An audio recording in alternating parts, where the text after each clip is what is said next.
We welcome you very warmly in Northern KwaZulu-Natal. You've taken your time off to be here. That shows that you have interest in what we are going to talk about, discuss, and interrogate today. So basically, I want to say good morning, welcome, take a deep breath, and brace yourselves. Now, before I carry on further, I would like to acknowledge very important people that we have today. And being from marketing, I don't really know protocol, but I do know that Prof. Tiwari said we acknowledge our own first. And at the head of the list is Professor Xoliswa Mtose. Professor Mtose is obviously the Vice Chancellor of the University of Zululand. She's our leader. We work under her direction. And she has shown excellent leadership and she's led by example over the years.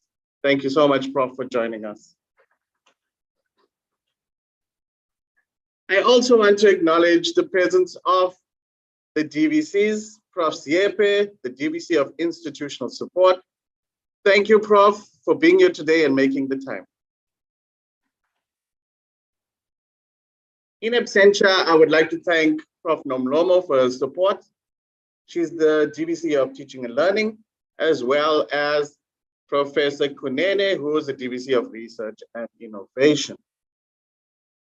Also, now we're going down the pyramid, but not taking any credit away, because I'm going to introduce Professor Kralin, who is Executive Dean of the Faculty of Commerce. She is also somebody we work under and we look up to, and she works us really hard. Thank you, Professor Kralin. Then we have Professor Tiwari.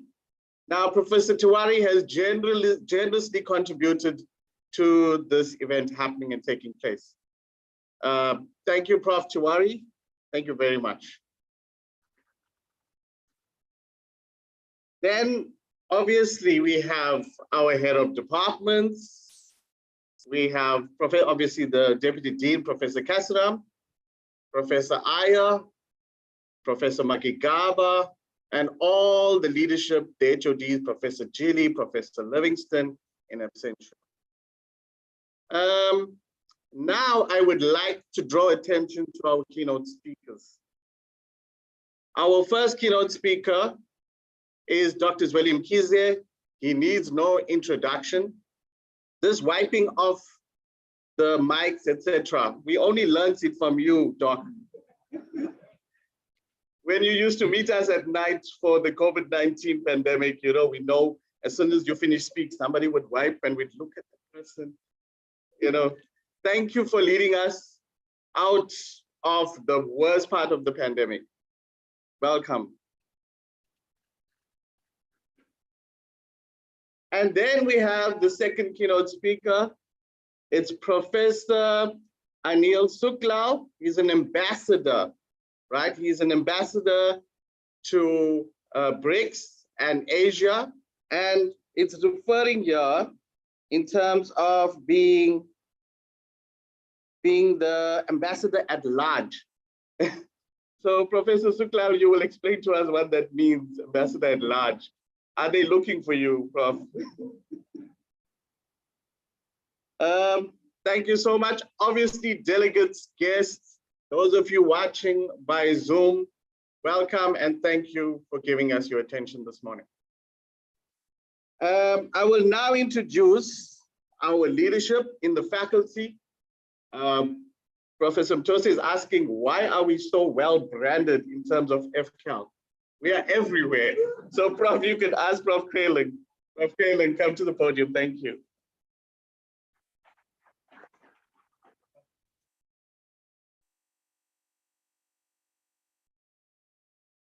Okay, before we give Prof the podium, we are here today to talk about trade and investment.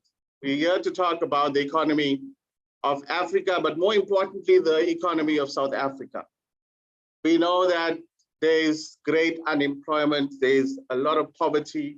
The economy was in trouble before the COVID-19 pandemic, but the COVID-19 pandemic just pushed us even deeper.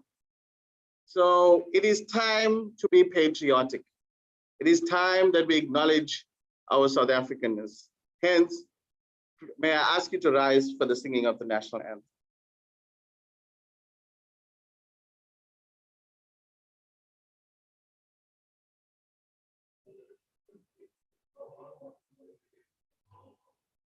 Lalu Yesu punolwayo Israel tanda to Yesu kosi tikalela tina lushwa pawayo Mola bolonga se shabasta Yesu Ufidi sweeting twele menchweni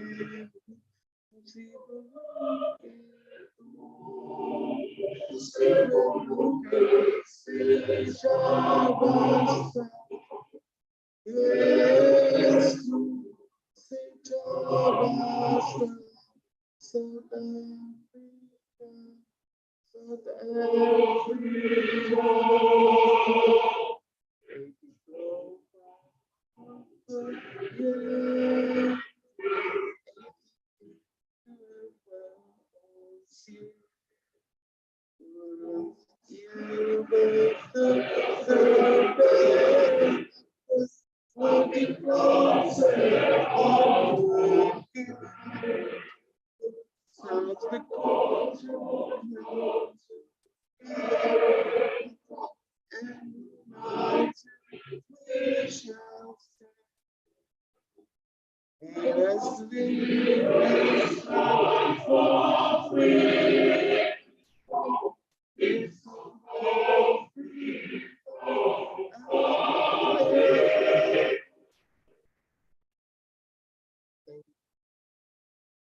I think that feels a bit warmer. All right, Prof. Phelan, without further ado.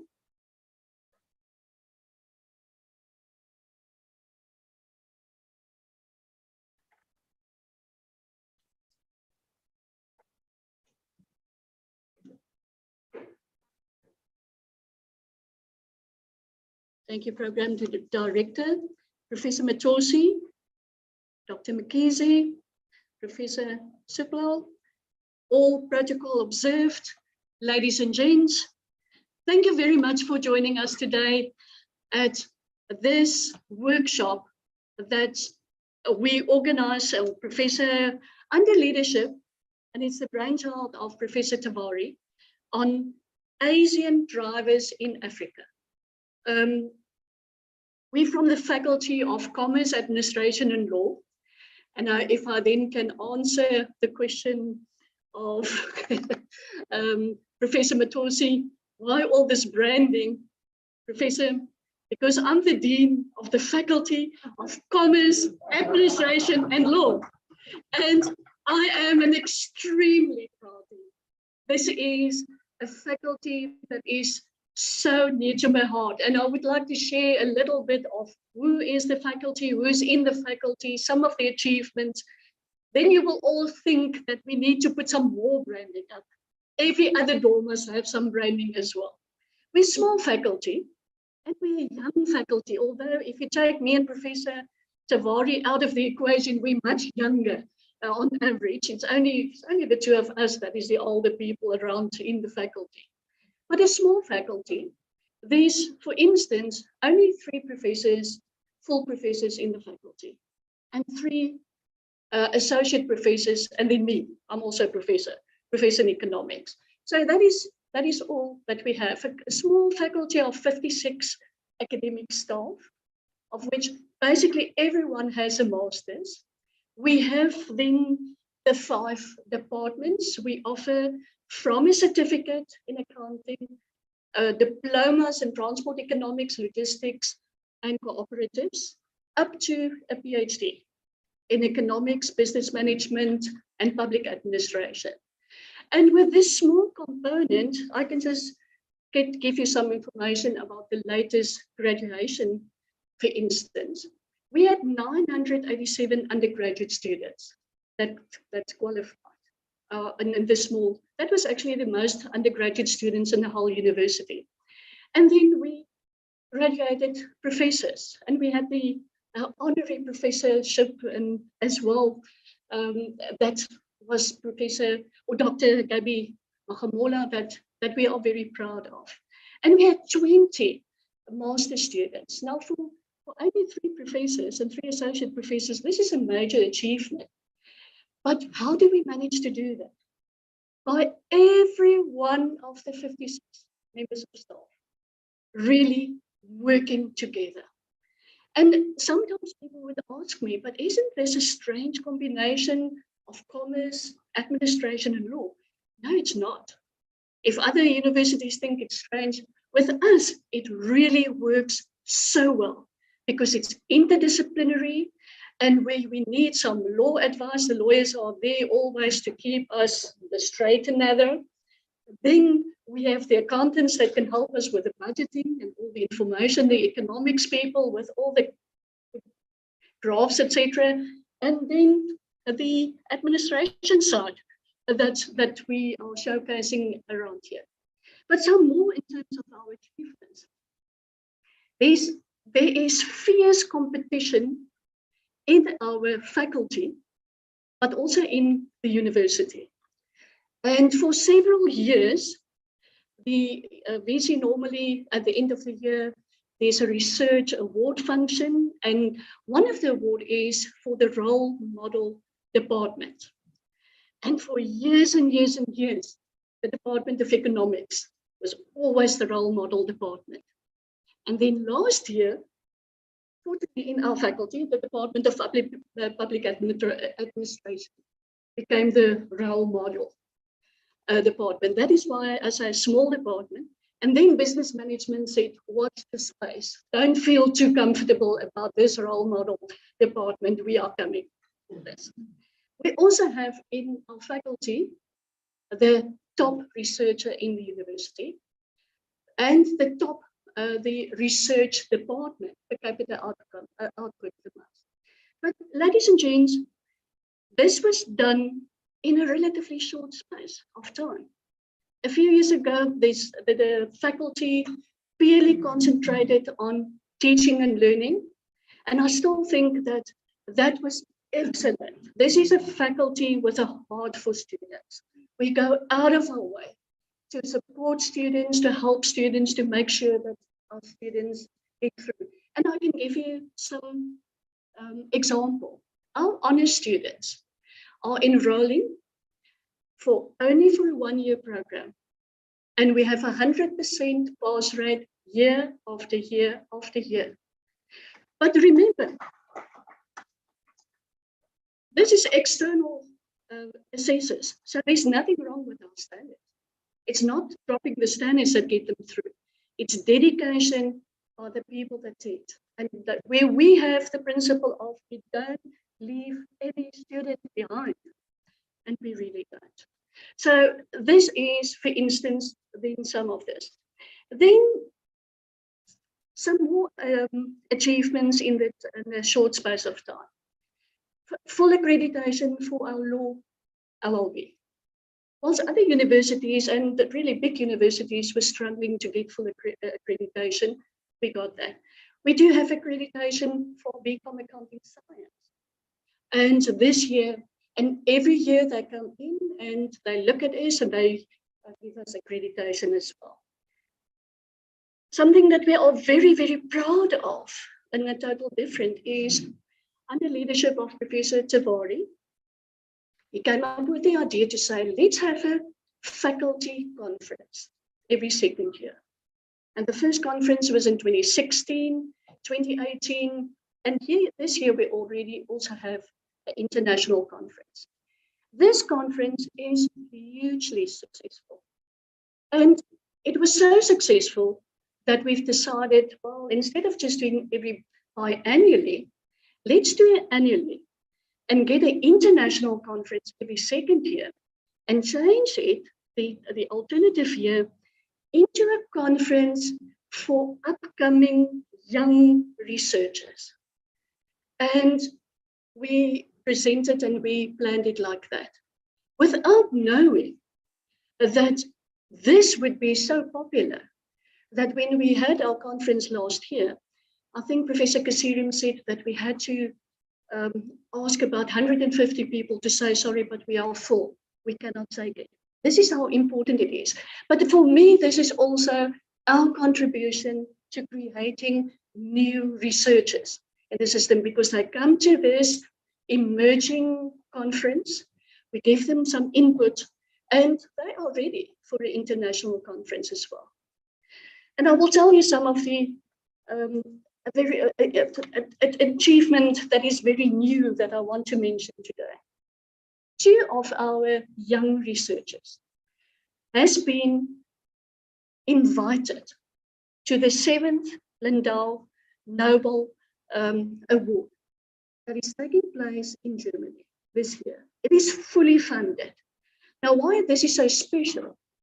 Only 400 researchers in economic science worldwide are invited. And from the Department of Economics, we have two of the 400. That is recognition for the standard of our students. And I think that is, I want to applaud. All right, coming to the workshop today, Prof, do you see why I feel we need to brand even more? I feel we could brand even more. And the university. And the university. All right. I read, in preparing to just give you a little bit of background, I came upon a little piece that was written by Peter Draper in April 2008. And I just want to read to you about why is this workshop so important. He wrote, as a rising, rapidly modernizing power, China, and I'm not going to include India, plays a powerful role in the World Trade Organization. By contrast, Southern Africa is beset with problems. Its position in the world economy is marginal, tenuously plugged into global investment flows, dependent on northern markets for its commodity exports, tariffs, preferences, and financial aid. And then he said in 2008, South Africa is a notable exception, offering the best prospects for driving regional integration, but it too has chronic social problems, and compared to East Asia, anemic economic growth. Now that was said in 2008. We know that throughout Southern Africa, there's lingering resentments associated with colonialism. And this fueled distrust of the major Western powers, which continue to control the key institutions and so determinative of the region's future, notably the IMF and the World Bank. Now, this is why we have this conference and this workshop today, to analyze, to revise what was said already in 2008. And this is 14 years later, in terms of international trade with our Asian drivers. And to determine what can we do. The question on the table of this is, what implications does China and India's emergence onto the global stage hold for Southern Africa? Can China and India help lift the world's poorest region out of its deep economic and political malaise? So this is a rebirth of the discussions. And I'm really grateful when I look at the topics and I can see it's in-depth critical thinking, new thinking that we so needed. We are sometimes so caught up in our work that we don't get to this. Ladies and gents, the Department of Economics also undertook to take the papers, the information of this workshop, to change this paper into really academic papers, and to publish this in a special research series that we would like to do. So we will not go to make the papers immediately available to everyone. If you don't mind, we want to be a little bit selfish and to present it afterwards. But I want to thank the father of the department or the Faculty of Commerce, and that is Professor Tawari, that he had the insight to change the faculty from teaching orientated to research orientated. And I know that he told me that sometimes he had a lot of resistance against this, and I don't like this, and I don't want to do research, and why do we have to do this and that? And he persevered. And if Charlene says, I'll let them work hard, Professor Tabari was even worse. Prof, I just didn't want it. So Professor Tabari, I want to thank you very much for this initiative again, this workshop. Your brainchild, your thinking, your input, and we really appreciate that. I then want to call Professor Tabari, and he can tell us a little bit more about the workshop. Thank you very much, ladies and gentlemen.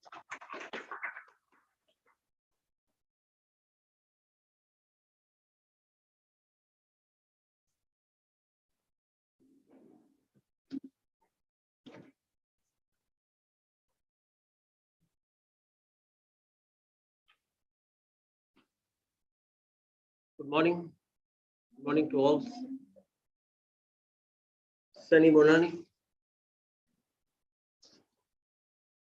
Special welcome to Prof. Motose, an innovative person, and we have enjoyed working under you, and particularly me.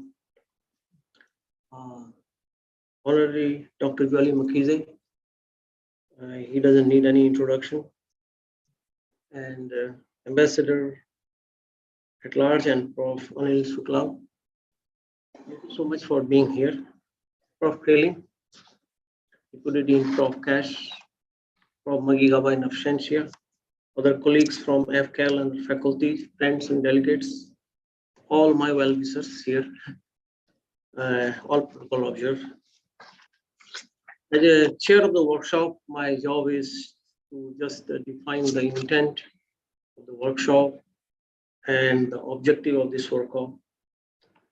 So some soul searching.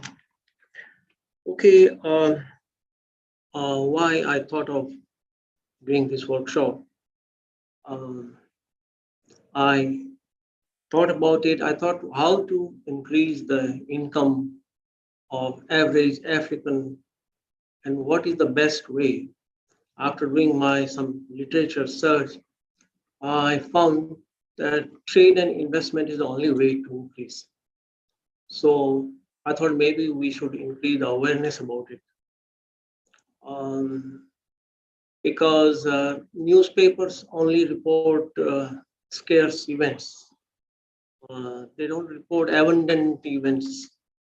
For example, if there is a plane crash, they will report. But if there is a plane landing safely, they don't report. But I'm telling you, if lots of planes start crashing, then they will start reporting safe landing. Okay, so that's the kind of approach. So I think my idea was, why don't we just do a workshop and sensitize our policymakers, government people, our students, our academics, and let's see if somewhere it has to begin. And so the traditional wisdom says that trade and investment leads to economic progress. Now, that's not just a belief. It's not just a belief. I think this idea has emerged sometime in late 1800 when Professor Adam Smith from University of Glasgow published a book called in 1776, Wealth of Nations. And that book basically said that there should be a free trade. And at that time, if you look at the history, it was a restricted trade, and they call it mercantilism. And the whole idea of mercantilism was to export more, import less, and import a lot of precious metals. So it was a paradoxical situation. You have lots of gold and silver, yet you are experiencing poverty because of rising inflation. So Professor Adam Smith said, no, we should switch from restricted trade to or mercantilism to free trade. And this free trade idea emerged. And since then, this free trade is better. This paradigm is still going on today. And if you, after that in 1947, some 23 countries came together and they formed what you call General Agreement Trade and Tariffs, GATT. And the idea of this GATT was all these countries will give reduce tariffs to each other and trade. And this continued, and lots of rounds, I think 7 or 8 rounds took place. In 1995, the GATT was converted into what we call WTO, World Trade Organization. So WTO includes GATT plus something else. And today there are more than 195 countries in this. And if you look at the tariffs, they say they reduced tariff from 22% to 5%. So a lot of progress, economic progress that you see in the world, it hasn't just come.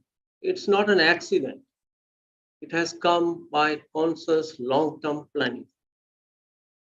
So our generation is enjoying these economic progress, but somebody has thought since 1800 that how we can increase the welfare of our coming generations.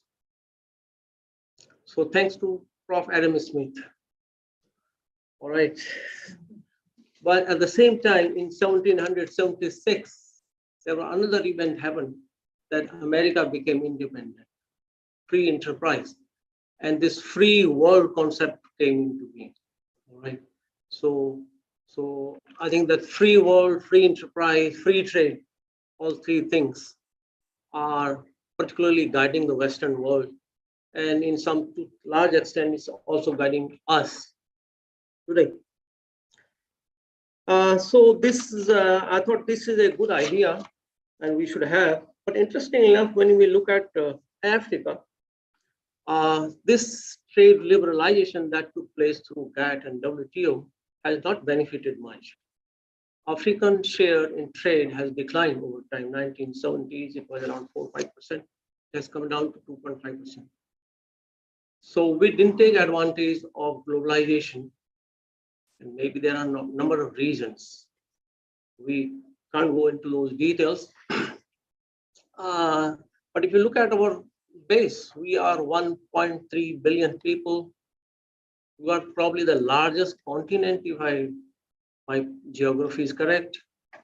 We have roughly 40%, more than 40% cultivable land. You will not believe that. Okay. And yet we are net importer, 80% net importer of food. So food security is a main thing for us. So what happened? So I think we need to delve into these regions and find out what to do, why this happened. Lately, our trade has increased with China and India, particularly Asia. Our major trading partner is Europe. But in the past 20 years, our trade is increasing with a faster rate with China and India. And China and India both have interest in our continent. They want to spend more and more money, more investment. So, and therefore, we need to have some kind of a strategy. What should be our strategy to deal with those who want to invest in our continent? Okay, this is about good thing about trade. Now I want to talk about something bad about the trade. People generally don't talk beyond that. Trade is good, free trade is good, but free trade can also have some repercussions. I have a hypothesis that when economic progress takes place, there is also some misuse of resources takes place. Now, it sounds counterintuitive, but it's when you have lots of money, it also in simple words, it introduces corruption. That's what basically I'm saying. When there is no surplus, there is no corruption. When there is a surplus, there is corruption. So it happens. And so free trade, and a good example, if you, I want to give you a good example. Look in the Western world in 1800, or when the free trade developed, so these people started going to the East. They went to India, they went to Africa, they went to Indonesia, and they started establishing their factories or, selling wine. But then finally they started colonizing those countries as well. We are also colonizing 1652. Somebody came here and he liked the land. He said, "This is my land now." Okay. So, although in history we don't discuss, but my research says there is a three-point process in these things that happen. The first stage is a bribe. You take control of the resources. Second stage, you force yourself. And third stage is you lose the freedom. The people, indigenous people lose freedom. And I like to give you a simple example from India, where I come from India and I know the history much better.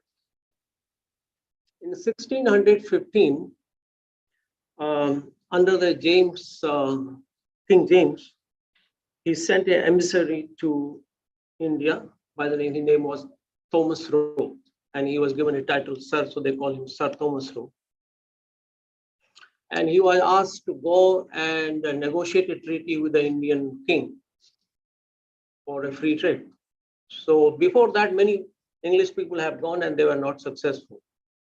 So, but this guy went there and he was successful. So he went to, that time the king was Jahangir, and he went in his court and tried to negotiate, but it didn't work very well. Then he befriended his son, Prince Khurram, who was the governor of Gujarat that time in Western India, and they became a good drinking friend. And he bought a lot of crates of wine. All right, and this friendship, through this friendship, he got the imperial orders to free trade. And at that time, actually, Portuguese and French were dominating trade. They were in fact rivals to English. But this befriending between Thomas Roe and Prince Khurram gave this imperial orders. And as per that order, the English people could now bring their goods without any duty. And that was a landmark change. But look, this small freedom costed India a lot. A long time slavery, colonial destruction of our internal culture. So these a loss of freedom. And I don't think this model still works today. Bribe, force, loss of freedom. I mean, this can happen again today. So I thought we just kind of learn from the history, don't do the mistake that we have already done, and maybe we sensitize our people. And okay, the third last point that is we just signed this one Africa Continental Free Trade Agreement in 2018, and there is a scope that we now increase trade among ourselves, and so but are we? I like to go one step ahead. Maybe if we want to develop this trade, maybe we should have developed a African continental consciousness. And how can we develop? We should introduce some ideas in our school curriculum, because these things are not built in a day. That takes time. Changing human mind is a very difficult task. So maybe some of those things we can discuss how to do this. Okay, not to take a long time. This workshop will look at a couple of issues. For example, we are rich in natural resources and trade, and we'll see what is the interest of African drivers in our continent, and how should we deal with them. The other question is China subduing India in Africa due to its aid donor advantage? So we should look at that. A lot of such stories now are in the press, in public domain, and continental free trade area, of course. Then we'll also look at what is the role of Asian drivers in post-Russia-Ukraine war, and agricultural trade possibilities. I think that's where I just want to make a small point here. According to about 40% of land of Africa is cultivable. That comes 1,119 million hectares. And we are a net importer of food. On the other hand, I want to give you an example. India's total land is 320 million hectares. Only 160 million hectares is cultivable. I mean, roughly 40%. We are also roughly 40%. India with 120 million hectares is feeding 1.3 billion people and exporting. Now it's a net exporter. And we with 1,001, I mean, we have 7 times more land, more cultivable land. We can, if you apply India's model, we can feed 9 billion people. And that is the entire world. So I think we have a great capacity. We need a vision and a strategy. So I hope these are the things we will discuss. I really appreciate Dr. Mukherjee and Prof. Anil Shukla to be here, and they will give us some new idea. Again, thank you to all the attendants here, all the people who are attending. Thank you very much.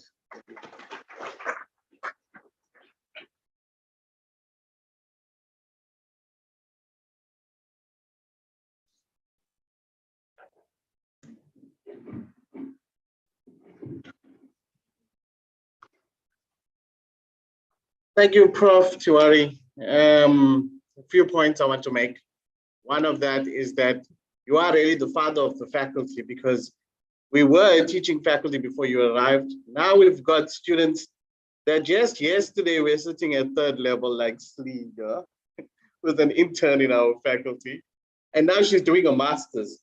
And I'm sure next year she will overtake me and be doing a PhD. So I'm seeing my students being 3rd year, doing masters, even now graduating with their PhDs. So they see me in the rear view mirror. Without further ado, I would like to introduce the leader of the university, Professor Mtose, and she's going to give you an excellent talk. She's been guarding it very, very closely, and she asked me to guard it as well. Professor Mtose.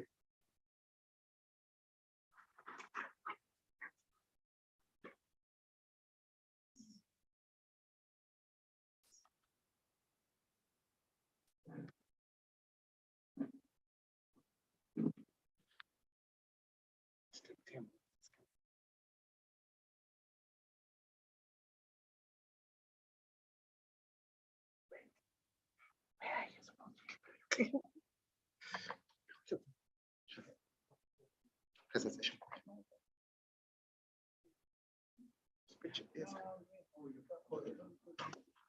I think thank you. I've changed my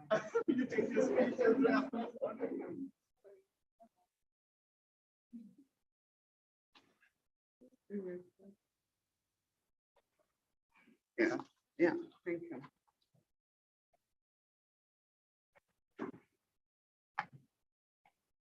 What are you removing? Okay. Program Director, Mr. Herrera, Honorable Dr. Zolim Kize, Ambassador and Professor Anil Shukla, members of University Management, special welcome to Professor Siepe, DVC Institutional Support, who have accompanied me this morning. Professor Kralin, the Dean of the Faculty, and Professor Tiwari, they call you Baba of the Faculty. Support staff of the university, as well as academics, distinguished guests, and participants from UniZulu and outside the University of Zululand.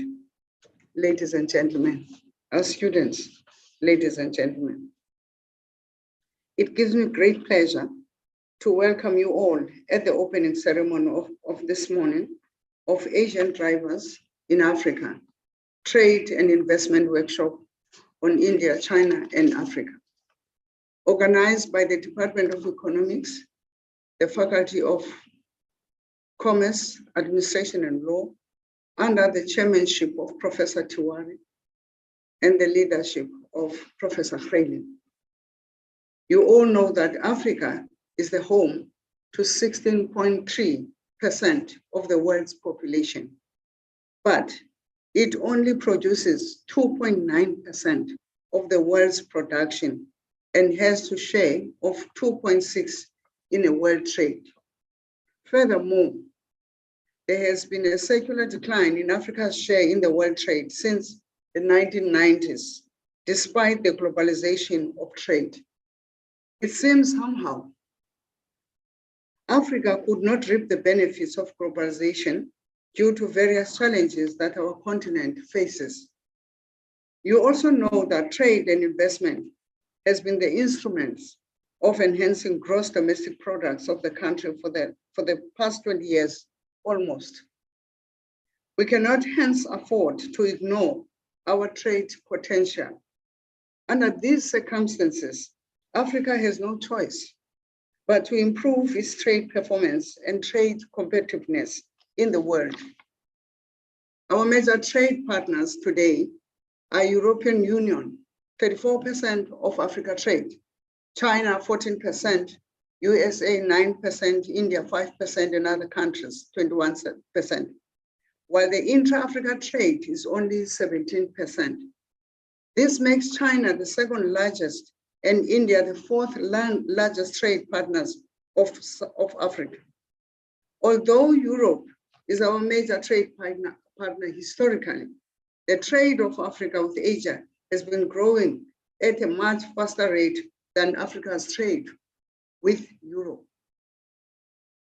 But I see a greater scope for increasing trade lines within ourselves, the Africa, as we are on 1.3 billion people in 54 countries of African continent.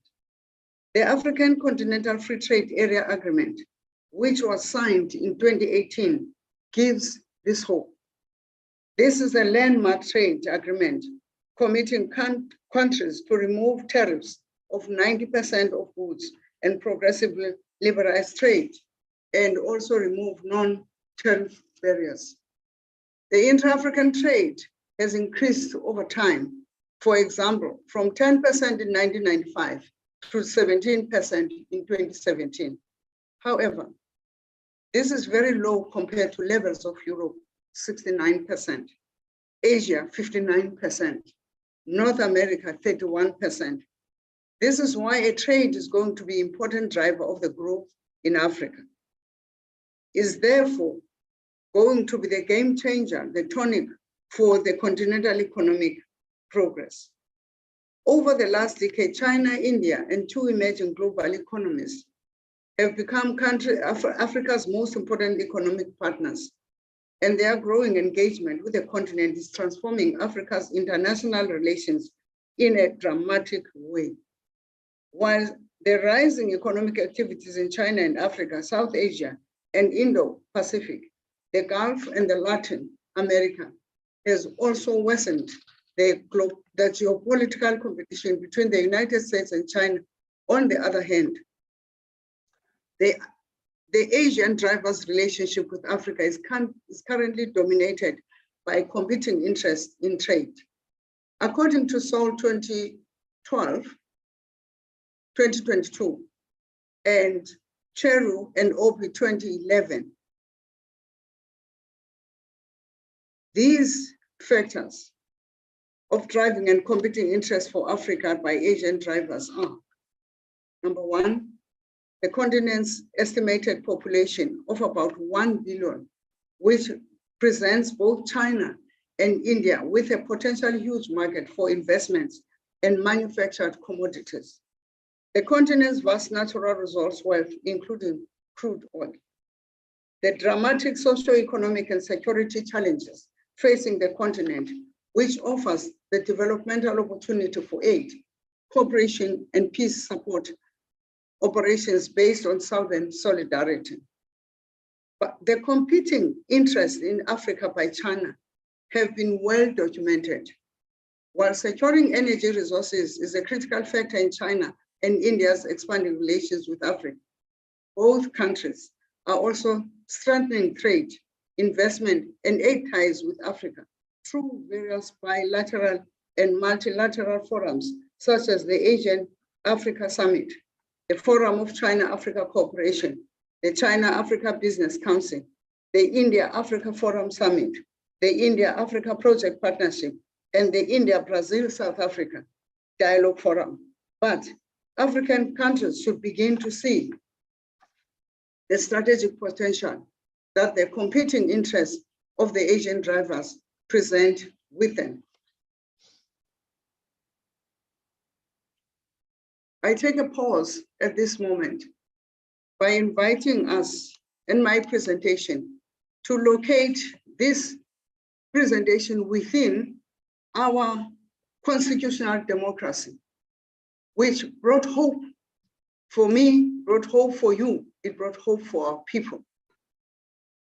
What I really want to bring this back home and say that our constitutional democracy is found to be in the famous words of the founding father, Nelson Mandela. Speaking in the Rivonia trial, Mandela had to say, I've cherished the ideal of the free and democratic society in which all persons live in harmony and with equal opportunity. Despite the efforts by the ANC government, we are still faced with conditions of degrading poverty, sitting uncomfortable side by side with conditions of vulgar opulence. It is true that the ANC has enabled 24 millions of people to access electricity in a short space of time. Forget about load shedding. This is much more than 5.2 million provided by the apartheid colonial government in hundreds of years. Indeed, most people who come to this country find it to be the land of milk, honey, brimming with infinite possibilities. Let me quickly make comments with regards to the economic infrastructure and social infrastructure upon which the total emancipation of our people depend on. The current efforts, as exemplified by this gathering, must be seen as part of this historical effort to redress the inequalities of the past.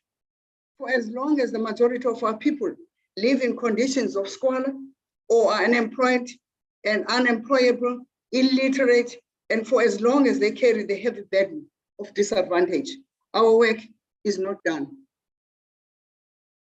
This seeming intractable triple challenge of poverty, unemployment, and inequality will require different approaches. Conditions of democracy and the responsibility that come with it require different methods. We are gathered here. We can all agree that the country, number one, the country has done well in consolidating democracy and its effort of meeting the needs and expectations of its people. Nonetheless, we are faced with these challenges of poverty, unemployment, and inequality. The most effective way of addressing poverty is through creation of decent jobs. The creation of jobs we need is in a growing economy. Thirdly, our economy has performed below its potential. We must agree with that one. Improvement in trade and within the continent and outside world require us to address the seeming. One, prolonged underinvestment in the economic infrastructure, water, sanitation, energy, transport, ports, and freight. I met one of our guests here, Aman's in you see. So we need to look at this. Education and skills challenge, labor instability, capacity of the state and regulatory environment. Last one I want to mention is our vulnerability to global environment. I am drawn to the argument that we reconfigure how our economy is structured. Here are some basic facts, Professor Tuar. Our economy is largely colonial. SA's economy is integrated into global economy as producer and exporter of raw materials. This makes South African economy vulnerable to global currents. The only time we registered a growth of 5% was in 2005, 2006, and 2007. With the onset of the global financial crisis, we reverted back to low economic growth track. Number two, the country experienced a decline in the productive sectors of the economy, mining, manufacturing, and agriculture, as you were alluding to, Professor Tuar. The only sector, which is my number three, that grew faster in the services of financial sector, which depends higher order of skills. What we require is to move up the value chain. And this calls for industrialization, which is only possible if we invest in our infrastructure. So I'm inviting us, Professor Tiwari, as we move into this workshop, that what we need to do is to reimagine the economy of our country. Because if we are to talk about a total emancipation of our people, we'll be talking the freedom in economy. We had other freedoms. I think now it's time for us to put our finger on the pulse and say, this is what we have to look at. Now, coming back home to this very workshop that we are launching today, as the University of Zululand, we've chosen this place in coming years to be the node of African thought. We at UniZulu want to create a space where African values and thoughts of Africa are generated and the people are enlightened on their own inner strengths and ideas to be true game changers of African destiny. The ideas and thoughts that this workshop will generate resonate with our objective of node for African thought. I will also like to attract the attention of the experts and public at large that UniZulu has been silently doing work for the well-being of the poorest of Africa. Similar to what Professor Crayley was alluding to in her introduction of this faculty, we are generally labeled as a historically disadvantaged institution. Our contributions are belittled. Like she said, this faculty is small. I see it as a giant faculty. However, you'll be surprised to note that as an institution, with a lot of value that we put on our students and more than many of the elite institutions, we get most of our students from rural areas which have lower language and math scores, yet the time they get out of UniZulu, they compete with students from elite institutions. I think we need to give UniZulu a round of applause. Many of our alumni are in the frontiers of governance, trade and education and so on. Sorry, Honorable Dr. Mkhize, that didn't come to you. You did. You see what I'm talking about? I was going to say it is with regret. Now you confirm what I'm saying. I would like to take this opportunity in closure to express my sincere thanks to the organizers and honorable speakers that are to come. These speakers bring their practical experience from their positions, working in government and other sectors of economy. I've scanned the abstracts of various presenters. They are quite exciting and highlighting relevant material regarding the trade. I hope a very fruitful thought will emerge and enlighten us all. Finally, this is an opportune time to declare the official opening of Asian Drivers in Africa, Trade and Investment Workshop on India and Africa. I wish 2 fruitful days of interesting and beneficial discussions. I hope this is not the end, but the beginning of a series of workshops or conferences on this issue. I warmly welcome you once again, and I thank you.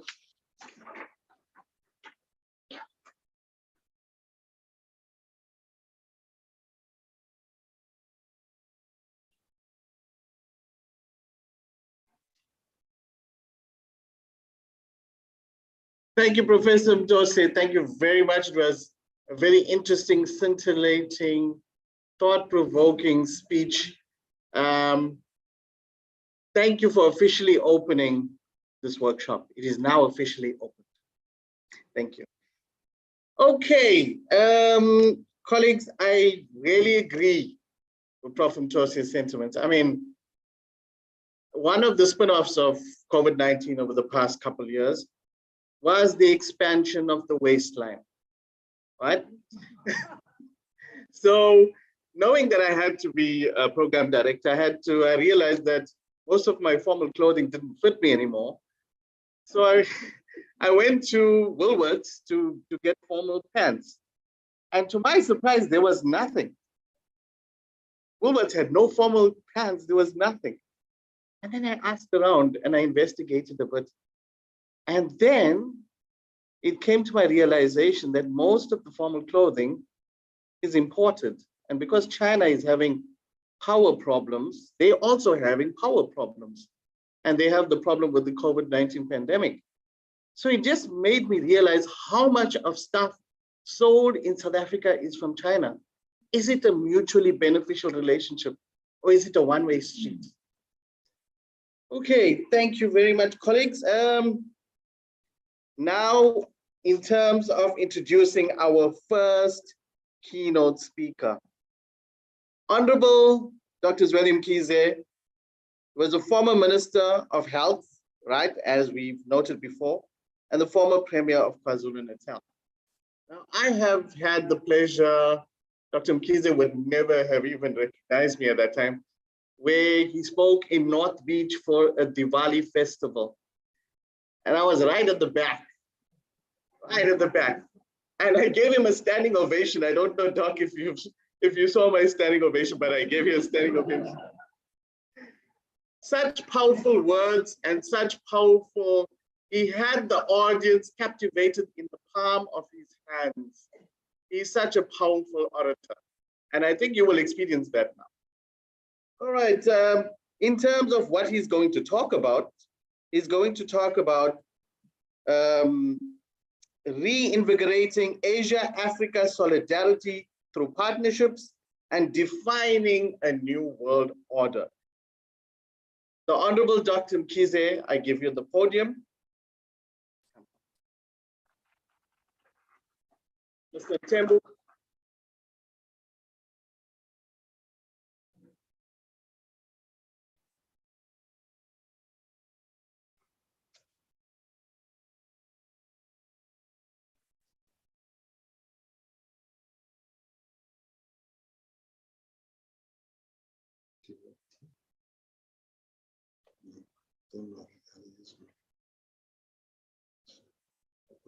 Presentation.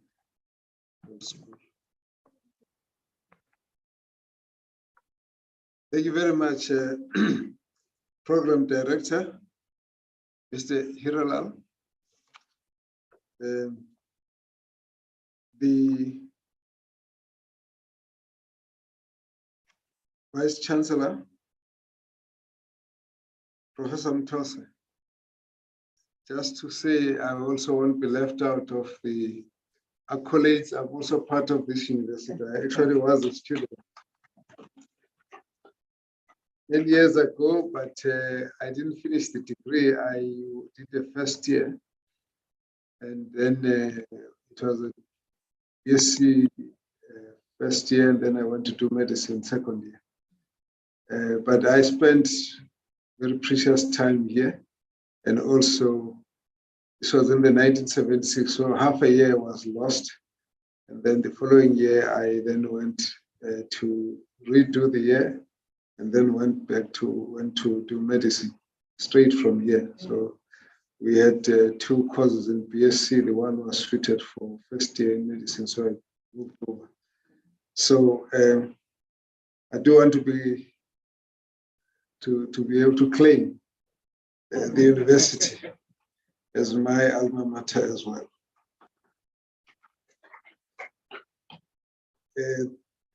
Professor Anil Suklal, fellow panelists, Professor Tawari, a very interesting history from the father of this unit.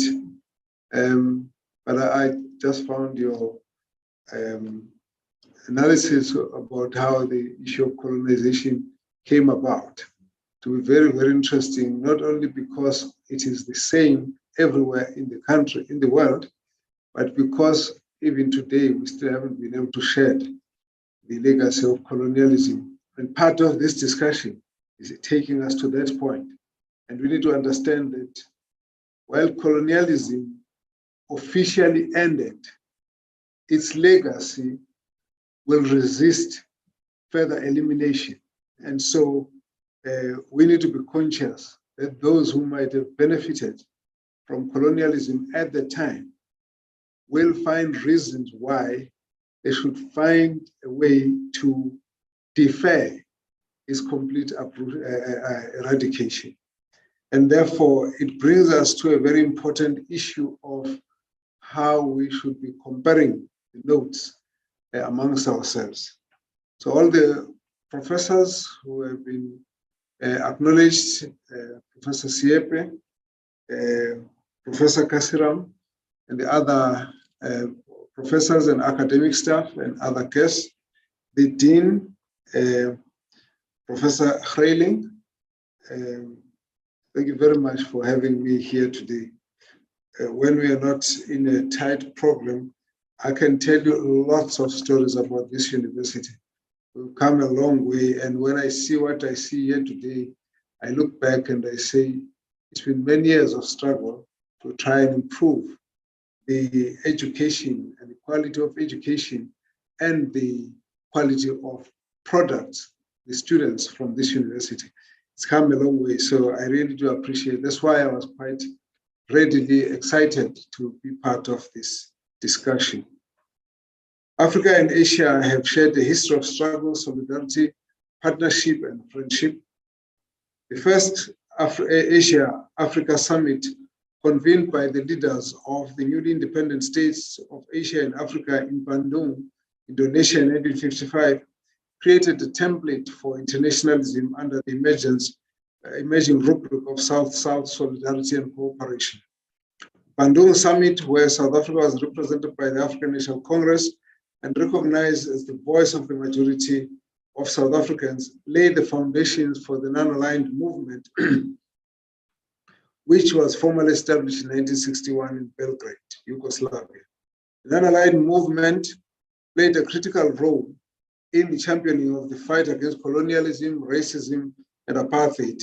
India and China were at the forefront in the isolation of apartheid regime globally and advancing in the international campaign for democratic, free, and liberated South Africa. Of course, you would know that most of the support that South Africa had in the fight against apartheid and colonialism did come from the Asian countries to a great extent. The Asian region ranks as South Africa's largest trade partners with a complex relationship that is based on foreign direct investment, technology sharing, innovation, skills development, and people-to-people interaction. The Global South is playing a critical role in reshaping a more equitable and inclusive global architecture. South Africa's membership of BRICS, IPSA, IORA, and NAM must be reinforced to strengthen historic friendships, alliances, and partnerships in positively impacting the emerging new global order. The Asia-Africa century is upon us and provides an opportunity to enhance economic partnership between two of the most dynamic regions of the world, which according to the UN, will account for 89% of global population at the turn of this century. My presentation will therefore focus on the evolution of the South Africa's historical relations with Asia, and in particular with India and China. I will also assert the need for us to further strengthen our historic bonds and friendship in this period that is characterized by increasing complexities and uncertainties. On the Africa-Asia solidarity, in 2025, the Africa-Asia Solidarity Conference held in Bandung will be celebrating 70th anniversary. These past 7 decades have been characterized by a rapidly changing and evolving global landscape. We moved from the fall of the Berlin Wall and South Africa joining the international community 28 years ago to an increasingly disturbing global security outlook, mounting developmental challenges, threats posed by climate change, pandemics such as COVID, interstate conflict, and the economic downturn that has come to mark the 21st century. 1955, the then African National Congress President Albert Luthuli and the Nobel Peace Laureate sent a message of solidarity to the Bandung Conference, where it described the world of 1955 as follows. We're living in a much troubled world which someone has aptly called a madhouse. My prayer and wish is that this conference must help us to contribute in bringing sanity to this mad world of ours, which is suffering from a paralysis sickness engendered by fear and jealousy amongst the nation of God. Interestingly, very little has changed since the last 60 years, but at the same time, there has been significant progress. Never before in the history of humanity have we known these levels of open opportunity. We have also enjoyed an unprecedented level of private wealth accumulation. The world's population has tripled since 1955, and our quality and standards of living continue to improve. Yet inequality remains deeply embedded, and the majority of our citizens continue to struggle under the yoke of unemployment and poverty. Asia is one of the most vibrant and exciting economic environments for Africa to engage. The economic rise of Asia and its impact on the global economy, including the African continent, provides an opportunity for a dynamic partnership between the two continents. The volumes of foreign investment and rising living standards tell a story that our founding fathers will be very proud of. So too, Africa has been identified as the future driver of global growth. Africa has been setting targets, and the accelerated pace of development is envisaged in the Agenda 2063, the Africa we want. The reality is that the Africa we knew 3 decades ago, characterized by low growth and underdevelopment, is rapidly receding. In 2019, 17 of the fastest growing economies were from the African continent. However, the advent of COVID pandemic in 2020 negatively impacted on the positive growth that Africa was experiencing, which has been further compounded by the recent Russia-Ukraine conflict. However, Africa possesses all the key ingredients to return to positive growth, and I'm optimistic that in partnership with Asia and the major economies of India and China, Africa's growth has a bright future. Historical genesis. Let me take the discussion back to 1955, only months before Bandung Conference. South Africa's late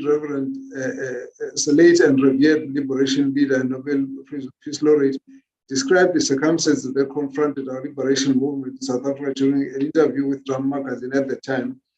And he said, and I quote, "I personally have a lot of friends in the West, and at present, I have no friends in the East. But that does not mean that Congress is inclined to the West," of quote. In many respects, these points succinctly describe the reality of 67 years ago, the reality that colonial hegemony was entrenched by the liberation of India, Indonesia, Egypt, Ethiopia, and other states. At that point, we still remain firmly within our terms and spheres of reference, with general outlook that was imposed by the legacy of colonialism and apartheid in South Africa. In solidarity, our leaders chose to extend their heartfelt greetings and messages of support to the conference.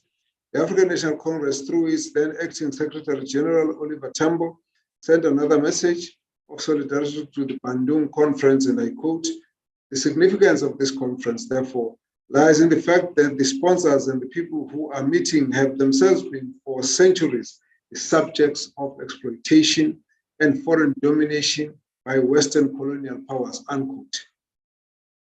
It was only fitting that Bandung Conference took a firm moral position on colonialism, imperialism, racism, and apartheid by resolving as follows, and I quote, "Deploring the policies and practices of racial segregation and discrimination, which form the basis of government and human relations in large regions of Africa and in other parts of the world. In such conduct, it is not only a gross violation of human rights, but also a denial of the dignity of man," unquote. South Africa was present at the Bandung Conference, being represented by the ANC, namely Moses Kotane and Molbu Kachalya, who were warmly embraced by all those countries present who committed to scale up to scale up the support for South Africa's liberation struggle. It is also important to conceptualize that particular period in history. The post-World War II era was symbolic for several reasons. It was characterized by the gradual independence of many former colonies in Asia, in Africa, and in Latin America. Through the 1940s and 50s, a battery of new independent states emerged with a view to break the shackles of the painful and bitter colonial history. The reality that confronted the newly liberated sovereign states in the 20th century was a seemingly impossible task of nation building. Nation building, tackling poverty, and reversing underdevelopment and inequality. The key challenges which were inherited and continue to confront in many ways. The nature and character of colonialism was to ensure that although previous colonies would be independent, they did so at a huge price. Our relations fall within the context of the global South. As developing nations and emerging markets, we've been working consistently during the past several decades in further deepening the agenda of the South and articulating our collective internationalism with the concrete actions. Today, we are better organized. We have in every instance prioritized infrastructure, development, industrialization, enhancing connectivity, and building systems that improve governance and create an enabling environment conducive to growth and development. The balance of power globally is shifting from the West to the East. A more pluralistic and multipolar world order is taking shape.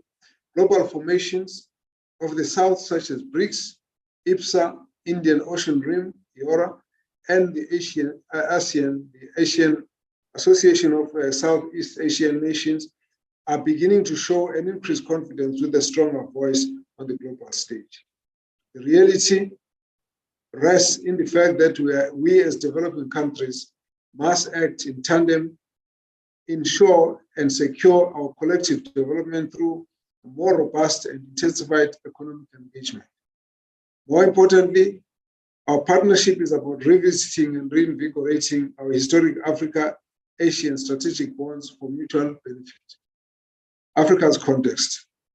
Africa was seen by many not so long ago as a hopeless continent, as was described by The Economist in May 2000.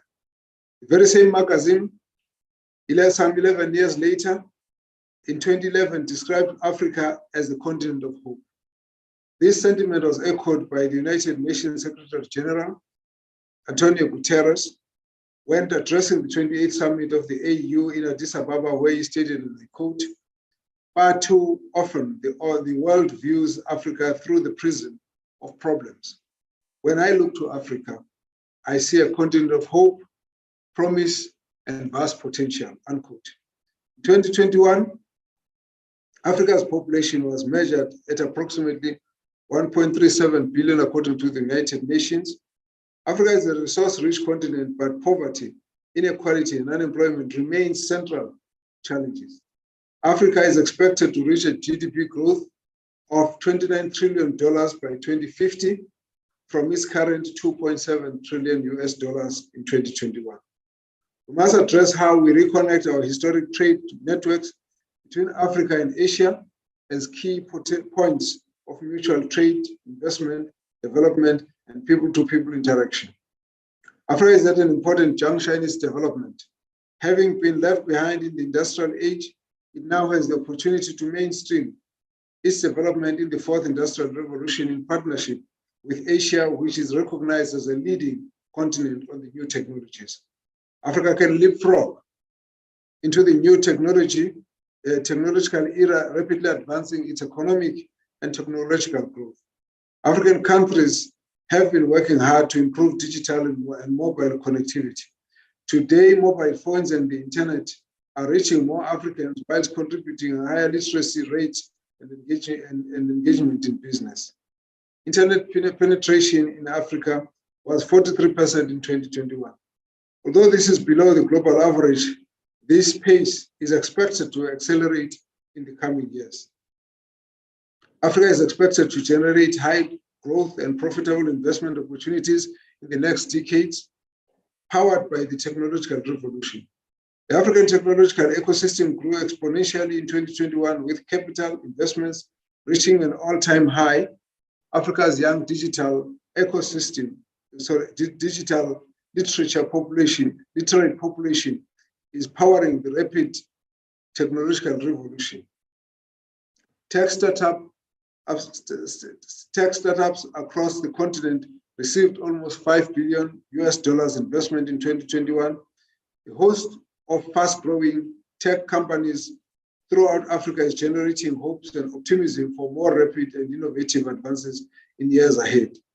Most economies agree Asia and Africa will be the fastest growing regions globally, driven by the GDP growth, the rising middle class, including the high income per capita growth. The African Union's Agenda 2063, the Africa we want, is our initial reference point when defining Africa's aspirations. The 7 aspirations were launched at the Organization of African Unity in the 50th anniversary celebration in Addis Ababa, Ethiopia in May 2013. In terms of that plan, African leaders made a pledge to accelerate growth, development, and prosperity of the continent. By 2063, when we will celebrate centenary of the founding of the OAU. The African continent's trade relations expected to be dramatically impacted upon positively by the Continental Free Trade Agreement, which will be the key driver of Africa's accelerated growth over the coming decades. Sub-Saharan Africa in particular is expected to reach the GDP growth of 29 trillion by 2050. However, the further development of our economies is hampered by lack of industrial capacity, as well as massive infrastructure backlog. A further catalyst in Africa's growth in the EU NEPA 10-year implementation plan, which includes numerous flagship programs and projects for regional and continental integration, in particular infrastructure and industrialization. In line with these programs of action, African countries have been advancing its reindustrialization as a key driver of economic growth, investment in improved connectivity infrastructure, diversification of energy sources, especially clean and renewable technology, energy technology, science technology, and innovation, as well as skills development, are all key to Africa's growth. The global paradigm. Africa needs to reclaim its rightful place in the geopolitical and geoeconomic global architecture. The long-held Afro-pessimism about the continent is shifting in a positive direction, where Africa is often described as the next frontier of global.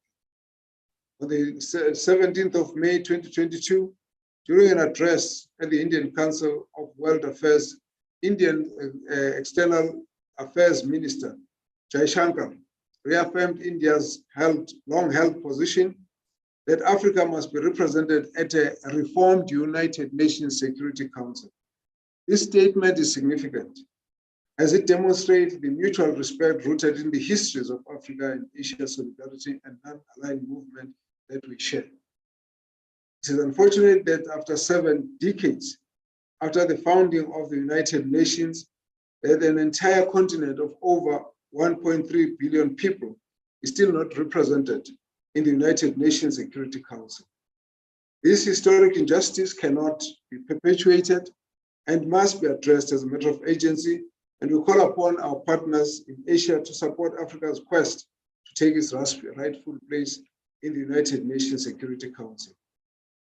Over the past 4 decades, we've witnessed a rapid development of Asian economies, as seen first with the rapid growth of East Asia, followed by Southeast Asia and South Asia. Likewise, we're beginning to see a steady growth in Africa. The rapid growth of both regions provides major opportunities for advancing trade and investment for mutual benefit. As the 2 most populated regions in the world, with the fastest growing middle class, with major consumer markets, it is opportune to deepen our commercial interaction at every level. Whilst most African and Asian countries have strong bilateral relations, including trade and investment relations, these are still below their potential. The nature of Africa-Asia trade relations is still largely driven by the export of primary commodities to Asia. It is important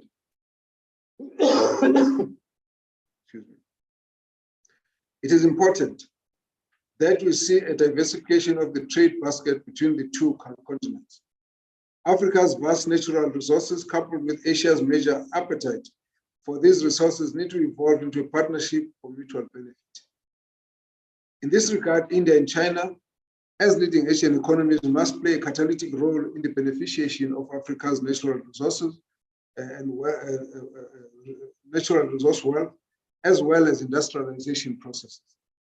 China and Africa, through their respective partnerships, namely the Forum for China-Africa Cooperation FOCAC and the India-Africa Forum Summit IFS, have proven to be an important paradigm in advancing Africa's development as envisaged in the Agenda 2063. It is important that these partnerships are complementary and not competitive to the detriment of Africa. Partnership for development. Africa's partnership with China, India, Japan, and South Korea are important platforms for advancing our economic interactions. African countries must utilize these opportunities to attract quality investments.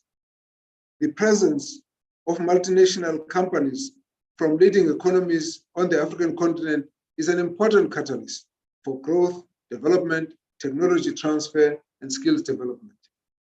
We must be able to attract greater investment to our countries from Asia, given our common vision. It is encouraging to see increasing number of business entities from Asia and Africa, and likewise an increasing number of African products entering the Asian markets. However, we need to address the increasing stringent trade barriers with regards to African products, especially in the agro sector, in penetrating the vast and lucrative Asian market. We need to explore trade liberalization between the 2 continents. Setting global macroeconomic scene on the global landscape. In 2021, we started seeing green shoots of economic recovery due to a high uptake of COVID vaccines, which allowed a return to normalized level of economic activity. These gains are unfortunately being reversed because of the impact of the Russia-Ukraine war and the continued COVID drag in China.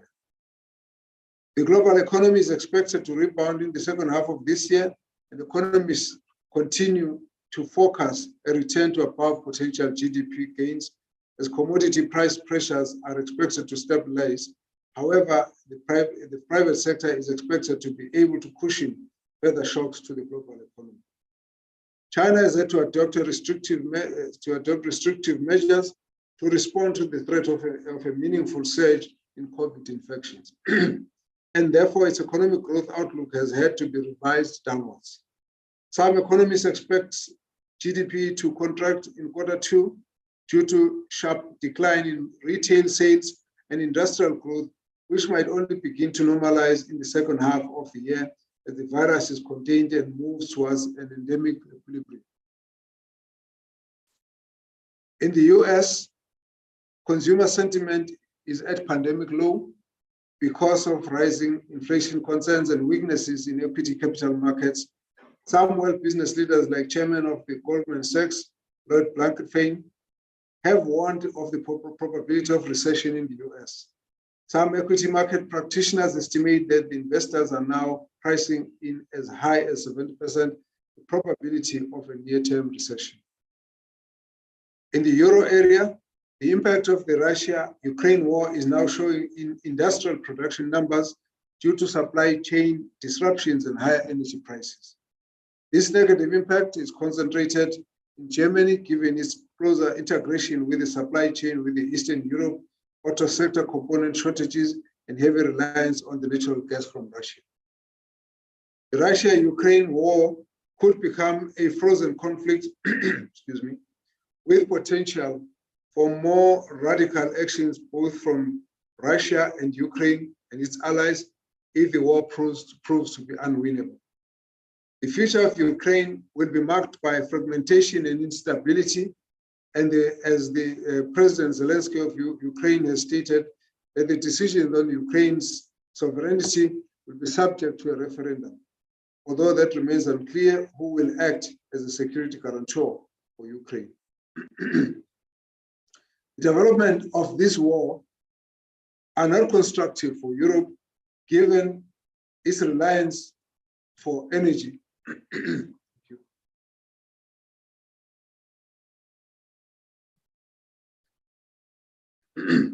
Sorry, thank you very much.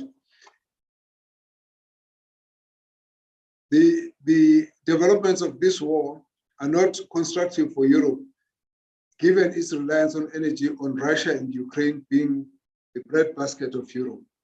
Some fear that the strategic autonomy of Europe is in jeopardy, and the solidarity of the European Union members will be tested as the impact of the sanctions is felt unevenly across the 27 European Union countries. And due to varying timelines to phase out Russian oil imports. Financial contribution from each member state to respond to the impact of this war and to recalibrate energy sources could be a challenging negotiation.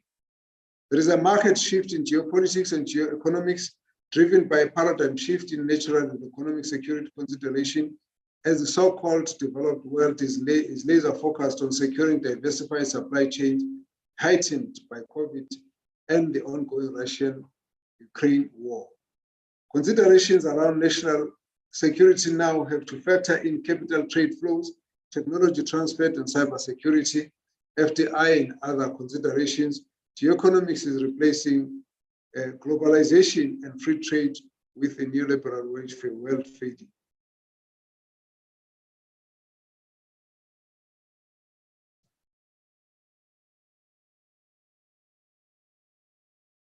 The key question is how emerging countries will respond to this development, including taking sides in the US-China strategic competition. With the exception of China, emerging countries do not have the economic muscle when compared to major economies, but collectively account for half of the world's population, and many of these countries have a high level of dependency on Russia and China. China is the largest trading partner for a large number of emerging countries, and Russia is the largest exporter of defense equipment to India and Africa. Even with some countries in Europe, there's limited appetite to take confrontational attitude with either Russia or China. The advent of an unprecedented amount of information now available through technology and social media makes it more challenging to influence public sentiment about the current state of world affairs, which has fueled populism in recent past. However, there are signs that there might be a gravitation to the center left, as demonstrated by the Biden presidency in the US, Scholz coalition in Germany, Macron's election in France, and prospect of a Labour Party in the UK.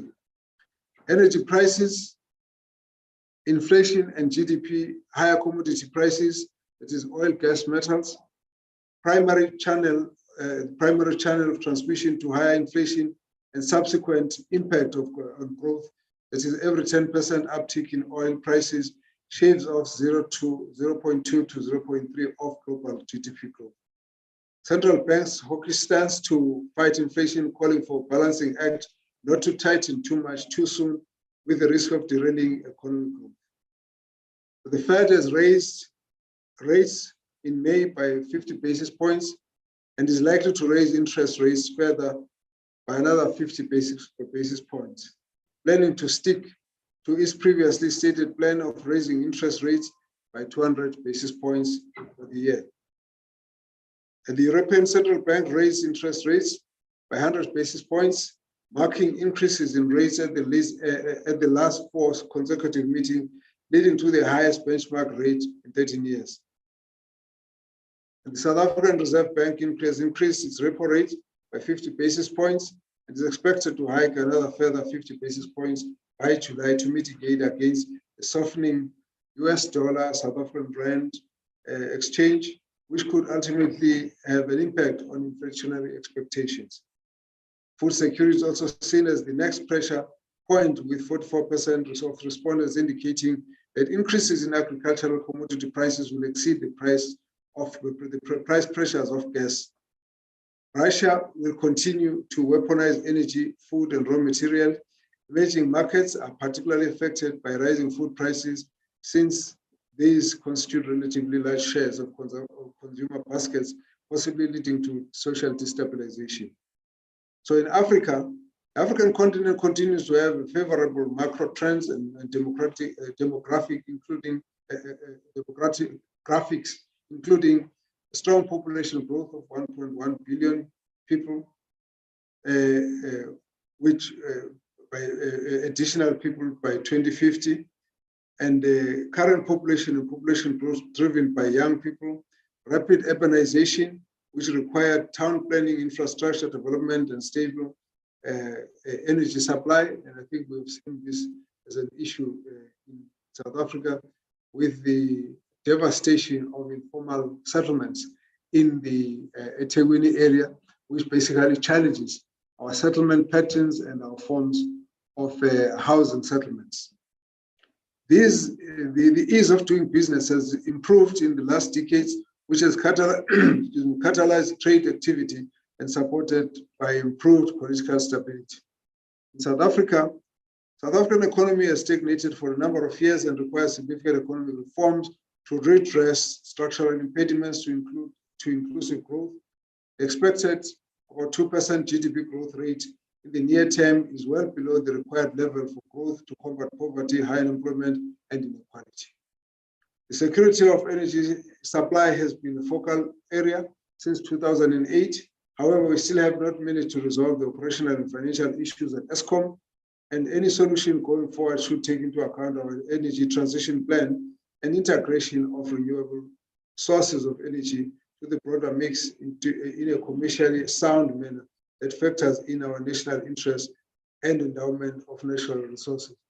And any form of industrialization in South Africa will actually be constrained by the energy supplies. So for the Eskom issues become fundamental in actually affecting the further growth and level of industrialization. Excuse me.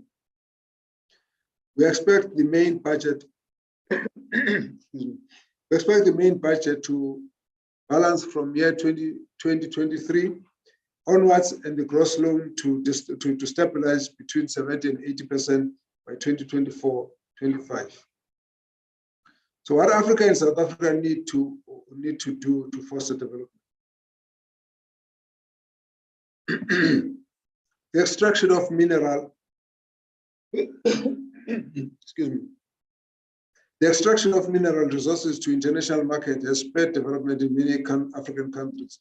However, we are yet to see the benefits from these resources to drive on other industries in a similar manner what countries in the Middle East with oil reserves have been able to do in the past. There remains a large scope in potential integration of development of the African countries, and the African Union still has a big role to play in the configuration of partnerships and trade activity across African markets as our global partnership transition away from globalization we should also rethink how we interact with each other and the collective role we want to play in the Africa and the new world. Electrification rates in Africa remain very low, but we're blessed with a large installed capacity of natural gas and coal. The energy technology mix across the continent remains geographically specific, and renewable energy is on the rapid rise across the continent, with an annual growth rate of about 20% between 2010 and 2020. Renewable energy dominates Central and East Africa, whilst fossil fuel dominates electricity generation in the Northwest and Southern Africa. Many countries across the African continent, including Morocco, Senegal, Egypt, South Africa, and Kenya, are demonstrating encouraging trends in terms of adding the new renewable energy capacity. So African nations need to work together to formulate a framework for energy policy and how we can collectively drive increases in electrification in our countries, which would attract investment, and we could also utilize collective bargaining in order to ensure the cost-effective electricity provision through capital goods purchases and power purchase agreements in those terms.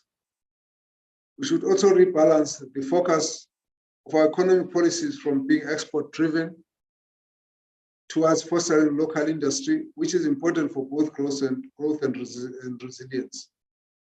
Perhaps too much focus has been placed on requirements of our global partners, as opposed to building inclusive and in-country economic policy.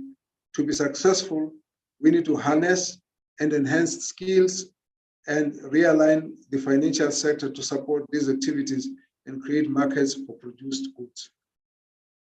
China-Africa relations. China has become Africa's largest goods and trade partner ahead of long-lasting partners, including Germany, France, India, and the United States.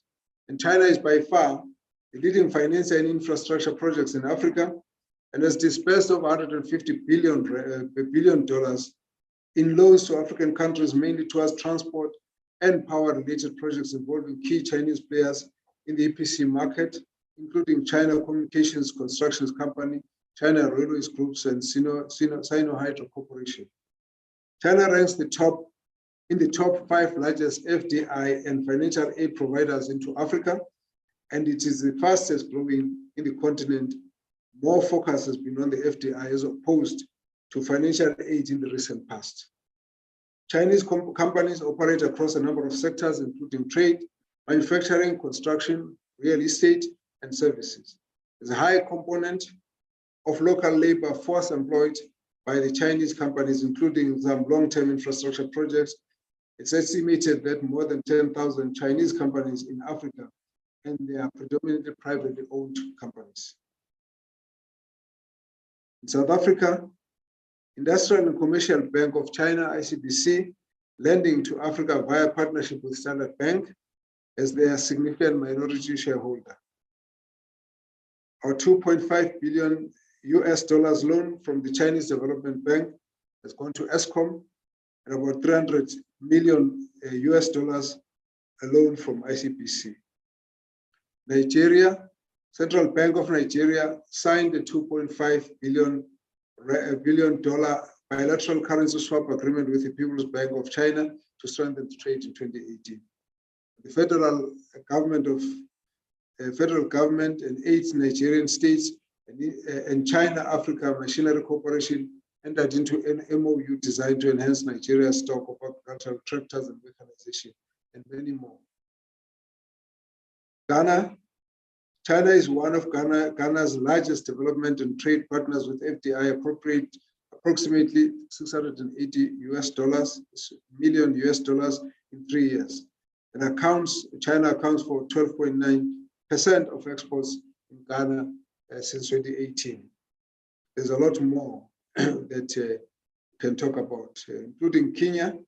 Here in June 2018, outstanding bilateral external debt dues to China amounted to $5.5 billion, making China Kenya's largest creditor.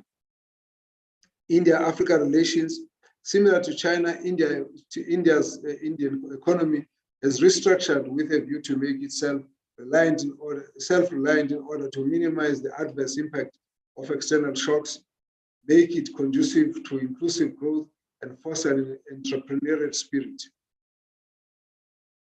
There are a number of areas where India and Africa, India and African countries can form partnerships, including healthcare services, digital inclusion, transformation services, and tourism sectors, agricultural sector, modernization, manufacturing, and infrastructure development. India was one of the countries that had the capability to manufacture COVID-19 vaccines on an accelerated basis, and therefore the AU should formalize this relationship with India in medical research, and in order to be better prepared to respond to pandemics encountered in the future. And you recall that the first dosages of vaccine that came to South Africa came from India. A number of African countries export minerals to India, and trade activity has been demand-driven, and the African Continental Free Trade Area will allow enhanced cooperation to support the expansion of intra-regional trade with the continent, which will ultimately boost the market access and create continental value chain, which will yield significant efficiencies over time. Creating financial instruments and mechanisms will broaden both equity and debt pool and capital and accommodate a broader universe of investment mandates, especially in the listed equity and debt capital markets like Johannesburg Stock Exchange, which have been struggling to compete with offshore exchanges as preferred listing locations for African companies of scale.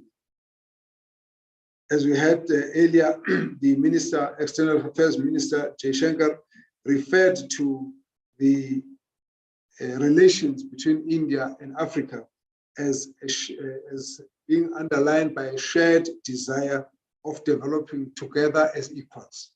And that, for me, is a very important point. Of course, he further stated that India ranks amongst the fifth with cumulative fifth as an investment partner in the continent, with a commitment of over $70 billion in Africa, and stated that Indian industry has more sizable commitments in oil and gas, mining, banking, textile, automotive, and agriculture, and that the Indian military training teams have worked together with their counterparts in Botswana, in Lesotho, in Zambia, in Uganda, in Namibia, Tanzania, Mauritius, and in Seychelles, and maritime security cooperation has extended to various coastal nations in the African continent.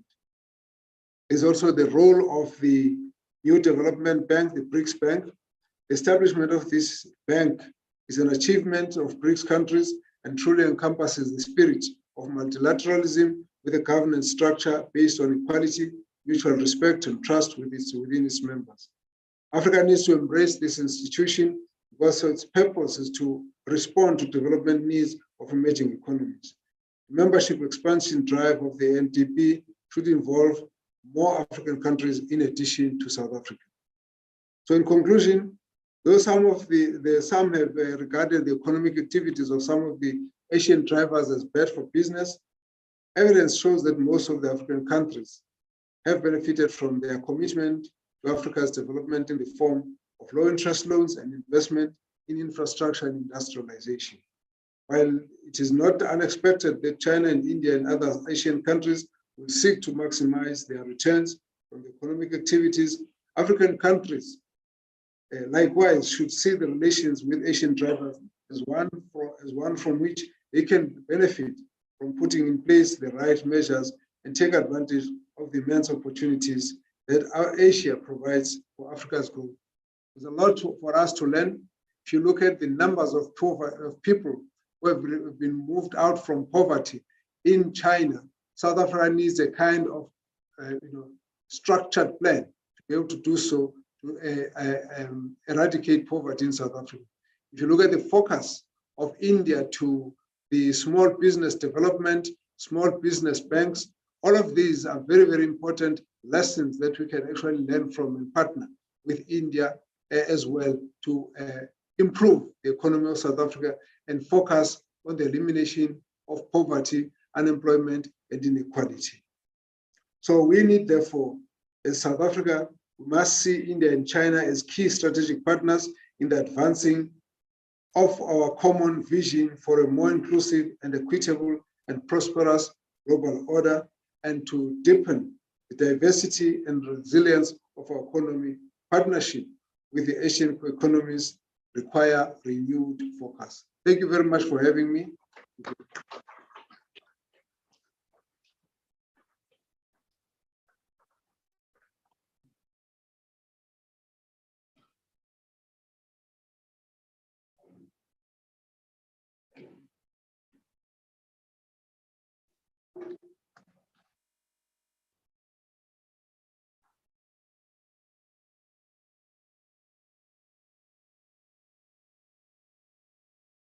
Thank you, Honorable Dr. Mkhize. That was very, I think you surveyed the entire landscape of economics or macroeconomics. I don't think he's left anything out, Prof. You've done everything. In fact, I had an entire lesson. We should be getting credits for actually listening to your talk. Thank you very much. It was very, and you know, you did not disappoint in your oratorship. Thank you. Now we have our second keynote speaker.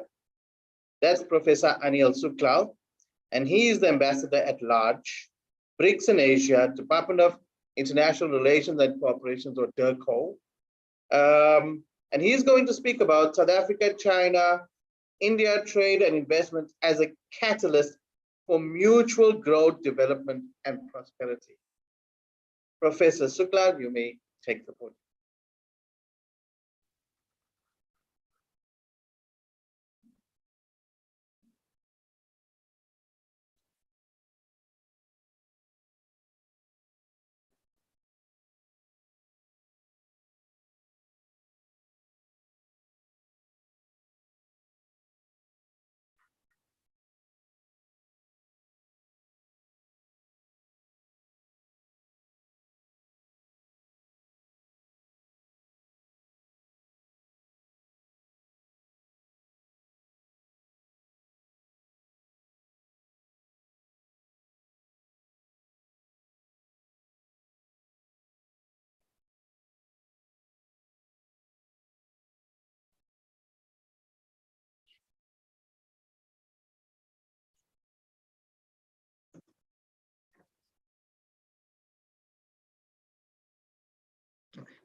Okay, let me, first of all, thank you, Shalin. Vice Chancellor, Prof. Matose, Deputy Vice Chancellors that are present here, Prof. Baba Tiwari, other eminent guests, and of course, our chief guest, Honorable Dr. Zweli Mkhize. Thank you for giving me this privilege and inviting me to the University of Zululand. This is my first visit to your university. As a student of University of Durban-Westville, we always planned in tandem our protests during the difficult days. So we knew very well colleagues from the University of Zululand.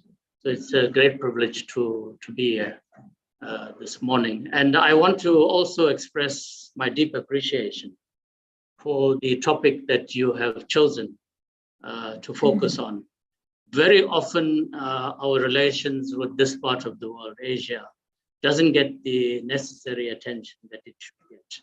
And I think Dr. Mkhize, in his very insightful and informative paper, has laid the groundwork for us in terms of the focus of this conference and why it is necessary for us to reinvigorate this relationship. We recall that during the period of apartheid, it was this part of the world, apart from Africa, of course, that isolated South Africa and rallied towards our call for supporting our liberation struggle. So Asia has been very much part of South Africa's and Africa's history. The trade relations between Asia and Africa go back many, many centuries, of course. But in the modern era, with the domination of the Western powers and the subjugation, as was mentioned by Prof. Tiwari and also Dr. Mkhize, as a result of colonialism, the role of Asia and Africa, its rightful role, receded and was deeply negatively impacted. And I've been very privileged in government to be part of managing our relations with Asia.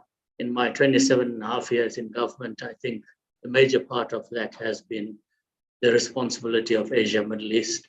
15 years of that as Deputy Director General. And a number of embassies in the region was established during my watch. Now, if you look back at the relations between specifically South Africa and Asia, prior to our democracy, we had a presence only in 5 countries.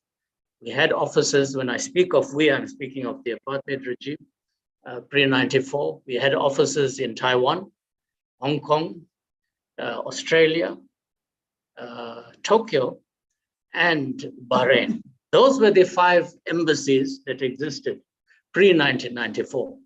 But once we became a democracy, of course, we accelerated the pace of our presence in Asia, and the Asians themselves was awaiting to establish relations again with South Africa. And until last year, we had 32 embassies in Asia Middle East.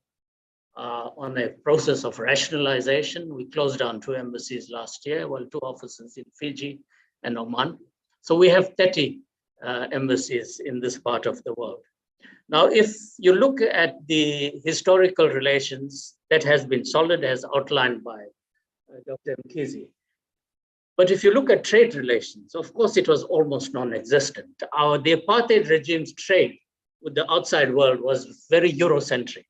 Some 60 to 70%, almost 80% of total trade of the apartheid regime was with Europe and Americas. Very little trade with Africa because of the sanctions and boycotting of the apartheid regime, and almost totally non-existent with Asia. As at the dawn of our democracy in 1994, our total trade with Asia was 45 billion rands. It was a small trade. And last year, our total trade exceeded 1.2 trillion rands, billion rands. Now that accounts for 43% of our total global trade. That is why Asia matters. And this is only the beginning. I say this is a beginning. We are a young democracy. And our relationship with this part of the world is still in its infancy as far as I'm concerned. Even though these economies are booming, Asia's trade of share of global trade as recently as 1970 was 15%. By 2021, that had grown to 40%. Last year's global GDP was just under $94 trillion. Asia's share of that was $37 trillion. And as was pointed out by Prof. Matsose, Africa's share of global GDP is under 3%.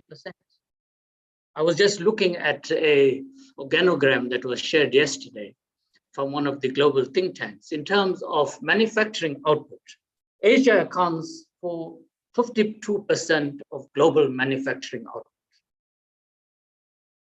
Europe, 22%, North America, 18%, and Africa, 2%. Now, the point was also made by Prof. Tiwari in terms of Africa's share in the agricultural sector. And likewise, we can, in terms of e-commerce, which is dominating global trade today, especially brought to the fore also because of the pandemic, Africa's share of e-commerce is under 3%. Asia's share is almost 60%, powered in the main by China. Now, how is it, and you have chosen a very interesting topic for this workshop, Asian drivers in Africa. How did the passenger become a driver? Because as recently as in the early 70s, Asia was a passenger in the global economy, a very small share of the global economy. So how does this passenger become the pilot of the plane today? Because as I've indicated to you, 40% of global GDP today is in the hands of Asia, and this is going to change dramatically. Your major market today is not in Europe.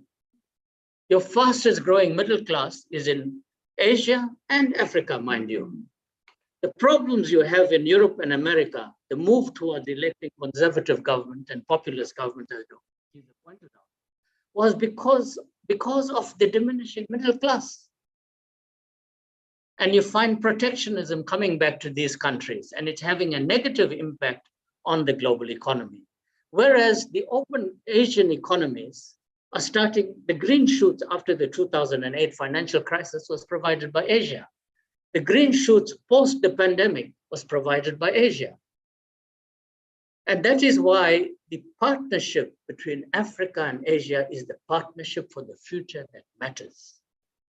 I'm not saying it's a perfect partnership. There are a number of fault lines. I'll speak to some of that. Dr. Mkhize mentioned some of it. Prof. Tiwari mentioned some of it. But why do we need to strengthen this partnership? Now, I've said this, when President Ramaphosa became the president, he promised to visit all of the national departments. The first department he visited in March 2018 was International Affairs. And he asked for 5 presentations, and I had to do 3 of those presentations. He wanted a presentation on our role in G20. I was still the Sherpa of G20. He wanted us to give him a presentation on BRICS because we were preparing, of course, we're chairing BRICS in 2018. And I'm still the Sherpa of BRICS. And he wanted a presentation on our relations with China. Now, one of the things I said to him, having worked with China for a long time, having traveled through China for over 3 decades, and personally experiencing China and India's growth. India, I first experienced when I first went there in 1979, and the India of today is so vastly different, you can't recognize it. I keep telling my Chinese colleagues that when I went first to Beijing, there were more bicycles on the road than cars. And that was a fact. It was a fact. Of course, that's changed. And I'm always reminded of a joke that my colleague, the Chinese Sherpa, mentions to me. You saw a massive growth of tourism. Some 120, 130 Chinese move out of the country as tourists pre-COVID. And the Chinese had to put out a book on ethics and behavior when you're overseas. Now he says, colleague, the problem is we have suddenly accumulated vast wealth and we want to go and explore the world. But we must remember most of us lived in villages. And coming out of these villages, we still think we are in villages. So when we visit these foreign countries, we behave like we're in villages. Now I was on a Kulula flight, I think, from Johannesburg to Durban, and there was a Chinese group, almost the entire plane full. While the plane took off, they got off the seats, they started taking out small bags and distributing food, sweets, and all of these things they do in the village because they believe in the community. That's the Chinese psyche, and that's one of the reasons for the success. Now, the point I made to President Ramaphosa is that we all love China. When it comes to, Dr. Mkhize knows this, when it comes to a state visit to go to China, every minister wants to be on that delegation. As officials, we all want to be on that delegation because it's an exciting visit. But we also suffer from a China psychosis. Even though China is our largest trading partner, by and large, South Africa as a whole, we are still Eurocentric in our thinking.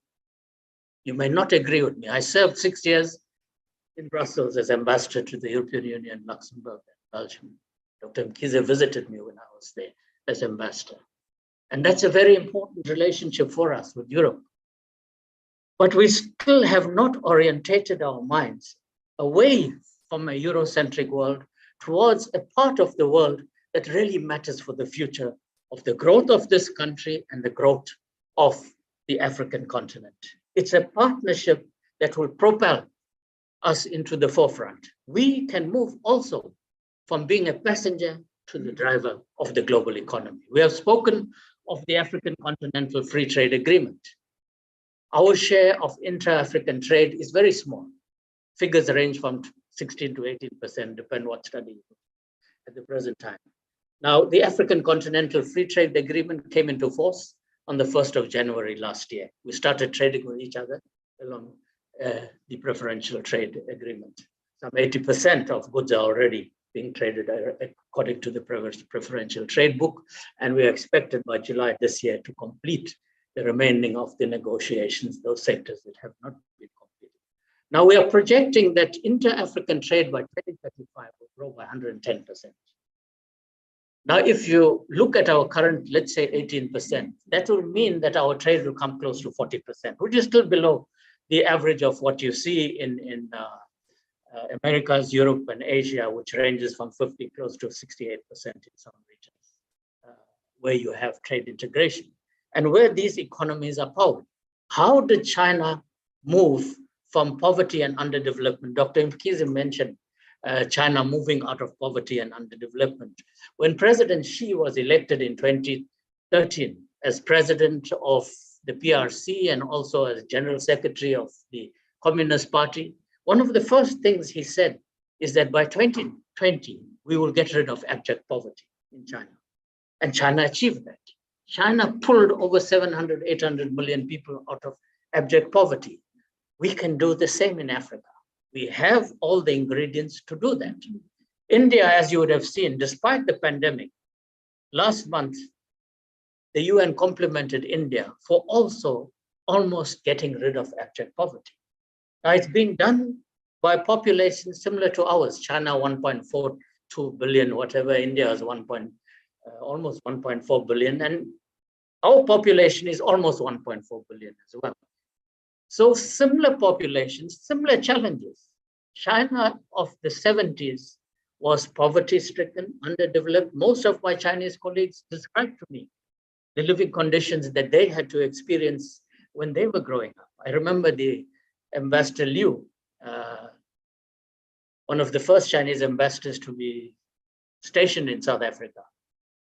He mentioned to me when he was growing up in the 50s and 60s, the cousins from Singapore will bring old clothes and give them to wear. He said they would have one full meal a day, a bowl of rice. Now, this is Ambassador Liu, who last year was awarded the Star of the Communist Party for his services to Africa and China relations. Even the Chinese Sherpa, Ambassador Zhang, who's currently Chinese ambassador to the UN in New York, he related very much the same story to me. I've gone and lived with Chinese in China, and I've seen also the affluence today. So how did they move from that level of poverty, inequality, underdevelopment to the China it is today? And what lessons can we draw from China's development? The same, in 2 weeks' time, I'm taking part in a seminar celebrating 25 years of South Korea's, South Africa diplomatic relations. Now we keep using the example of South Korea's GDP being below that of Ghana's in the early 60s. But Ghana's GDP was bigger than that of South Korea. Today, South Korea is a G20 country. It's in the top 15 global GDP, so over $1 trillion, $1.6 trillion GDP. How is that possible? Now, these are the lessons we need to draw from. But very often we do go to Asia, very major delegations. I always am reminded of the story again that I said to President Ramaphosa in 2016 when he was deputy president. We went to Shenzhen, and I was privileged to be part of the delegation as DPG for Asia. And when I had to brief President Ramaphosa, deputy president then, I said, we came here in 2004. I came here with Deputy President Zuma to this very same Shenzhen with exactly the same assignment that you have embarked on today, to come and see how this fishing village of the 70s became the first special economic zone that started powering China's development and growth. We came here 11, 12 years ago. We came and saw. But we go and see, we observe, we are struck by what they have done, but we fail to come and implement. That is our weakness. South Africa has excellent policies, but we fail to implement. Now, in the case of China, as you know, China and Asia in general, in my experience with Asia development, there's proper planning. China has the 5-year plan. And they stick to that 5-year plan. Last year, they released the new 5-year plan. But before moving on to the new 5-year plan, they will make sure that we have addressed what we have set out to do for those 5 years. And you can rest assured it's done. It's done. So proper planning and forward planning. I always ask my colleagues in the department, even to Minister Kwando, I said, where do we want to see South Africa in 2030? That's not very forward planning. That's immediate planning. China plans 40, 50 years ahead. India does. The Asians do that. When they speak of short-term planning is nothing less than a decade or so. They will project where they want to see the country. China wants to be a moderately successful country by 2035. And by 2049, when they celebrate the 100th anniversary of the founding of the PRC, they want to be a first world country, fully developed modern country, and they'll achieve their target. India is celebrating its 70th anniversary of independence, and they have set certain goals. Very focused, very focused. So the future is this partnership. The way we craft this partnership is very important. Yes, there are many Asian drivers in Africa today, led by China and India. You have, later on, Mr. Anand will speak to these partnerships. Dr. Mkhize mentioned some of them, the FOCAC. And I've been involved with FOCAC from its birth. I was there in 2000 in Beijing when the first FOCAC ministerial was taking place. I was part of our delegation with Dr. Nkosazana Dlamini Zuma and our then Director General Sipho Petiana. I was the senior official accompanying them, very much involved in the negotiations. And as we celebrated the 20th anniversary of our FOCAC 2 years ago, I was asked, what lessons did we draw from this? And I said, the biggest lesson for me in this 20 years of the existence of FOCAC, and you must remember between 2012 and 2018, we were the co-chair of FOCAC. For 6 years, we co-chaired this with China and co-chaired 2 summits. The first summit ever, FOCAC summit on the African continent, was in 2015 here in South Africa, co-chaired by President Zuma and President Xi. And in 2018, President Ramaphosa and President Xi co-chaired FOCAC in Beijing. The biggest lesson is, if you were in the negotiating room, there's some 40 countries then, because a number of countries still had relations with Taiwan. The biggest lesson we learned was how to respect each other and understand each other. We knew very little, even as diplomats, about each other. It was a difficult negotiation because the Chinese wanted to impose their will on us and tell us as Africans what is good for us. That was FOCAC 2000. And we had to tell the Chinese, no, we will tell you what we want, and you must become partners in this development journey with us. And slowly we shifted the Chinese mind to that direction. And you saw that also in 2000, because that was an interesting period when FOCAC was evolving. China had just joined the WTO as a full member. China now had the muscle and recognized very early that is the strength of Asian countries. They can see the future growth of Africa and where they should be. And they started nurturing this from a very early period. The first partnership with any country of the world with Africa, first formal partnership, was not Europe. The Africa-Europe partnership came much later. It came in 2000, and it got bogged down for about 7 years. It never happened because of the Zimbabwe crisis. 7, 8 years, we never had a summit, which should happen every 3 years. It was almost at the same time that they came into being. The first partnership was TICAD, the Tokyo International Conference on African Development. that was founded in 1993. It was the first global partnership between any country of the world and Africa. The Japanese were very foresighted. They could see where Africa was going, and they started moving in that direction. And then you had FOCAC, and later on, of course, the other partnerships such as the India-Africa Forum Summit, as well as the Korea-Africa Summit. Now, the trade relations between Africa and Asia is a solid trade relationship. Asia today is Africa's largest trading partner. And like in the case of South Africa, I pointed out to you, pre our democracy, our trade was locked with the developed North. Post our democracy, our trade is locked here. And I told our colleagues that before 2020, we will reach 1 trillion rands of trade with Asia. I was confident of that. I could see the growth. But I want to say that we are not taking full advantage of the opportunities that Asia provides for us. Asia is going to power global growth, and we need to become strong partners of Asia. Politically, we don't have to do much, as was pointed out by Dr. Mkhize.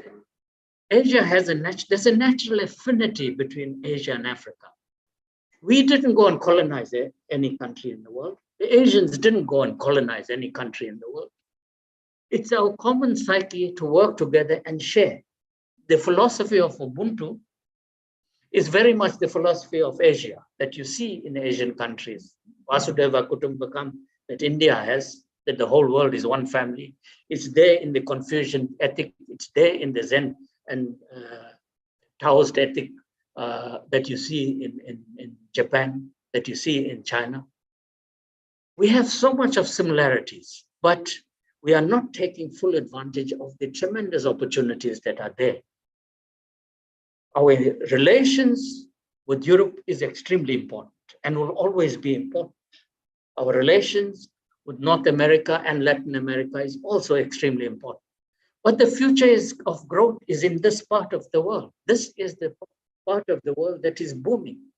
Our trade with China, as I said, in 1994, it was non-existent.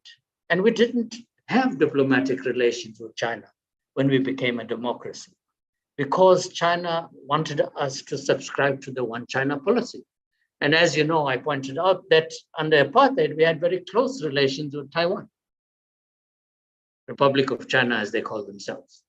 As far as China is concerned, Taiwan is an integral part of mainland, and there is only one China. So they wanted us to break relations. And President Mandela thought we could have relations with both the PRC and Taiwan. And the Chinese made it very clear to us, if you want relations with PRC, you have to sever diplomatic ties with Taiwan and subscribe to the One China policy. And we did that. We formally established relations with the PRC in January 1998. We'll celebrate 25 years next year of formal diplomatic relations. So from a non-existent trade relations, by 2009, China had powered its way to become our largest trading partner. And by 2010, China had become the largest trading partner of the African continent. Today, trade between China and Africa is close to $300 billion. Trade between South Africa and China today is close to 500 billion rands from almost a non-existent trade. Our two-way trade with India is just over 140 billion last year figures, and Japan is in the same region. Totally underdeveloped. Our trade with India, we set a target. I recall when we went on a state visit to India, I think it was 2015 or so, and we said by 2020, our trade must be $10 billion. By the exchange rate today, it's around 160 billion. We haven't reached it yet. And why haven't we reached that target? We need to ask ourselves that question.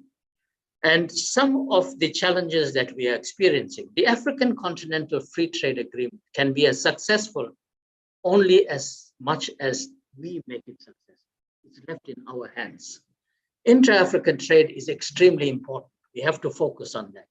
Now, one of the things when we started addressing the trade balance, the Ukrainian crisis, some of our diplomats that are stationed here are very ill-disciplined. You had the European ambassadors constantly tweeting and attacking South Africa for the position we took on the Ukrainian crisis, including the Ukrainian ambassador. She tweeted some very negative things about our government and so forth. But we didn't, I think, take action strong enough, because when you are a guest in a certain country, you need to respect that country, and you need to respect that country's position, whatever that position is. It's our prerogative as a democracy and a free sovereign country to take a position on any situation in the world. It is not for any ambassador to come and tell us what position we should take. And if they don't agree with that position, that's their democratic right as well. But you don't openly criticize the host government for that position. Now, if you look at the current situation, Thomas Friedman, who's the author of The World is Flat, has said that we live in the age of accelerations. I like your analogy of hell. You see, it makes perfect sense to me. For too long, we live in compartments. The world is interdependent, interrelated, interconnected. That's a fact. Globalization made sure of that. Even with the forces of deglobalization, it won't take away the reality of what has become of the world today. And the pandemic has advanced that even further with new technologies. In the age of accelerations, a number of factors are impacting on the human psyche simultaneously. And I was reading an article this morning by one of the political commentators. He says that the human brain perhaps is engineered to deal with one crisis at a time. But unfortunately, we can't afford that luxury anymore in the current age. We have the acceleration of climate change, the acceleration of new technologies, the acceleration of pandemic, the acceleration of major global crises like the Ukraine-Russia war. All of this is impacting on the human psyche. Each and every one of us are impacted by it. The floods in the past 5-6 weeks twice that devastated major parts of KwaZulu-Natal has been a shock to our system. But this is the new reality. It's a direct impact of climate change. This is the new reality. Conflict, I was speaking at a webinar, Mistra webinar earlier this year. And I said, in this decade, the decade of the 20s, will be characterized by 5 C's. You're going to find competition on the economic front. Competition is going to increase. You see that everyone wants their share of the pie. You're going to find cooperation, like you see new alliances being formed, the Indo-Pacific, the Quad, AUKUS, whatever, BRICS and so forth. New alliances that's shaping the geopolitical arena. So you're going to find cooperation. Conflict is going to become a norm. Not just the Russia-Ukraine conflict, major power contestation is going to be there. So the 4th C is contestation, and the 5th C is China. China is going to be a big C in this decade in terms of what happens. There's already prediction of China invading Taiwan, and there's all different types of scenarios being predicted. But I don't think China is going to be as foolish as that and invade Taiwan. Taiwan will become part of mainland China through a peaceful process, I believe. It is part of mainland China. So coming back to South Africa, China, India, and greater Asia trade, what is it that we need to do? What is it that we have done fairly okay? I would say satisfactory. If I had to give a report card, Dr. Mkhize, I'll say maybe give ourselves 55%. And I think that's being generous. Because I've been dealing with Asia and South Africa for the major part of our democracy. And my greatest complaint is missed opportunities. Missed opportunities. If you look at Australia-China trade, despite the tensions between Australia and China under the Morrison government that's just gone out, two-way trade is about $60 billion US dollars. Our two-way trade is just, I'm talking China, Australia. Our two-way trade is under 40 billion. We could be in that league and beyond that as well. But we need to change the patterns of trade. We need to address trade balance. And this was hammered throughout Our total trade with the European Union is just over 700 billion rands. That was one of the tweets that one of the European ambassadors put out. Are you willing to jeopardize this trade? The same colonial mentality of threatening. I wanted to put out the tweet, but I didn't, that our trade with BRICS was 726 billion. Just our trade with BRICS, South Africa and the 4 BRICS partners, is 726 billion, larger than South Africa and the 28 EU members after Brexit. But it's not about tit for tat. It's about recognizing that all of our trading partners are equally important and valuing those trading partners, but ensuring we take advantage of the opportunities. And the drivers of global economy today, it's China and India in the main. Your fastest growing major economy today is India. It grew by 8.8% last year. World Bank prediction was 7.9%, revised after the Ukraine crisis. It may be revised further down, given what is happening to the global economy. China was expected to grow by 5.5%. They grew by 8.1% last year. This year, it's expected to be 5.5%. That may be revised further down because of both the pandemic and the extremely stringent lockdown rules that China has employed in the chief engine of the economy, Shanghai, as you would have seen in the past couple of weeks. That's going to impact negatively. But what we need to do is look at the patterns of trade, as was pointed out by Dr. Mkhize as well, and Professor Tiwari. Our trade is still very much in terms of, we need to look at value addition and beneficiation. As much as Prime Minister Modi speaks about Make in India, and you were talking about you couldn't find formal pens in Woolworths. Dr. Mkhize knows that a few weeks back he was involved in aid distribution after the floods. And I know the people that were involved in sourcing aid made sure we bought blankets made in South Africa.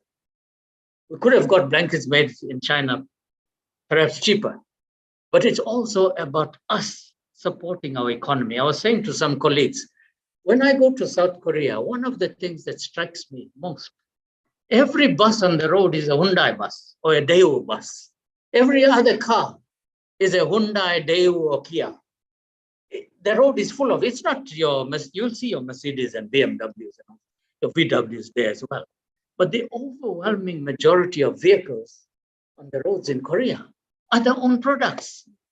Our homes today is littered with LGs and Samsung, even phones, be it from heaters to fridges to TVs, what have you. Why can't we reindustrialize? Last night, Prof. Tiwari was asking me some questions, and Dr. Mkhize, you'll know better on this. I was born in an area called Cloud in the South Coast. Right opposite us was the DeFi factory that should manufacture DeFi products. I remember that vividly because it was right opposite our home. And just outside our school were all the clothing factories. There was a whole range of clothing factories. We had such a vibrant textile sector, clothing sector, shoe industry. Right behind our home was a boat building center. We should build boats, small ships. We were so industrialized. What went wrong in our industrialization process? Why did we let it go through our hands? Now we're talking about reindustrialization. Because if you look at the nature of our economy, some 66, 67% is service sector based. Service sector doesn't generate mass employment. It is the manufacturing sector. And how did China lift itself? China started with low-grade manufacturing. You know, you should previously, maybe 10 years back, every street corner robo, you'll find the guy selling plastic hangers or dustpan and brooms coming from China. Now, if you go to Guangzhou, some 70% of Africa's trade is done with Guangdong province. Some 70%. And if you go there, the number of Africans you see, it's like a mini Africa in that part of China, because that's where your manufacturing hub is in terms of products, finished products. And that's where they buy and bring into Africa. Now, we ourselves are to blame for killing many of our industries, including the textile industry, because we allowed in cheap products from the Chinese market. And now we're trying to correct our mistakes to ensure that we don't have things like trade mispricing. I was giving the example of how we inserted this clause in the BRICS summit, where Minister Patel was complaining to Minister Pando that we have a major problem with trade mispricing. And you'll be surprised that you'll see formal pants coming from China marked at 150 formal pants. It's not a story, it's a fact, I've seen it. Women's dress for 2 or 3 rands, that's the price reflected. So how can we compete? How can we compete? So these are some of the challenges we've addressed it directly with the Chinese. We've addressed it directly with other of the Asian partners, that we need to speak of fair trade. We need to make sure that this is a balanced trade.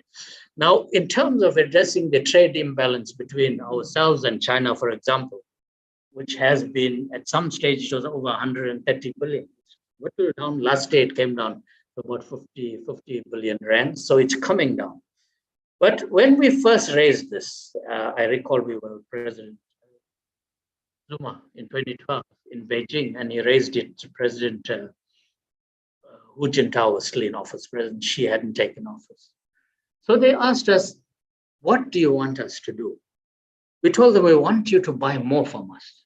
So they said, give us a list of your products that you want us to buy. Now, what did we give them? We gave them a list of 10 products. And what did we give them? Rooibos tea, wine, and these kind of things. Is that the heart of South Africa's economy in terms of what we can sell? So that didn't quite work. So we then changed track and we said, send us inward buying missions annually. So they did send inward buying missions. Of course, COVID has impacted the last one we had in 2019. And that started having a positive effect, where we asked them to come and see what is it that you can source from South Africa in partnership with South Africa, firstly. Secondly, we need to partner with both India, China, and other Asian partners in terms of our reindustrialization and manufacturing sector. This is very important. They have a winning formula. They've come out of it. It's like, when we decided to give Kosile and Medupa to the Japanese, the Chinese were also bidding for it. And we eventually gave it to Itachi. And the Chinese ambassador came and told me, we don't understand you guys. Japan doesn't have coal-powered energy stations. They don't have coal-fired power. So what expertise do they have in it? We are still powered by coal energy. We've got coal-fired power stations throughout China. We've got tremendous experience.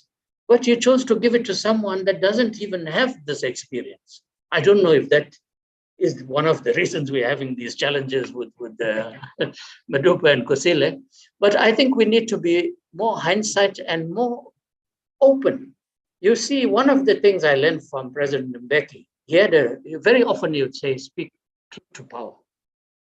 We may be a small country. In BRICS, we are the smallest partner, but we're not a small S.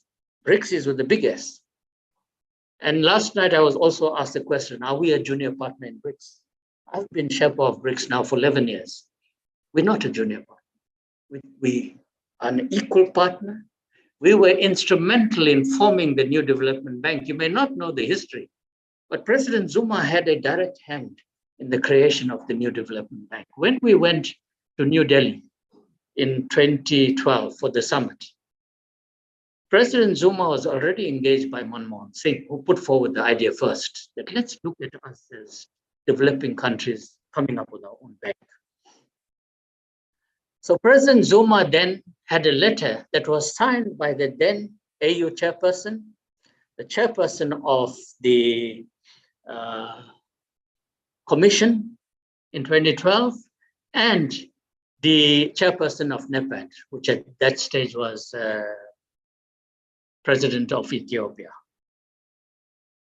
The three of them signed that letter. So we had a mandate from Africa to go and speak about creation of this bank. So in 2012 at the summit, they tasked our finance ministers to look at the viability and feasibility of creating a bank. And when we had the summit in 2013, those ministers produced a report which said it's perfectly viable and feasible to create such a bank. So the decision to create the new development bank was here in Durban, in South Africa, where the decision was taken. And as Dr. Mkhize has spoken about this bank, last year they gave us 2 tranches of $1 billion each to assist in our fight against COVID. So we have this new facility. It's a bank despite the crisis with Russia and Ukraine, and where now we have frozen new projects with Russia, not to jeopardize the credit rating and exposure of the bank to the Western financial houses. We still have a AAA rating and a AA+ rating with the major credit rating agencies. Now, I'm saying all of this, I'm not even going through my presentation, which is there, and I'm sure you'll get shared. I'm saying there are certain things we need to do differently. Firstly, we need to understand that Asia will power the global economy. Secondly, India and China will be the leaders of this Asian drive.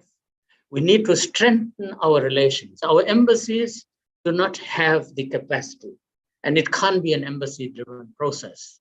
Now, for us to get the fundamentals right in our country, it can't be about government alone. It must be with all sectors of society. And as academia, and as universities, and as think tanks, and as students, you have a critical role to play. I see myself as, I always say to colleagues, Anand knows that I was a colleague of his at UDW. I'm an academic disguised as a diplomat. My true calling is an academic. You have an important role to play. You can't be bystanders. You just do not produce research. You must produce relevant research that speaks to the challenges of the day, and it must speak loud to the challenges of the day. And that research, when I say relevant, shouldn't become a product that you have amongst yourself as academics and as university community, but it should be a product that impacts on South African society at large. And I think you have a role to play there. You must play a role. And there must be this partnership. I spoke to the interconnectedness, interrelatedness of the global community. This also holds true of all sectors of South African society. So when we drive our relationship with Asia, and this conference is an excellent starting point, and I hope we can build further on it, whatever comes out of here. In helping us as government, that paves the way. Government creates an enabling relationship between governments. But trade relations is driven by the private sector. Once we have created the enabling environment, the private sector has a role to play. And I was saying this in the seminar earlier this week that I spoke about, that you need this partnership. Now, within BRICS, we have 3 tracks. You have the government track, which we call track 1. Track 2 is the academic and business track, and track 3 is the civil society. And I've been saying to each other that you must invite each other to your meetings. When the BRICS Business Council meet, you should have the civil society representatives there, as they do invite us as government. And likewise, when civil society meets, invite the other sectors. Let each one of us know what is happening. And because it's so interrelated and we can each nourish each other. So some of the fundamentals we have to get, we must change our trading patterns with Asia. We are now manufacturing and producing high-end products. We can change from commodity-driven, but until the commodity boom is there, we should ride on it. There's no problem in it. It's a time for South Africa to make money because there's a shortage of coal supply globally. There's shortage of major commodities because of the crisis. Prices have shot up. It works in our favor. We are also disadvantaged because of being an oil-starved, energy-starved country. We have to pay higher prices. So if we can get oil cheap as well from Russia, why not take it? There's so much of hullabaloo about why we're buying cheap oil from Russia. As a sovereign country, we must maintain our sovereignty and we must maintain our non-aligned stance. And I think that's the strength of South Africa. We must not be afraid to demonstrate who we are. We did this very loudly and proudly during the Mandela period. someone, when I spoke about foreign policy the other day, I said, if I have to speak of foreign policy, I'll divide it into 3 eras. It's very, of course, it's premature to do that as a democracy that's just about under 3 decades. But for me, you had the Mandela and Mbeki era, you had the Zuma era, and now you've got the democracy. Each administration, we as civil servants and people that are entrusted to implementing foreign policy, you see that each administration comes with a different take. Our foreign policy is solid. It was crafted during the Mandela era, something that we adopted, and it holds true today. There are 5 or 6 key pillars that informs our foreign policy. That's not changed, but the world has changed. It's how we implement that policy. And I think that's where we have challenges. So Asia, for me, is a ripe environment. We have vibrant relations with it. Politically, we don't have to do anything. It's a sound relationship. It's a relationship based on trust and mutual shared history. And it's a relationship that provides tremendous opportunities. I mean, if you look, Prof. Tiwari will share this paper, the PowerPoint that I've presented, where I trace the trade patterns of both India and China. Jamal will speak to the partnerships later on, and how this can work in our favor and Africa's favor. If we move in tandem together, we can draw lessons of how Asia lifted itself and apply those lessons to the South African situation, to the African situations. It's starting to happen. Very often we speak about one of the reasons why. I was asked this question in a seminar a few years back. How did Asia power itself? Do they have a different work ethic from us? You hear of this, that Asians go to work 6 o'clock and they leave office 12 o'clock and all of that. I've seen it also. You go to China, they'll be working late into the night. You go to India, you'll see these vendors are in the streets right throughout the night even. They're hungry. They're hungry to grow the economy. They're hungry to succeed. They want success. Now, I've seen this hunger in some of our African countries. I see it in parts of our economy. You must have the thirst to succeed. And I believe that ethos is there. We speak about the diplomacy of Ubuntu. Now, Ubuntu has all the key ingredients that Confucianism speaks of, that Taoism speaks of, that Zen speaks of, that drove Asian economies. We have it in our African culture. And that should also be there to power us into the future. It's how we apply it. And this is where very often we fall short in our trade and commercial relations with the global community. And I believe, and Dr. Mkize is very correct, we need to reset. We need to reset our relations with Asia, because this is a partnership for the future. As he pointed out, according to the UN, 89%. Now imagine this, 89%. That means almost 9 out of 10 person in the world is going to be African or Asian at the turn of the century. So where is your future market? Where are your future markets? It's in Africa and Asia. Your largest middle class is in this. Why do you have a scramble for Africa today? Because they can see it's no more the failed Africa. It's an Africa that's rising, an Africa with great potential, with the youngest demographic in the world today. As Dr. Mkize pointed out, the techno-savvy younger generation. And it's this new industrial revolution that will power Africa into the future. You're seeing it in a number of African countries. And I believe this is a partnership where we can also have a win-win, mutual benefit cooperation with Asia, given what is happening with the technology in their economies. In terms of us becoming a manufacturing powerhouse, in terms of us, as Prof. Tiwari pointed out, 40% of agricultural land, right, is in Africa. We can become the breadbasket of the world.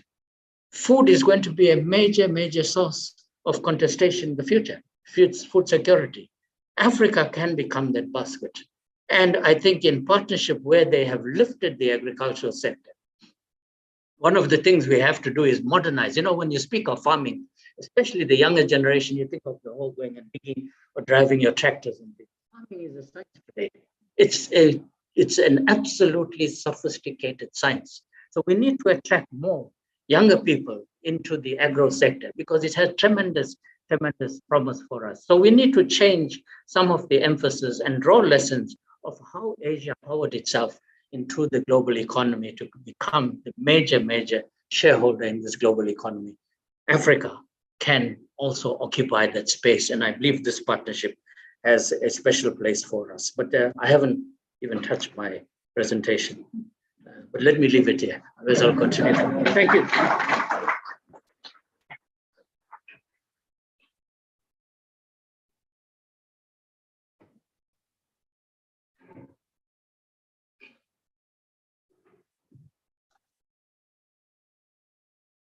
Thank you, Professor Suklal. It was awe-inspiring, really.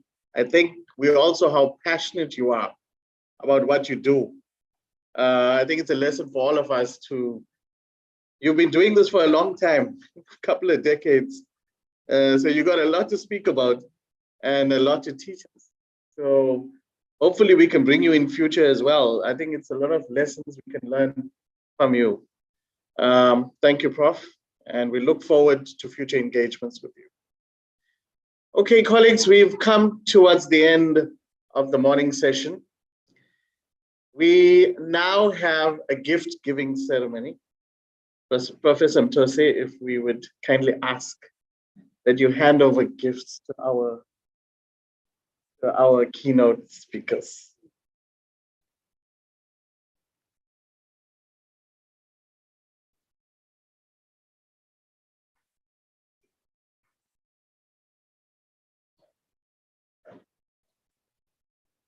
Smile.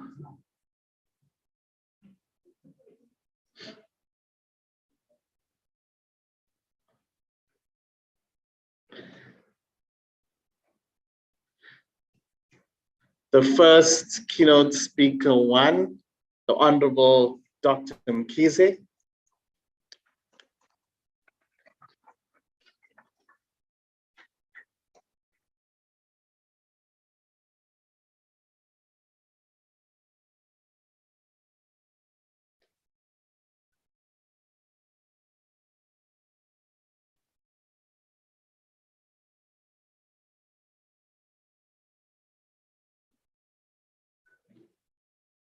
Thank you. Thank you. Okay, next is Professor Suklal.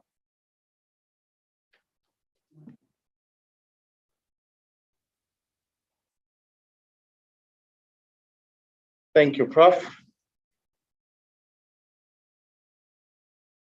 It seems very heavy.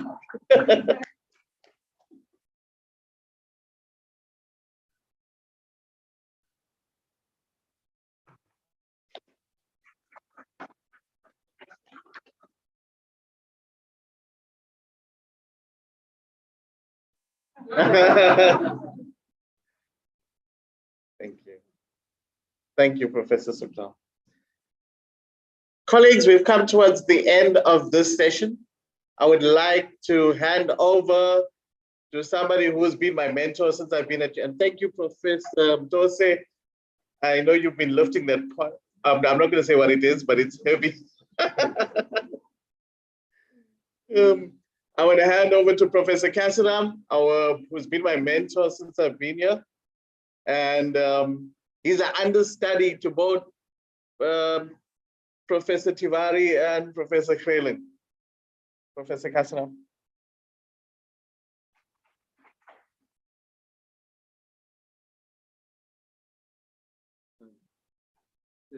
Thank you, everyone, for affording me this opportunity. I'm gobsmacked. With this awe-inspiring talks, starting from the mama of our faculty to Prof. Tawari, the father of the faculty, and Prof. Mtose, that in a very sobering way put the problem at heart. That if there's inequality, if there's poverty, if there's unemployment, then you and I can never be happy. That we have to bring about change. And then we had coming to the podium, the Honorable Dr. Zweli Mkhize, who did you see the parliamentary stance that he took? He put a whole dense, the whole overview of Africa, the world, the China, India, Africa relationship, all in such a short time. I found it very difficult to actually comprehend a lot of what he said. But it's because my brain moves very slowly, compared to the way Dr. Zweli Mkhize speaks. And Dr. Zweli Mkhize doesn't know me, but I know him from 1994 and before that. Shloni Zondi, Cam Chetty, A.S. Chetty, Yunus Karim, the day of my old family. Yeah, so now to start off with, there's no place in starting off, but I will start with what Prof.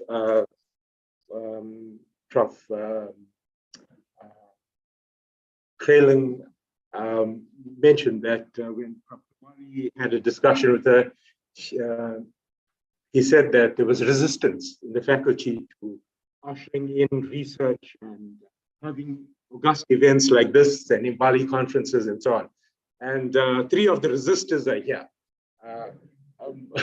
Myself, Mr. Hiralal, who ought to be a doctor, but yes, and Dr. Calvino.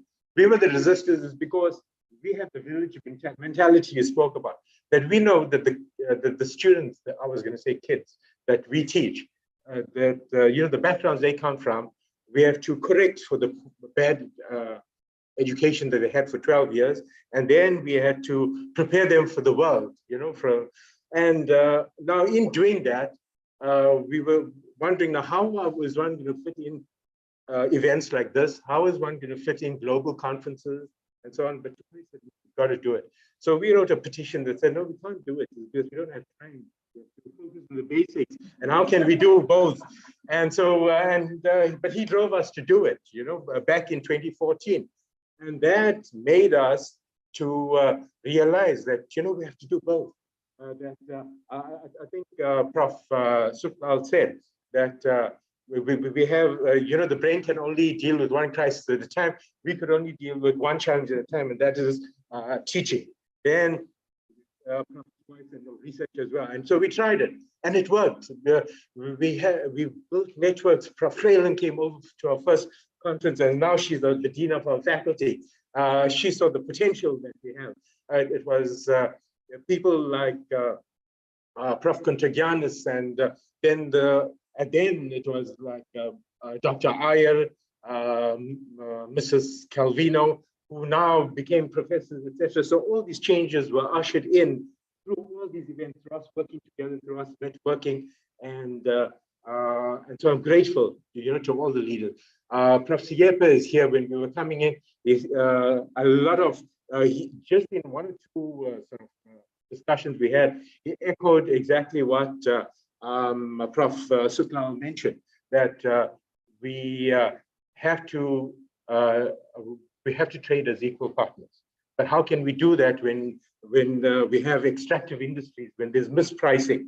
And so then Prof. Mtose mentioned a very important point. He actually took the words out of my mouth. I thought I'm going to have a stunner for everyone, and that is that our new vision as University of Zululand is the node of African thought. And there, fourth statement or fourth paragraph in the talk was, this is what we are for the University of Zululand, and the node of African thought is because we must be proud. And that echoes what William Keyes said, what Prof. Suklal said, and what our former president Thabo Mbeki said about Africa rising.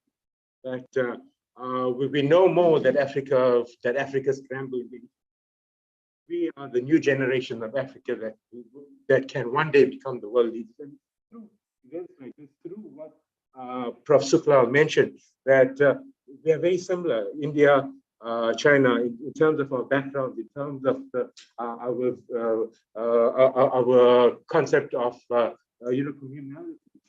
Speaking about Vasudeva Kutumbakam, the Lao Tzu philosophy, the Zen philosophy, one hand washes the other. It's a very popular African saying. It's pity that I haven't mastered my tongue to say it in isiZulu, one hand washing the other. Prof. Supal mentioned the whole philosophy of Ubuntuism is exactly what Oriental thinking is all about.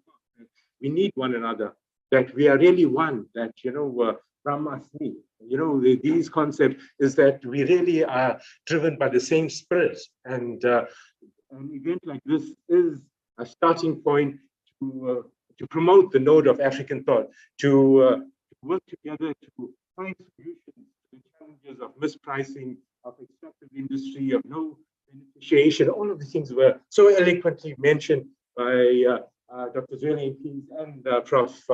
Supal. And I'm really the richer to have been here today. And, I can speak volumes about what has been said here, but I think we are out of schedule in terms of time. But one of the ideas that was echoed here is that Prof. Craylin mentioned that this is going to become a series, series of publications, and also Prof. Supal mentioned that we need to work together as academia, as the governing bodies of the country, and so that research becomes meaningful. And that's a very important point. And this is the starting point. Prof. Tewari has always been a visionary person. Back in 2014, when he introduced in Bali, to the South African scenario. Now we already got more than 30 papers coming in, and we're more than a week away from closing. And all of these papers are international, national, and we yet to put our own papers in. And so we're worried now that, we're not going to have enough slots for this presentation. But Prof. Tewari did us a disfavor by ensuring that Dr. Zweli Mkhize comes from his function that was that was planned by also Prof. Supal. We didn't know he knew such eminent people. Otherwise, we would have insisted that they come from our conference. But he brought them for the small, and I'm upset with Prof. Tewari about that. and we were scrambling for who are we going to bring? We need some personages from government, etc. And he kept quiet. He was as if he had, he had problems with internet connectivity and that sort of thing when we're having this MS Teams meeting. And so, but now we know why. But anyway, then Prof. Tewari actually organized this single-handedly. You see, when Prof. Tewari came here in 2013, 2014, he came here to be nurtured as a leader. He came here as an academic who had some leadership experience at UKZN, but it was this environment that made him to grow into the leader that he has become and influencing people like us, the three resistors that were here, and others. And now he generates a lot of research-related funding. And what we say is giving back to the community. That's a major ethical principle at University of Zululand. What do we give back? And this is what Prof. Tewari is giving us. He's giving us back a conference which coincides with our whole vision of Node of African Thought, is because this is where we, this is the laboratory in which we churn out these ideas and come up with a vision. Prof. said, we must imagine what we want our economy to be, and then we must work to achieve it. And this is where it starts. And it's so great to see our young postgraduate students. And in fact, Prof. Craylin mentioned the Lindau Nobel Conference. One of the persons is our own homegrown,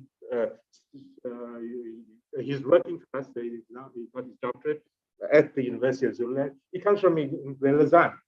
And he's written papers in high impact journal. And he tagged Prof. Craylin and I because we said, right, you're doing the right thing. You've got the ability, yes, go do it. Yes, okay, that's X squared there, but that's okay. and today he's going to go for a fully fledged viewing of the handing over of the Nobel Prize for Economics, and it all started off with having this vision of that we can be greater than just teachers. We can inspire a whole new generation of South African, and that is what gives us hope. We said Africa and hope. Now we say Africa rising, and it is because of the new generation that are all sitting here, and it's because of what our leaders have been have put in place. When I was in America with Prof. Ntose, I described her as a Black Margaret Thatcher. But I won't go into details why. But, the Americans were very impressed with the way she manages the university, and we need the new generation to emulate people like Prof. Ntose, Prof. Traylon, Dr. William Keys, Prof. Supla, and other eminent guests that are here today. So I need to thank many people for the involvement. So starting off with Prof. Tawari and his team. His team comprises Dr. Ilasani, who very silently but very like what they call it, the sword, this Japanese sword, a katami or something. He just works through things. And then there's Mr. Vincent Owede, who's our postgraduate student. He, in a very lovable way, he can do things, get people engaged, very respectful, but very solid worker, and we're grateful for that. Then also, I noticed that he recruited people that we wanted to recruit into Mbali, and that's Smam Shlongo. And we didn't know that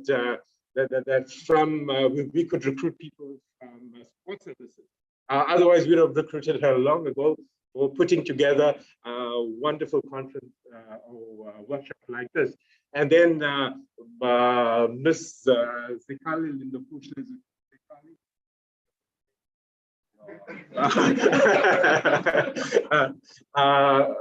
We're also grateful to her for emulating what Dr. William Keys was making his assistants do when he was addressing us on national TV during 2020 COVID pandemic.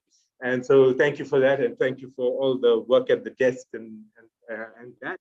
And then I also would like to thank the ICT team, comprising the soon-to-be Dr. Nkembo, Fachi Sakila, and there's one more person, I never quite get his name. I saw him, but anyway, thank you. ICT has always risen to the occasion, and they've always given us their best, for all our events, and we really always come out very pleased. Then to Spamangla Gumede, always enthusiastically coming up with some of the most beautiful photographs, but please don't put it on this and trash, because all your wonderful artwork will be lost, And so,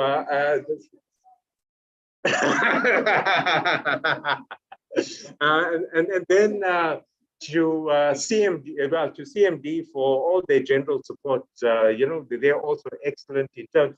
In fact, a lot of the branding that Prof. Ntose spoke about is due to our very own Ms. Nhleko and her team, including Spamangla, Precious Shamase, and others. And I don't know the new camera people that are here, but also thank you. This is one of the first. Prof. Tawari always comes up with these major innovations, and one of the innovations is now reaching for National Geographic status, coming out with a documentary on this, and it's great that FCAL has risen to the occasion of Node of African thought by coming out with a conference that speaks to this issue, but in our area of specialization. And this is really, highly commendable. And I'd like to give FCAL a round of applause. Of course, due to the leadership of our Okay, thank you. Oh, and I forgot to mention all these eminent guests that are on this list. Thank you very much for making this possible. Without your involvement, there's no workshop. Thank you.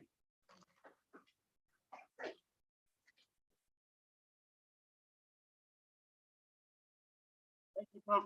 for that unique closure, and it's always unique. Colleagues, we break for tea now. Thank you for indulging us. The speakers, we want to take a group photo with Prof. Mtose, the keynote speakers, Prof. Tuwari, Prof. Helen, Prof. Kasram as well. The leadership we can meet. Could you follow Mr. Mtembo? Mr. Mtembo? Please, could you indulge us for a group photo outside? Thank you. Thank you, colleagues. You may break for tea.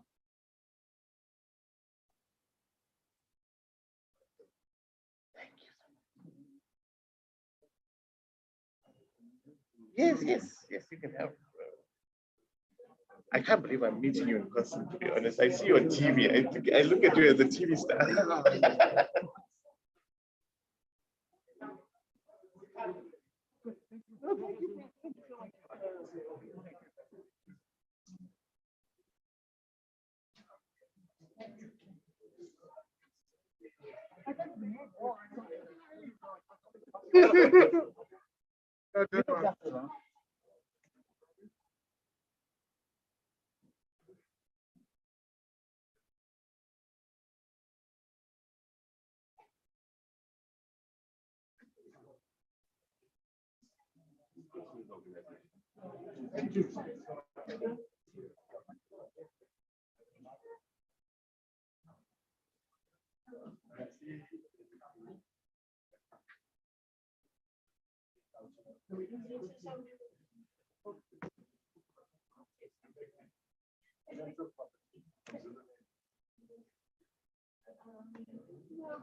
Yes, I see what's happening in Paris.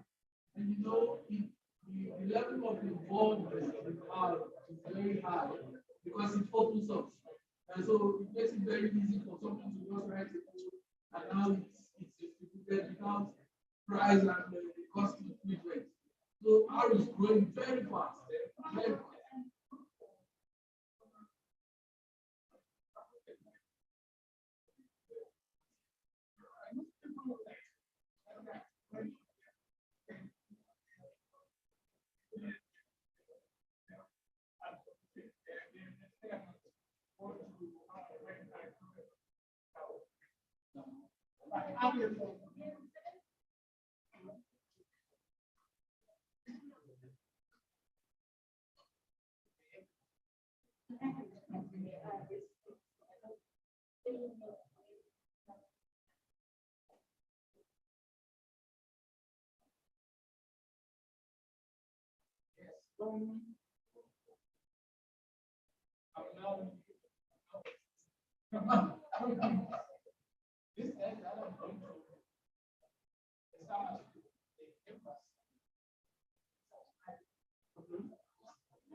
You need to also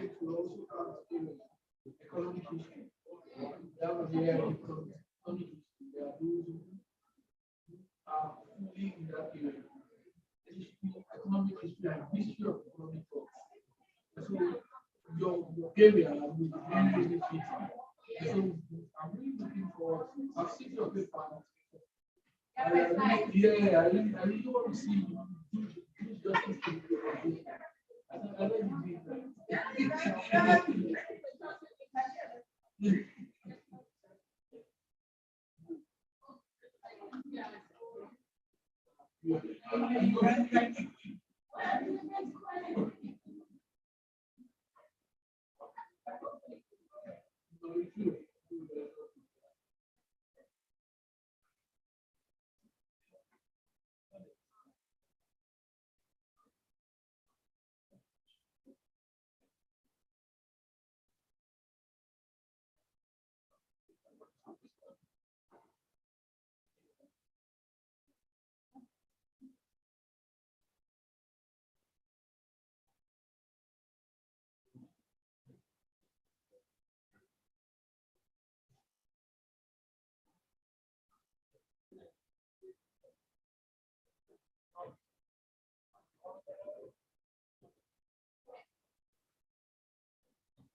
So abstract investment.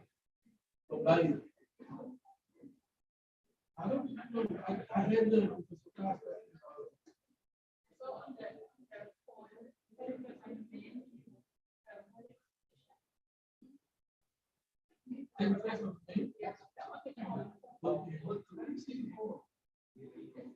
On the website.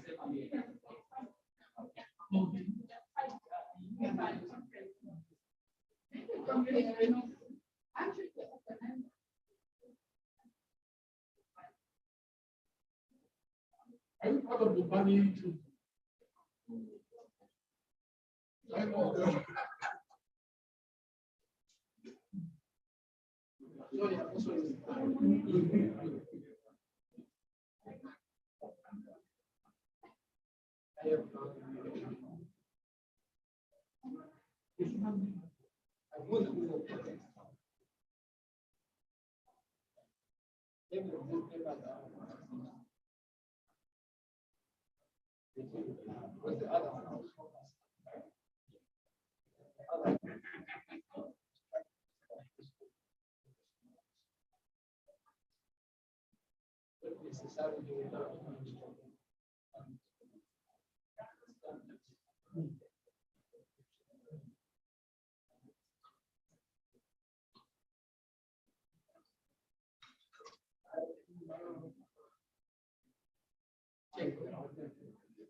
It became a lunch.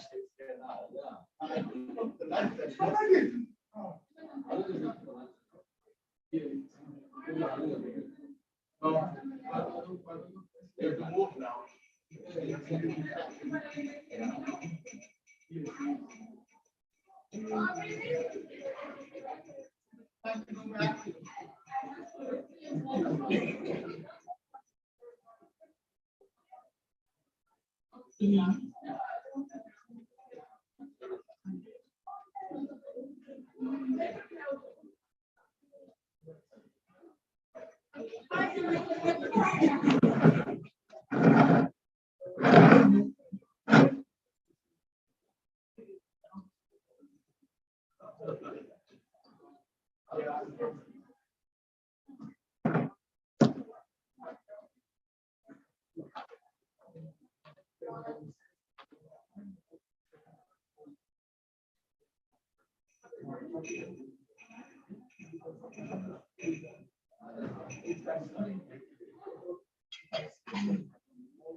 No, yes, yes.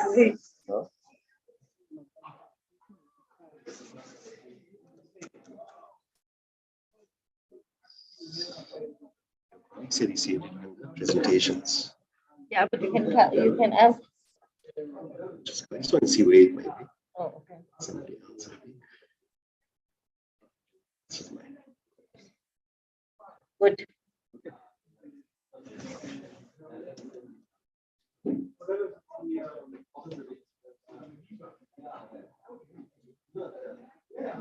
He was checking the presentation yakhe.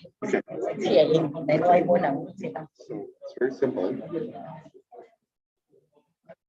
And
Sure.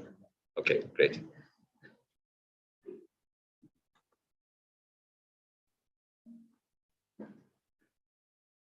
Okay, good afternoon, everyone. We seem to have a much thinner audience now. I guess that's good as well because it becomes a little more intimate, so we can have some discussion hopefully as well, if you're up to it. Let me introduce myself. My name is Jamal Anand. I work at the Department of International Relations and Cooperation. I currently work with Professor Sukla, coordinating the research and analysis for Asia and BRICS. We've been pretty much part of this process for about 5 or 6 years right now. It's a very interesting process in a very dynamic region, as you would have learned. And it's something that's close to our hearts, to both of us. And I must say that my passion has been inspired more and more, having to deal with the issues that we've dealt with in the last couple of years. So that's me. I've also traditionally also been a lecturer at some point. I was glad to meet my former student at DFT. Sandile a little while back. I taught politics there for a little while. And yeah, so then I proceeded into the Foreign Service and now back here to KZN to deliver a talk on solidarity and partnerships.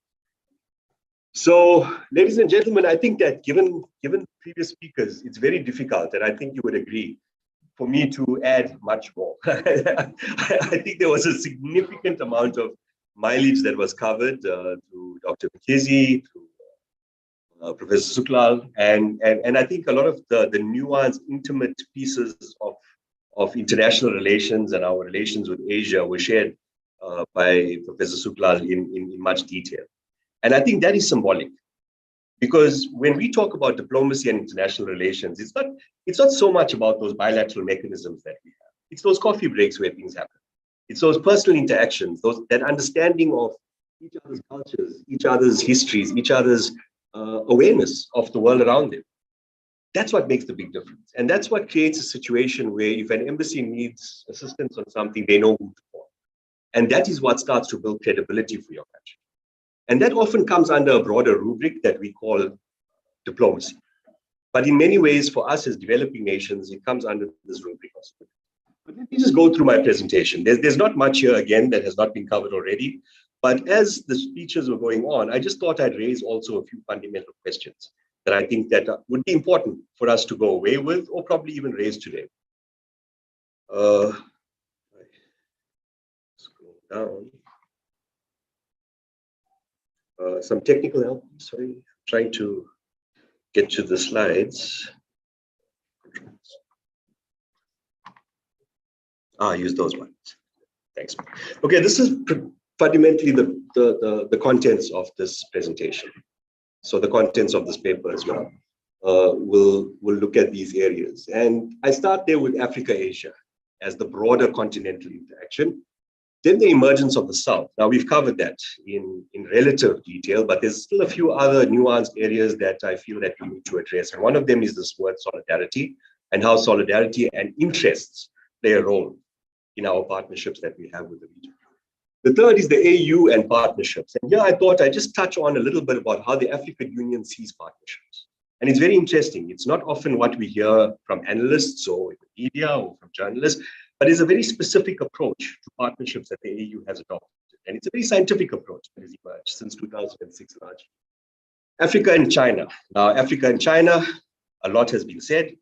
It's not just Africa's, but it's one of South Africa's largest partners, both in trade, but the broader, multifaceted aspects of our relations. You will understand that no relationship, either between human beings or countries, is based on one or two elements or processes. There are a number. And I think with China right now, especially in the last 20 years, since the FOCAC installed itself around 2000, this process has really intensified with Africa. This revisiting of our histories, our shared cultures, our shared understandings, all of this has been part of this process. And that then has this offspring and a trade-off on the trade and economic relations as well. And that's the kind of argument that I'm going to try and build here. Because when we talk about solidarity, solidarity is often seen as juxtaposed to interest. So you would either have that zero-sum thinking that either you are in solidarity with a country or you are realizing your interest with those engagements. Neither is actually true, because solidarity in many ways becomes part of your interests. And we'll discuss some of that as this talk goes along. Then we look at Africa and India. Now, obviously, the broader theme here is India and China with respect to Africa, but specifically, these two countries, when we speak of drivers, are the drivers in the region.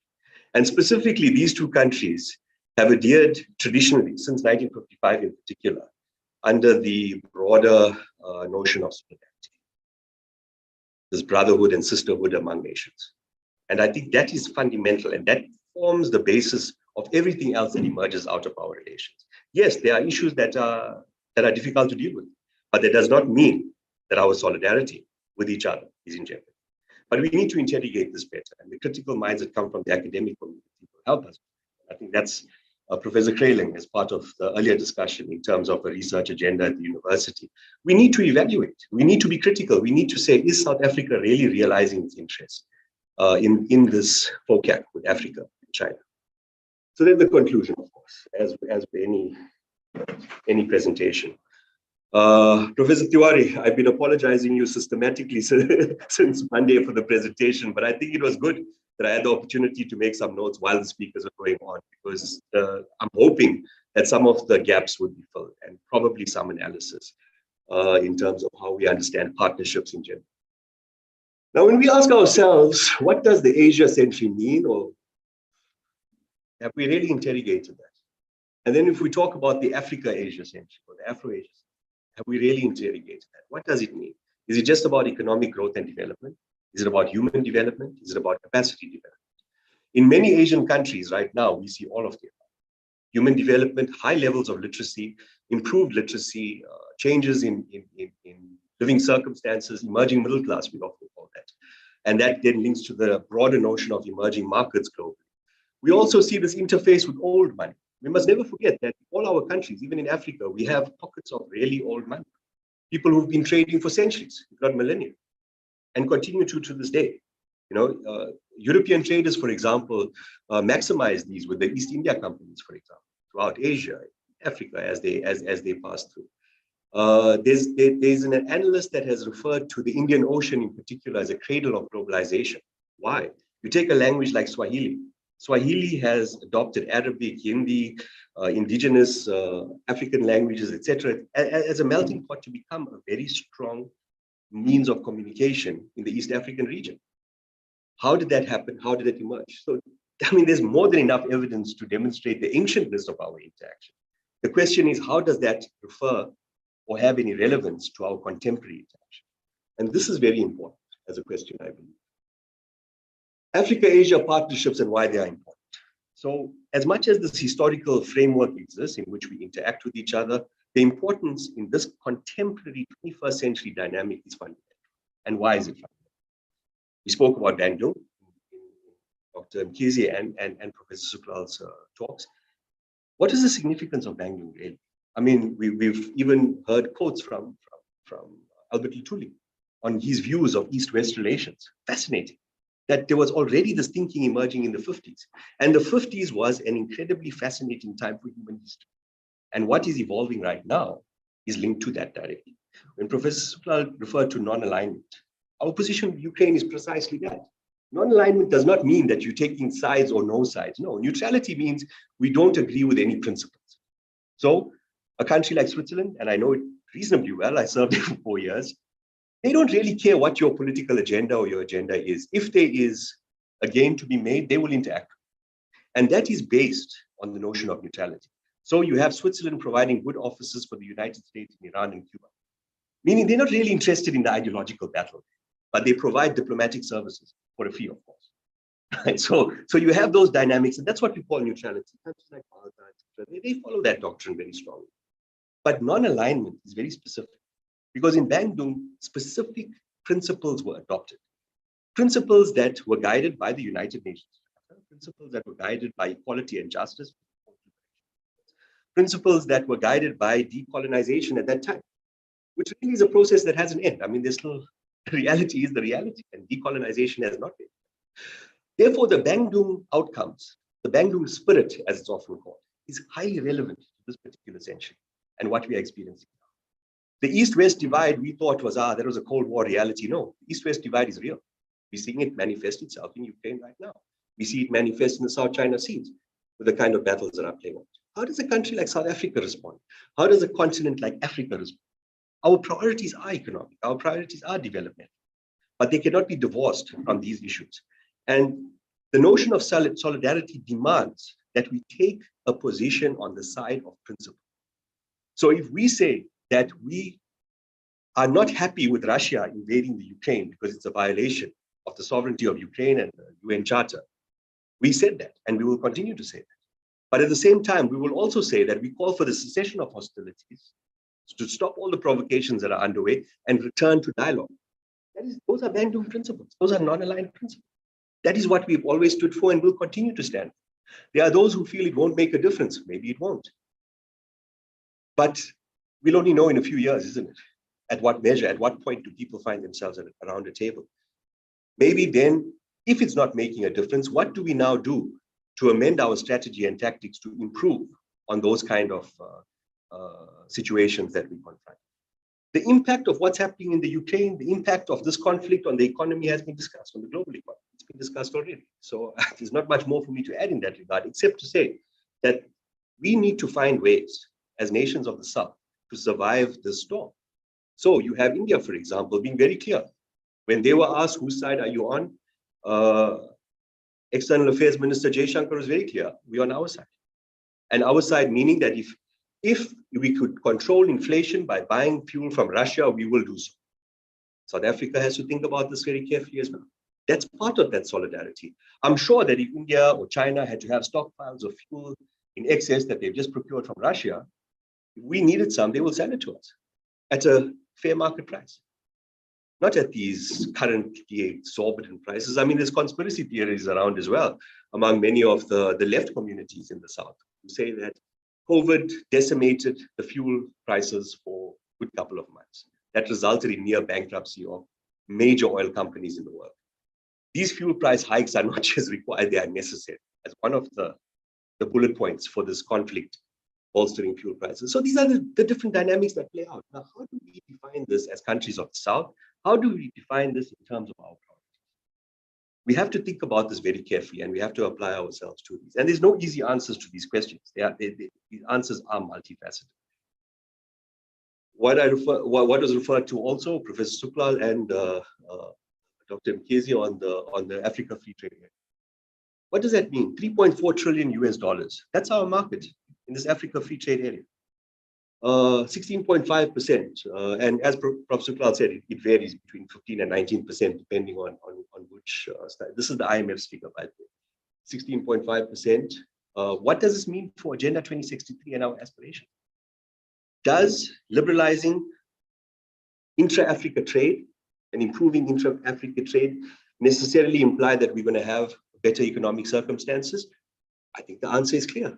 Examples through the world have shown that intra-regional trade is actually good for everybody. It's good for your region and the world. Asia, for example, rests somewhere between 65, 70% of intra-regional trade. We are at about 16%. That's a fraction of what is required to actually achieve economic growth. Comparative advantage between our states could be realized in Southern Africa, in West Africa, in East Africa, the Maghreb as well. We have the ability, we have the gaps that we can fill for each other to achieve sustainable economic development and growth into the future. How do we realize it and how do we achieve it? And then the last point, which talks to all of this, I believe, is national interest versus solidarity or complement solidarity.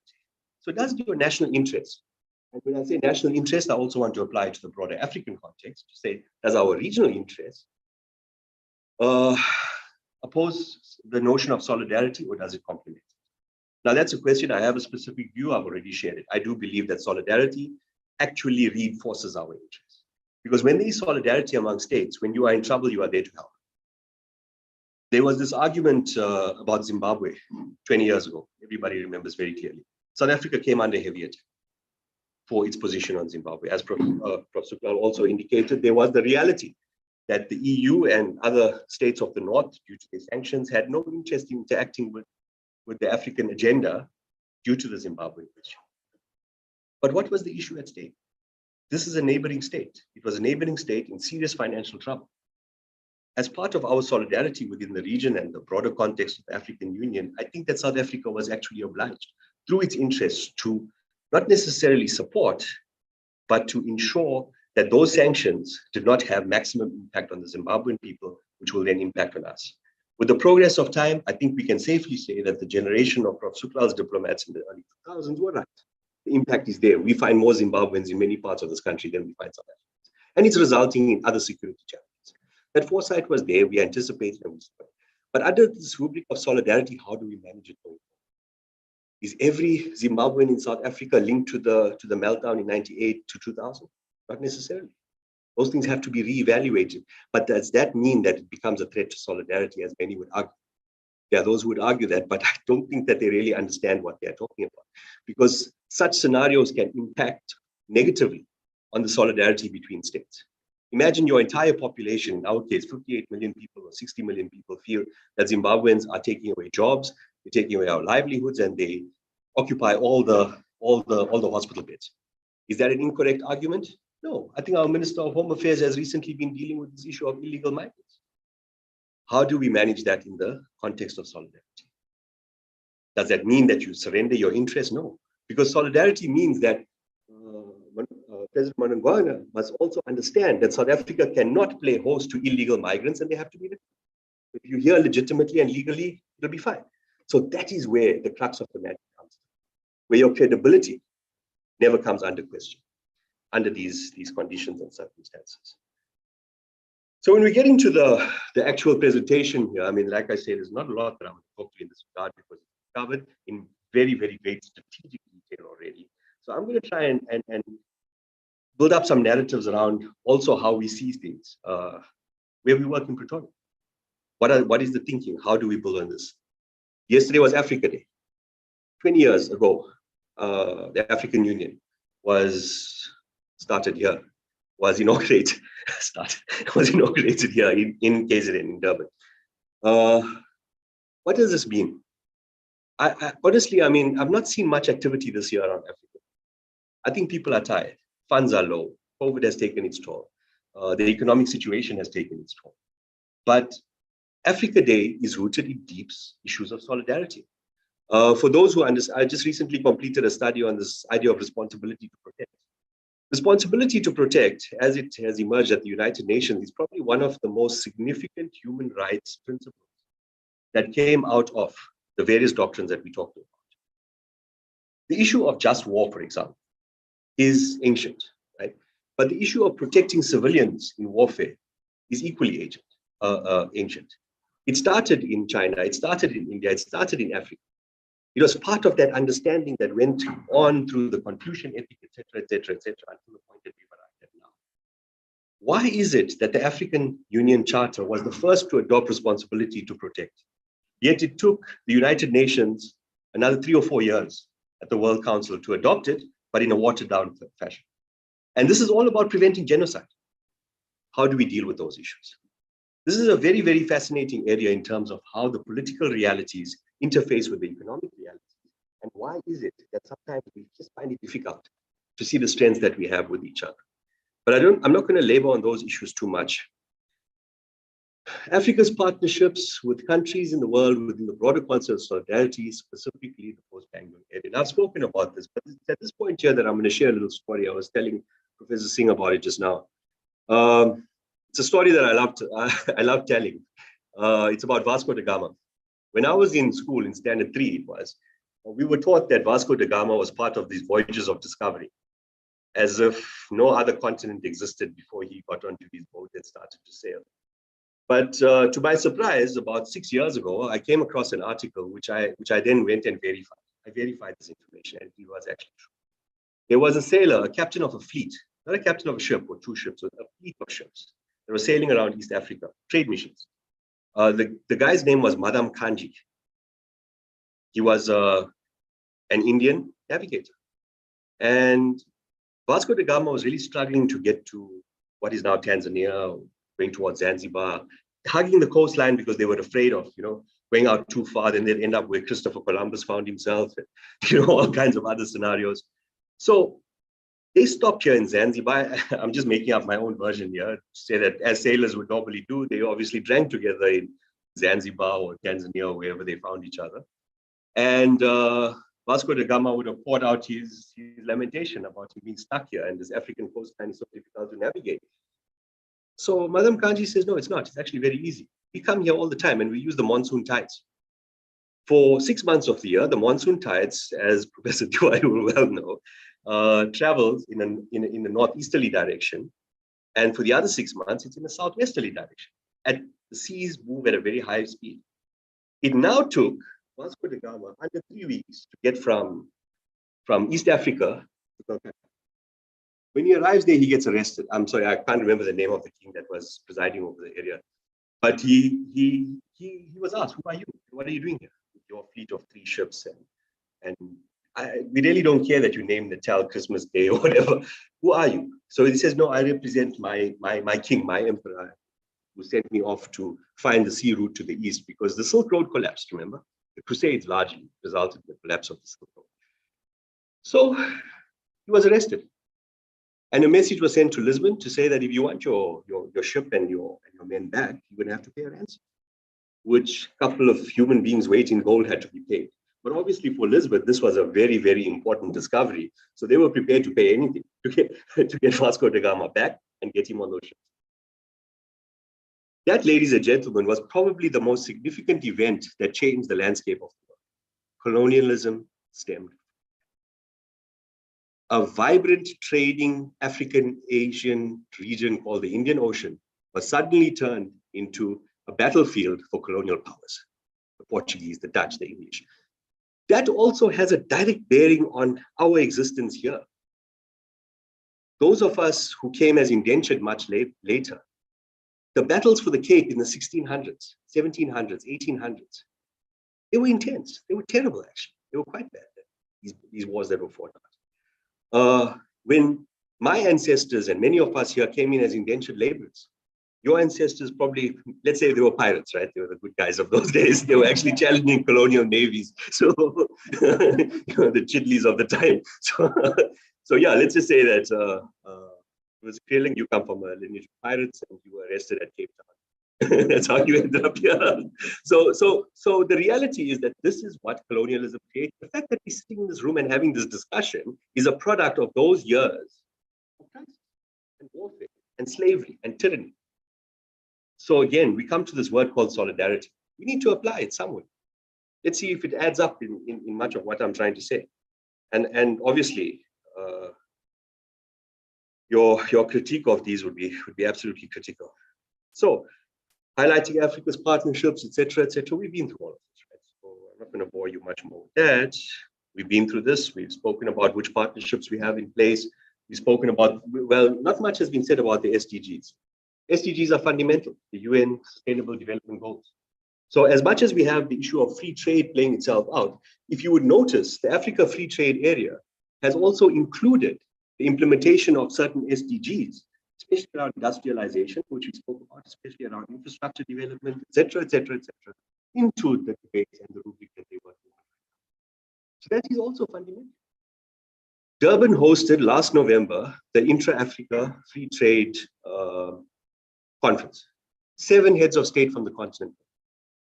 I know this because I've been working at the airport in the last couple of months in Durban. 7 heads of state. I can tell you we worked 24/7 to ensure that there was proper facilitation. Former heads of state, Obasanjo from Nigeria, he came in 3 times and returned once even after the conference was over. That was really significant. And it came at a point when COVID was starting to retreat, we're starting to lower our guard, etc. But the discussions that happened there, now I don't want to comment as to whether or not it was 3 or 4 billion that was agreed to, 11 billion as we heard. But the value of the discussions, at least, were in that era. Western representatives were all over the place. This was a very dynamic conference. But will it result in 14% or 16% or 17% intra-regional trade, turning into 30%, which is our target by 2035, I think? Will that result in that? How do we ensure that that happens? We need to ask ourselves, were our partners, the Indians and the Chinese, heavily involved in this conference? Were they also there to come in with investments to ensure that we have the infrastructure? There's no point in talking about intra-regional trade when the roads and the ports and the airports are not there. Then we're just talking about something. But there's hope, I think. And I think that there is a lot of issues that are coming up on FOCAC, the India-Africa Forum Summit in particular, and many other forums, but very intensively in those forums and our bilateral interactions to ensure that those realities enable intra-regional trade and strengthen those formations toward what we rightfully deserve, which would be that 3.4 trillion US dollar value of our regional trade. So here again, we talk about the emergence of the South. Where did it come from? I think we've covered a lot of this. But there was one very interesting dynamic. Now, to understand that we also have the blood of rebels in our veins as people of the South, you know. Oh yeah, there was a TV show once called that as well. Yeah, there was a celebrity show, if I recall. But yeah, but we are still people of the South, I suppose. But there's a very interesting story. In May 1954, the United States called a meeting on Indochina. And they invited India, China, Egypt was there as well, a few other countries that later became the Bandung agitators. Indonesia was there. And these were liberated states by then. So they had a meeting in May, and I think it was at ministerial level. And then there was a summit level meeting that happened around September. India was one of the countries that walked out of that meeting, along with China. They refused to be told what to do by the US in Indochina. Now, what was Indochina at the time? Remember, the French were retreating from Vietnam. Korea was, Americans were setting up that armistice and pulling out as well. But we knew that the Americans, I guess, were going to be coming into Vietnam very soon. You had issues around rebellions in Latin America. So I would imagine that the US administration of the time felt very threatened that this entire decolonizing world is going to come back to us. So they called this meeting, and these guys walked out because they're not going to take marching instructions. It was that resulted in a meeting between Premier Chow En Lai, Prime Minister Nehru, and Sukarno. Yeah, I think he attended the meeting in Delhi as well. And they mapped it out, and they agreed that Bandung, as Prof. Suklal knows very well, the Indonesians host events brilliantly, and the hospitality is almost second to none in the region. It was agreed by the leadership of the time that Indonesia is going to host the summit in 1955. I think they had about 2 or 3 months before April 1955 to host that. But remember, those principles of Bandung, as much as we had our leadership representing us in the African National Congress, those principles of Bandung were very much fortified in our cultural elements of our liberation movements of that time. Right? And they still had a lot of momentum to gain in order to become views that were accepted on a high political level. For example, India's agitation that apartheid South Africa needs to behave itself and stop being racist. So in 1955, you had non-racial, 1953, you had the non-racial resolutions. In 1947, you had the resolutions about Indians, because remember in 47, there was no apartheid. So it was India was concerned about, in 46 in December, was concerned about Indians in South Africa. And many Indians in South Africa at that time still had the umbilical cord with India. They were carrying citizenship, etc. That was of the, as people talk now, of the Girmitias, the people who are in agreement. They were carrying those as their documents. So there was no South African at that point. So yes, rightfully so. But that met with a massive delegation from South Africa, the African National Congress. There's even a story where Jan Smuts bumped into Dr. Tuma outside one of the city and said, but you don't even come to speak to me in the country. So he replied, he said, well, you don't talk to us. So unfortunately, we'll have this discussion here.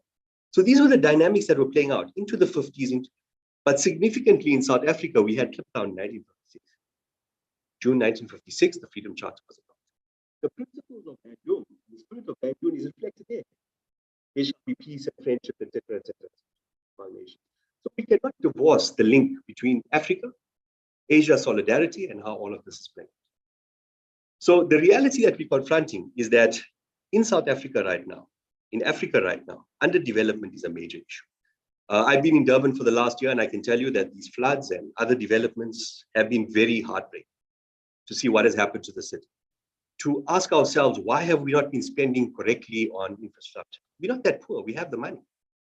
And where we don't have the money or resources, we have the partnerships to help with that. And those partnerships are absolutely critical. So I'm just going to go through this very quickly. As I said again, a lot of this has been discussed. Yeah, I wanted to talk just a minute or two about the AU partnerships, the African Union partnerships. Right? The African Union has adopted a position whereby there are a number of countries that want to engage with Africa as a country. Initially, there was some debate around that. It's actually patronizing or insulting, etc. But in 2006, and India was present at that AU meeting, where they formulated the Banjul formula. So representatives of the continent were selected based on that formula to represent. Now, the India-Africa Forum Summit, OCAC at some point as well, in 2000, the first India-Africa Forum Summit, the second in 2011, still implemented the Banjul formula completely. But in 2015, this was significant. Prime Minister Modi invited the entire continent. And if I recall correctly, there were like 35 to 40 heads of state level that participated in that India-Africa Forum Summit. And the outcomes of that were very significant, incredibly significant, because it laid the groundwork for a document, which I want to just pull out quickly, which is called the 10 Guiding Principles. Now, in 2018, July, Prime Minister Modi visited Uganda on an official state visit. During the visit, he announced two things: top priority in India's foreign policy for Africa. And he also announced 10 guiding principles and the expansion of Indian missions in Africa. Between 2018 and I think 2020, 18 missions were established. I think COVID obviously slowed those processes down. But these would be essentially the 10 guiding principles. It's available online, etc. You can look at it. But just as a scan, you can see it's all based on partnerships that are equal. It's based on the reality that Africa confronts in terms of the patronizing attitude, mainly of Western states. It's based on the fact that there'll be mutual respect and interaction. And it covers the key areas ranging from infrastructure to digital and capacity building. India has been involved in that since the 1960s. In fact, it was 1964, still a very poor India, already started engaging in capacity building programs in Africa. So all of this is there. And these are absolutely critical points to understand in the context that we are dealing with. China has been following the same trend, issues of human resource development, etc., etc. But remember now, we talk about the nexus between solidarity and interest. India and China have interests. It's not altruistic in totality. So solidarity can never be seen as altruistic, although many of this fall under that banner. Has Africa defined its interests in those contexts? We have. Agenda 2063 is a clear map in terms of what we hope to achieve. And only challenge would be trying to stick to that. So without further ado, I see I have 3 minutes left, Professor. Oh, apologies, I'll take 3 minutes. I was timing 1:15. Okay. Just to say, let me, okay, I can't, but just to say that what we have in the world right now is two incredibly powerful poles that have emerged. One is Asia, the other is Africa. Latin America is there. It's in our, I wouldn't want to say in our review mirror, but it's definitely in our, we're definitely looking at that very closely. But the reality is that the tricontinental, as it was envisaged in 1967 in Algiers, at an online and G77 meeting, that tricontinental was never ever going to include all three of the pre-colonial continents. The reality is that the tricontinental, as we know it now, is manifesting itself in the relations between Asia and Africa. And that is where the major growth pole is going to play out. But we have to adopt a pluralistic approach and a multifaceted approach. It's like every stream leads to the ocean. Yes, we're going to have the business types. They're going to engage in the political. We're going to have the universities, which is absolutely necessary. We engage in the academic. We're going to have the political parties, etc. Let's take BRICS. It's manifesting that already. Those 200 meetings that Professor Gul was speaking about, that is where it stands. We have to start thinking along those lines, that all our resources, all our capacities have to come together as one. So for me, the basis of this was prosperity through solidarity. And this is exactly how I believe, and no, not I believe, but this is the view that I subscribe to, which is our South African foreign policy view as well, that our trade and investment remains a priority, our economic development remains a priority, and to achieve those two, all of these streams have to eventually come together. I'm sorry if I took up too much of time, but thank you for your attention. Thanks, guys.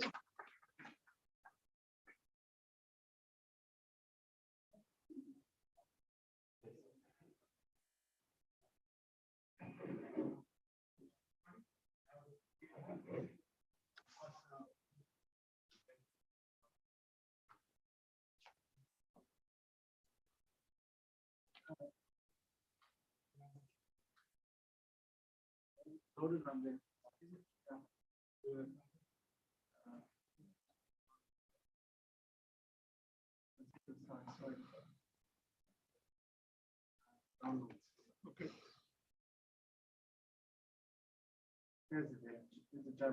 No, no.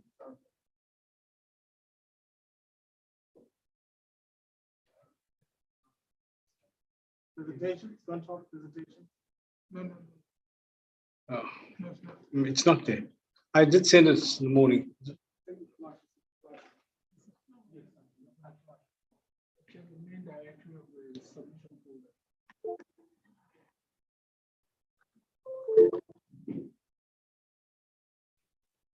It's under submission. Submissions. Yeah. Okay, second, number 2. Come down the slides. Number 2. Oh, here we are, number 2. Go to slides. Slides. All right. Okay. That's it. Yeah.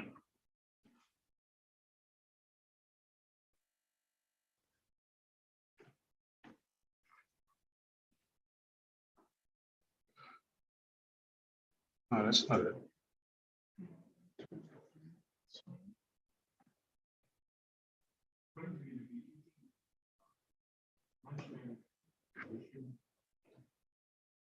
We've just had a lot of. What's going on? No, I want to share for the guys.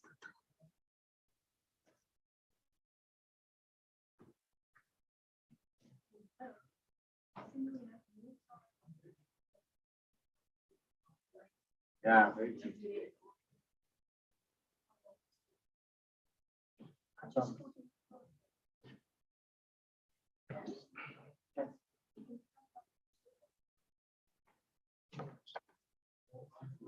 No, I'm making for the guys that are remote.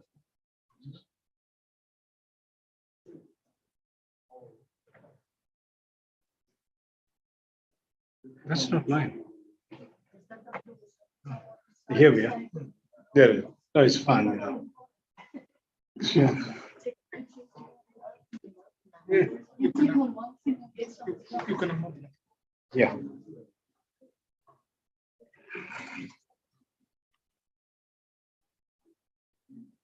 Good afternoon, everybody. I know that once we miss 5 to 10 minutes of any session, the rest of the day goes.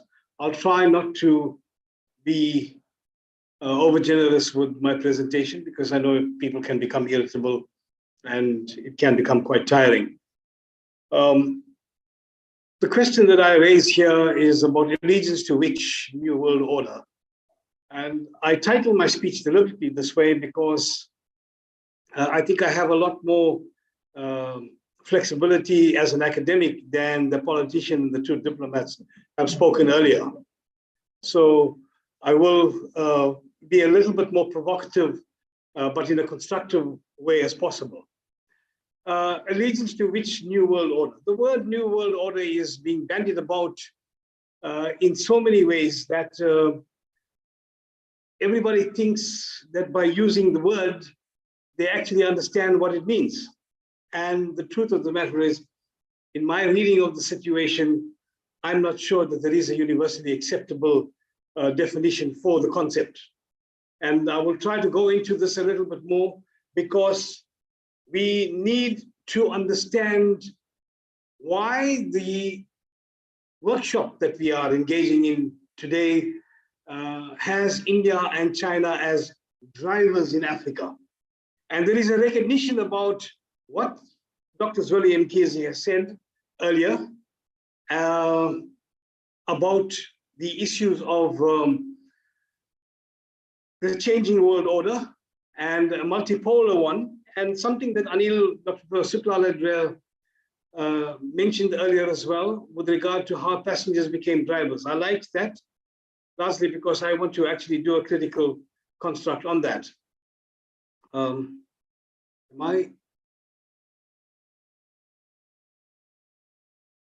Now, the term New World Order goes back to nearly 100 years, when Woodrow Wilson spoke at an election campaign at the University of Minnesota Armory in Minneapolis on 9 September 1919. So it's actually more than 100 years ago.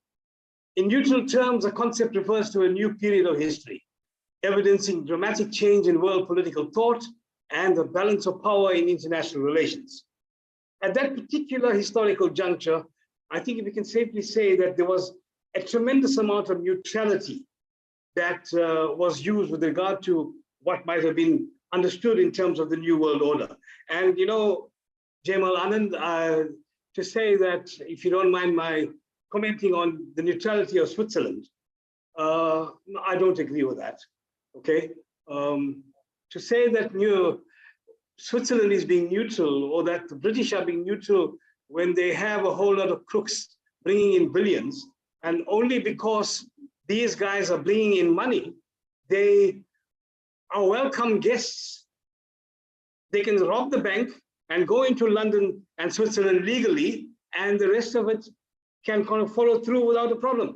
That is not neutrality, it is opportunism, but opportunism in a different way. And that is a different kind of opportunism. It's thuggery. And that's what the British and the Swiss are actually associated with. I hope they don't refuse me a visa for saying this. But despite varied interpretations of the term, it is primarily associated with ideological notion of world governance, only in the sense of a new collective efforts to identify, understand, or address global problems that go beyond the capacity of individual nation states to solve. Now, this is a very neutral kind of definition that one understands about New World Order. There is something associated with what Woodrow Wilson had actually spoken about then, and the currency of the United States, which has something almost ominous to it. The Latin phrase, if I may pronounce it in my own way, and if anybody knows Latin here, please forgive me if I don't do it the right way. Novus ordo secularum, the Latin phrase appearing on the reverse side of the Great Seal of the Americans since 1782, and on the back of the US $1 bill since 1935, which translate to New Order of the Ages, and alludes to the beginning of an era where the United States of America is an independent nation state. Conspiracy theorists claim that this is actually an allusion to America beginning to consolidate its hegemony over the world economy. Now, Truman's speeches, Truman, of course, having been in charge since 1945 to 1953, being the 33rd president of the US, have used phrases such as better world order, peaceful world order, moral world order, a world order based on law, but not so much new world order. So this goes back to the beginning of the 20th century, filtered into the second and third and the fourth centuries. And then, of course, the League of Nations, which started on January 10th, 1920, and came to an end on April 9th, 1946, used this concept of the war to end all wars, right? Somewhat reminds us of what Saddam Hussein was actually saying when the Americans invaded Iraq. It's a mother of all wars. But now wars have ended. We're just going through another one right now, which is affecting the entire world, with Russia invading the Ukraine. And I won't want to call that a war. It's an invasion and people defending themselves. Although Roosevelt, the 32nd president, and Truman may have been hesitant to use the phrase, commentators have applied the term retroactively to the order put in place by the World War II victors, including at that stage, of course, the United Nations, and of course, the Bretton Woods institution as a new world order. Now, Bretton Woods institutions, as we know, would constitute the World Bank, the International Monetary Fund, and what is now the World Trade Organization, which was previously known as GATT, right? Am I right? Okay, at least I know something. Thank you. So, yeah, it's almost a gap cover because it's made the world so sick. So now, from about this time, since the institution of the Bretton Woods institutions, this tripartite organizations, the most all these conspiratorial ideas began to emerge because of the way in which the Americans were dominating the world. The most widely discussed application of the phrase of recent times came at the end of the Cold War, when Presidents Mikhail Gorbachev and George H.W. Bush used the term to try to define the nature of the post-Cold War period and the spirit of what they call the great power, cooperation that they hoped might materialize. Gorbachev, of course, was not a communist. Neither was Russia ever a communist country. Neither is China ruled by a communist party as much as they call themselves one. They were not, they are not, and they will never be communist if people understand Karl Marx and what he understood by communism. It's not possible. I could make a more radical statement right now, but I'll leave that for another time about who really might have approximated, not necessarily achieved what communism was, but I'll leave that if time in the end allows me to state it.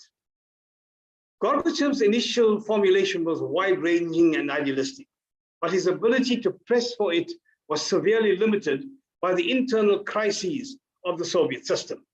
And that's why he realized that the socialist model that they adopted at that particular time simply did not work. It did not appeal to the individuals that made up their societies, however many they might have been by the millions.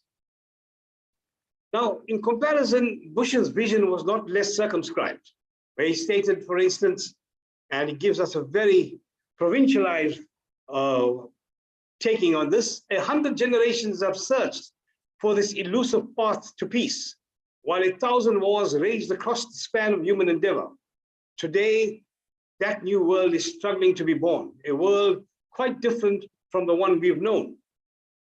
However, given the new unipolar status of the United States, Bush's pompous and steadfast position was expressed in saying, and I print this in blood red, there is no substitute for American leadership. So the Gulf War of 1991 was regarded as the first test of the New World Order. Perhaps it somewhat emerged at that stage. Now we can see a new world coming into view, a world in which there is the very real prospect of a new world order. The Gulf War put this new world to its first test. However, a Chinese writer in the global government is waiting on the wings, stated that the new world order is not so much a single plot as a way of reading history. At its most basic levels, a cabal working in secret. And that's really what the new world order is about.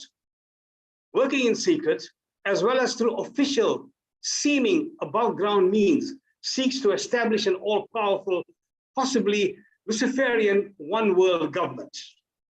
And in fact, the institution of the Bretton Woods institutions to date continues to operate in that fashion. If you're not with us, then you are against us. But of course, what is happening in Ukraine at the moment is teaching the Americans a slightly different lesson right now. Suspicions surrounding a shadow establishment date back at least to the 1700s, with the birth of the Freemasons and the Illuminati. But it was the past century's global wars, political realignments, and media innovations that gave new purchase to this old age paranoia.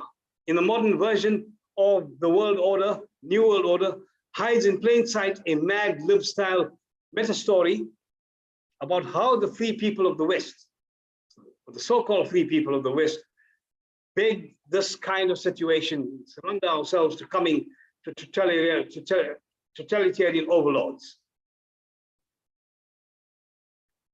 Now, recently, The Guardian has actually written in this situation, the coronavirus and who will be winners and losers in the New World Order. Now, a New World Order was supposed to have emerged in 1919. We noticed that it didn't. It somewhat came about when the Bretton Woods institutions were instituted, and that too somewhat came to power. But of course, the Americans got their way with respect to the situation that they managed to buy the way into this New World Order by being the major contributors of the finances. in the Bretton Woods institutions. And that gave them that hegemonic force and power over West European countries that also contributed towards it. China was trying to do exactly the same thing with BRICS, but they never had their way. And largely because of a strong leadership emanating from India. And that was actually neutralized, because if China had been able to do what the Americans did in 1945, then that bank would have taken a totally different order, and everyone else would have had to submerge to the Chinese way of doing things. But so far, it has been under control, and let's see how far it can actually go. Now, one very important factor about investments in Africa from United States and West European countries is that I think West European countries have virtually lost the plot in this part of the world. Many of them no longer have that ability or that tendency to want to invest in huge sums. They'd rather go towards Eastern Europe, to invest in China, to invest in India, but not in Africa. And much of this has actually been brought down. So the Germans, for instance, with the biggest economy in Western Europe, had reduced the amount of investments that they have in Africa, and Italians followed very similar suit. With COVID actually hitting the world to the extent that it did, a very important man at one stage of our lives in the global economy, Henry Kissinger, stated that the world needs to realign itself to a totally new world order.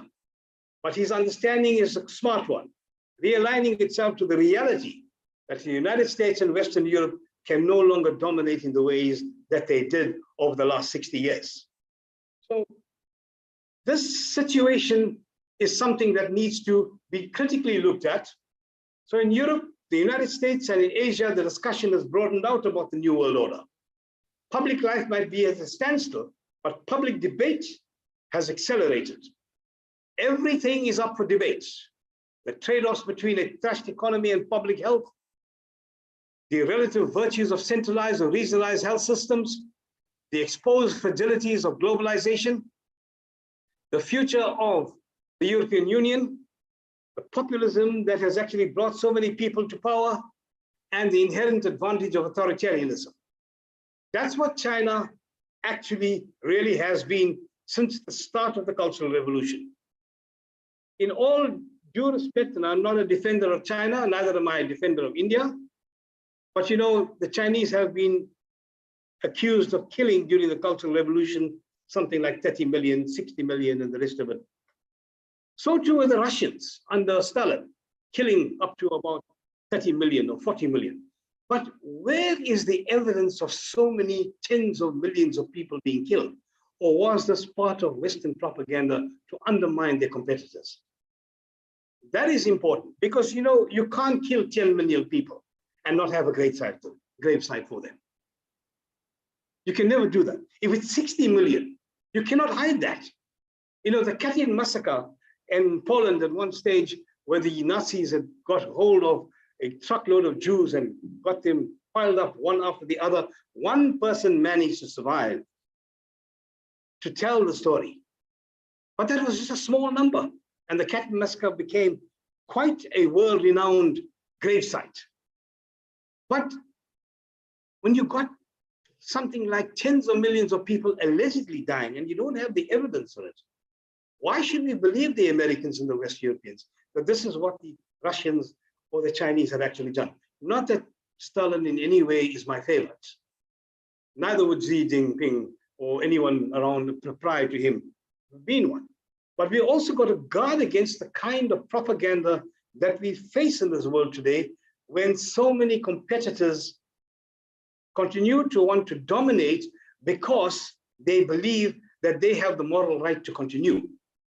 When Russia invaded Ukraine, Joe Biden came onto TV and made the statement very boldly, but we could see how empty it was. the entire free world is with us in mobilizing against Russia.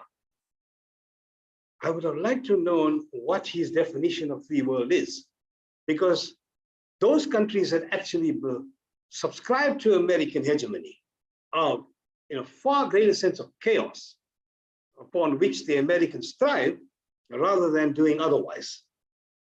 So it is as if the pandemic has turned into a competition for global leadership, and it will be the countries that most effectively respond to the crisis that will gain traction. Diplomats operating out of emptied embassies are busy defending their governments, handling the crisis, and often taking deep offense to criticism. National pride and health are at stake. Each country looks at their neighbor to see how quickly they are all flattening their curves. Now, the crisis group think tank, which is supposed to overlook planet Earth in terms of how they should be moving forward in assessing how the virus will permanently change international politics, suggests, and I quote here, "For now, we can discern two competing narratives gaining currency. One in which the lesson is that the countries ought to come together to better defeat COVID-19, and one in which the lesson is that countries need to stand apart in order to protect themselves from it." Now,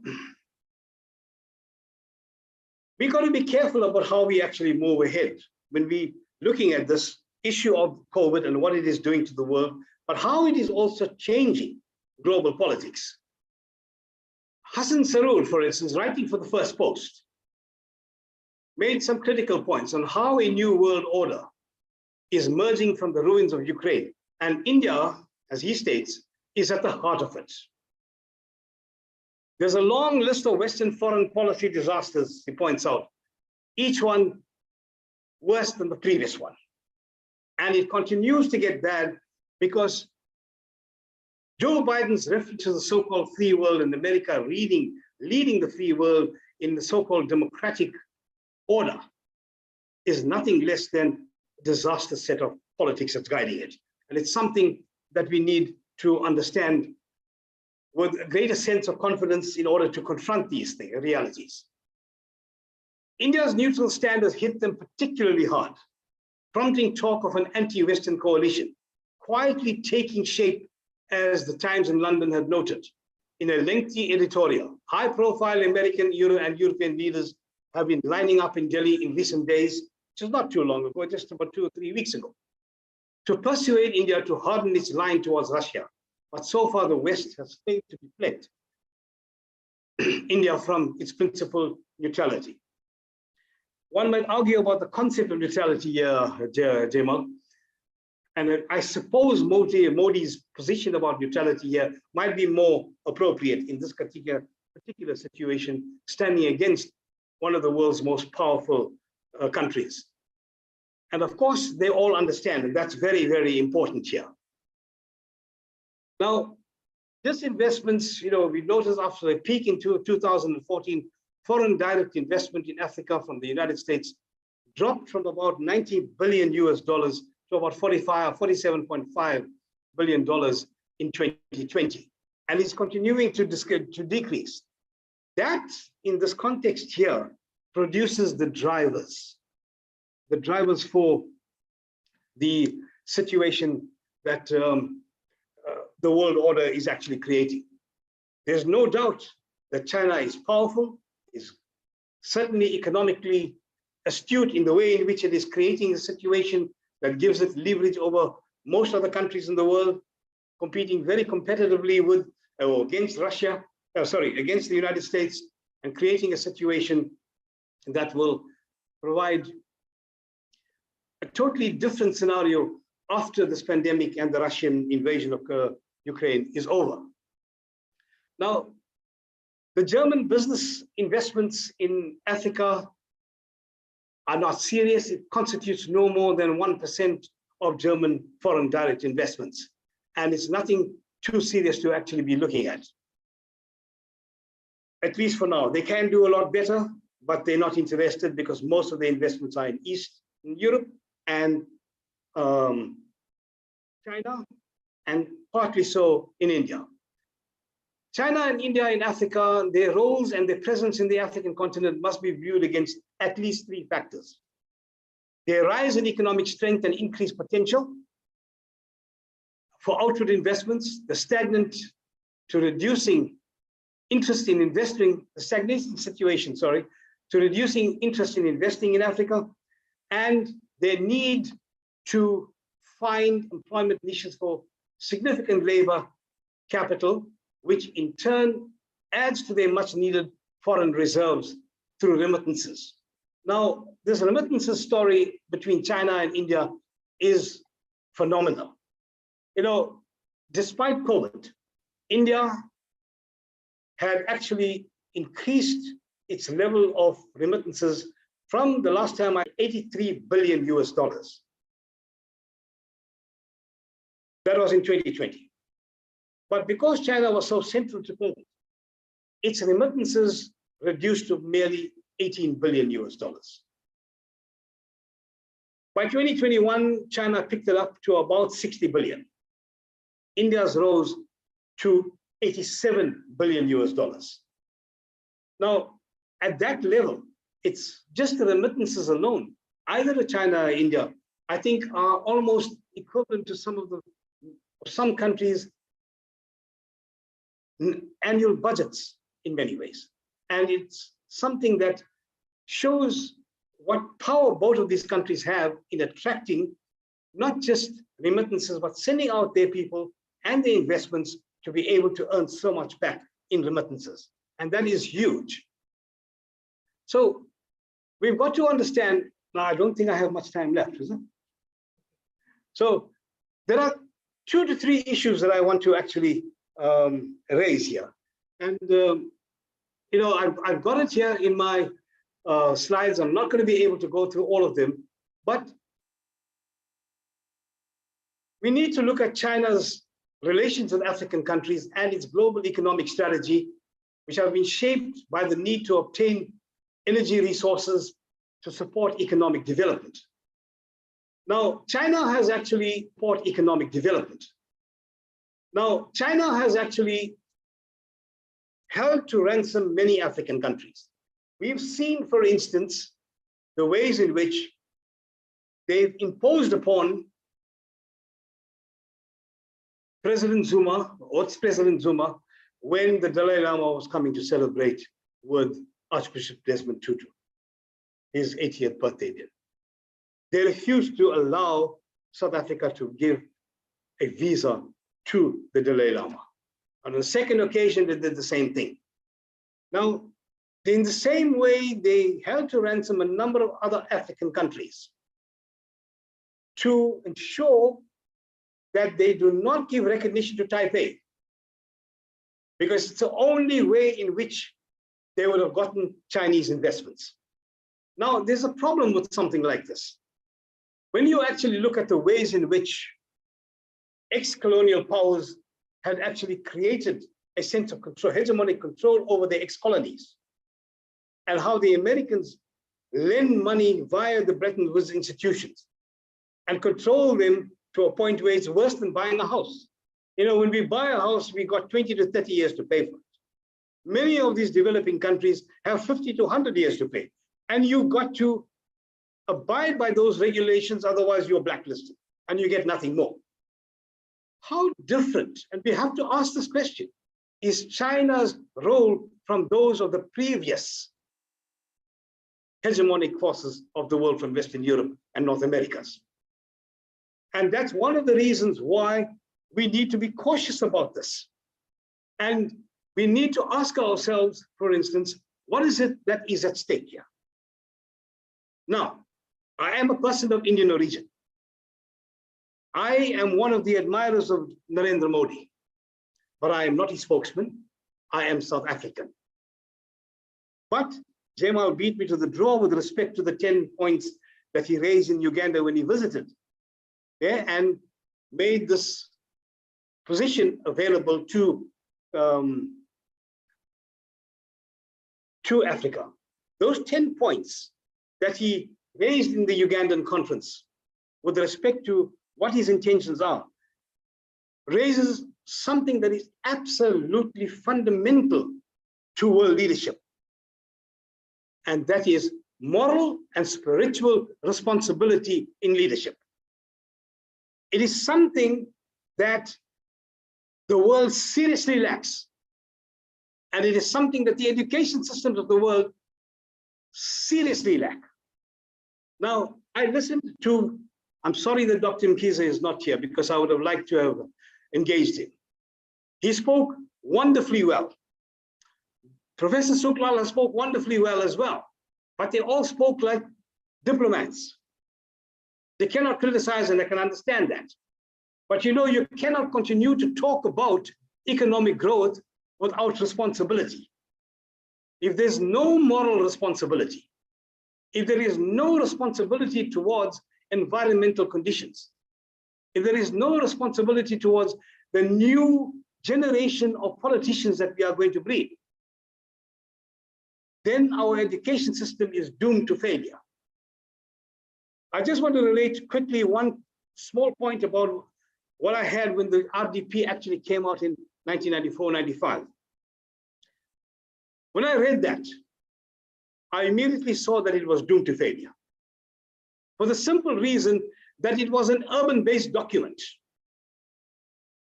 And it also, at that time I didn't see it, foresee it then, but I was not surprised that J. Naidu became far more powerful than Nelson Mandela.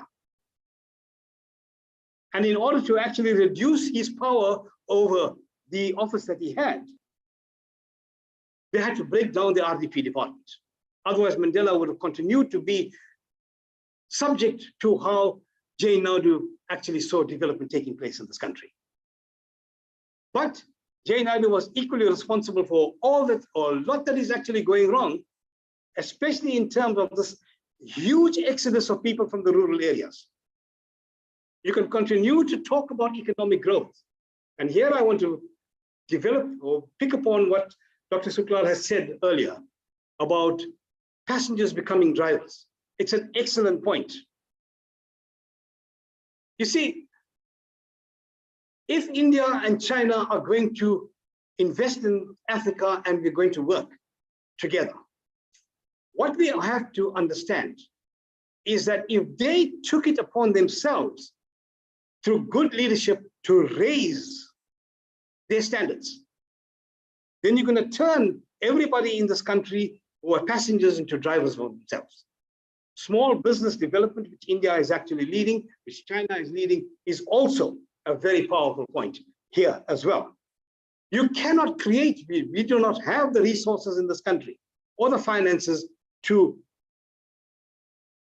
support and to create urban-based jobs. People in leadership will have to realize that in order to create jobs, we got to review our rural policies. The RDP was not a rural-friendly development program. In order for us to be able to develop this country, how many minutes have I got, sir? Half. Okay. No. No, I don't mean to be unnecessarily critical, but it's constructively critical. But is that what we need to do is, first of all, to review our rural policies, get people back to work.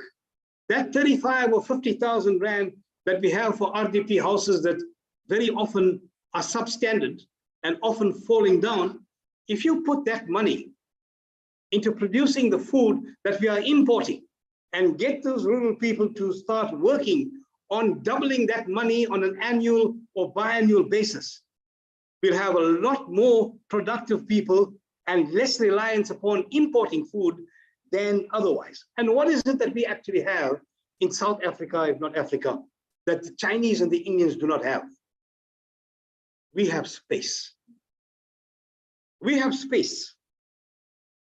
There's so much of land available in this country. There is so much of sunshine available in this country. And of course, now we're getting such irregular rains, we've got to go learn how to trap that water in order to actually redirect it. You know, if Colonel Gaddafi could have actually created a 5,000 kilometer water pipeline to give people throughout Libya, which is a very dry country, so much of water, and create a situation where they were no longer threatened by shortages of water supply. Why can't we do it here and find innovative ways of doing it? But very importantly, once we actually revisit our rural policies, we've got to take people out of the slum areas surrounding our cities, make them more productive. And money that is going into RDP houses should go into production and let that money develop and build. And China, in many ways, through that authoritarian government, actually did that in many ways. And very admirably, they uplifted 700 million people.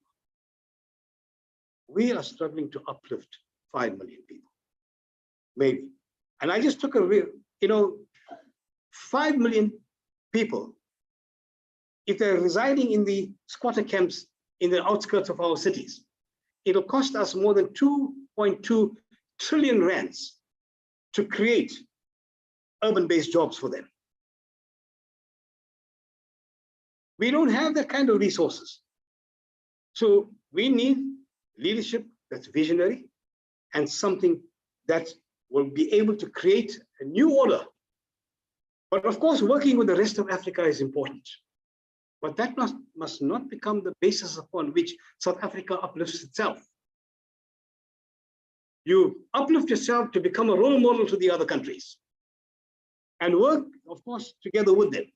But at the end of the day, while India and China will invest in this country, the 10-point plan that Narendra Modi has actually outlined, if he can work that plan to the word that he has outlined in that Ugandan conference, he would be perhaps one of the most refreshing and most long-lasting leaders that this world would have ever seen, because he is actually talking about moral authority in the 10-point plan. So I'm seeing that, which you brought up in a slightly different way, Jemo. That 10-point plan that Narendra Modi had raised is exceptionally important for both moral and spiritual leadership, not just in Africa, but to the rest of the world. And at the end of it all, Africa will be the richer for it if we can adopt it. Thank you very much.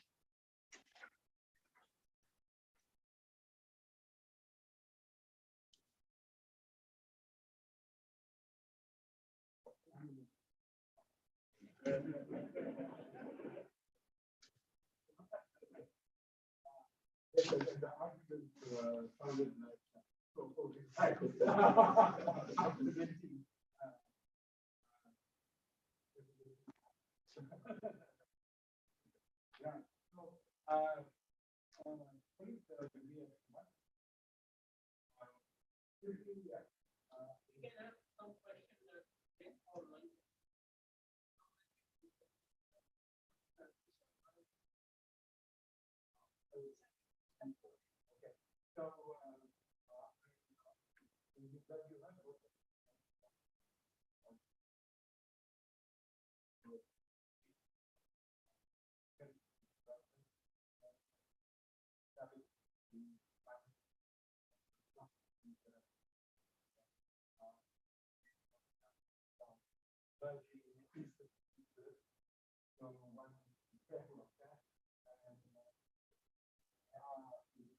argument sounded like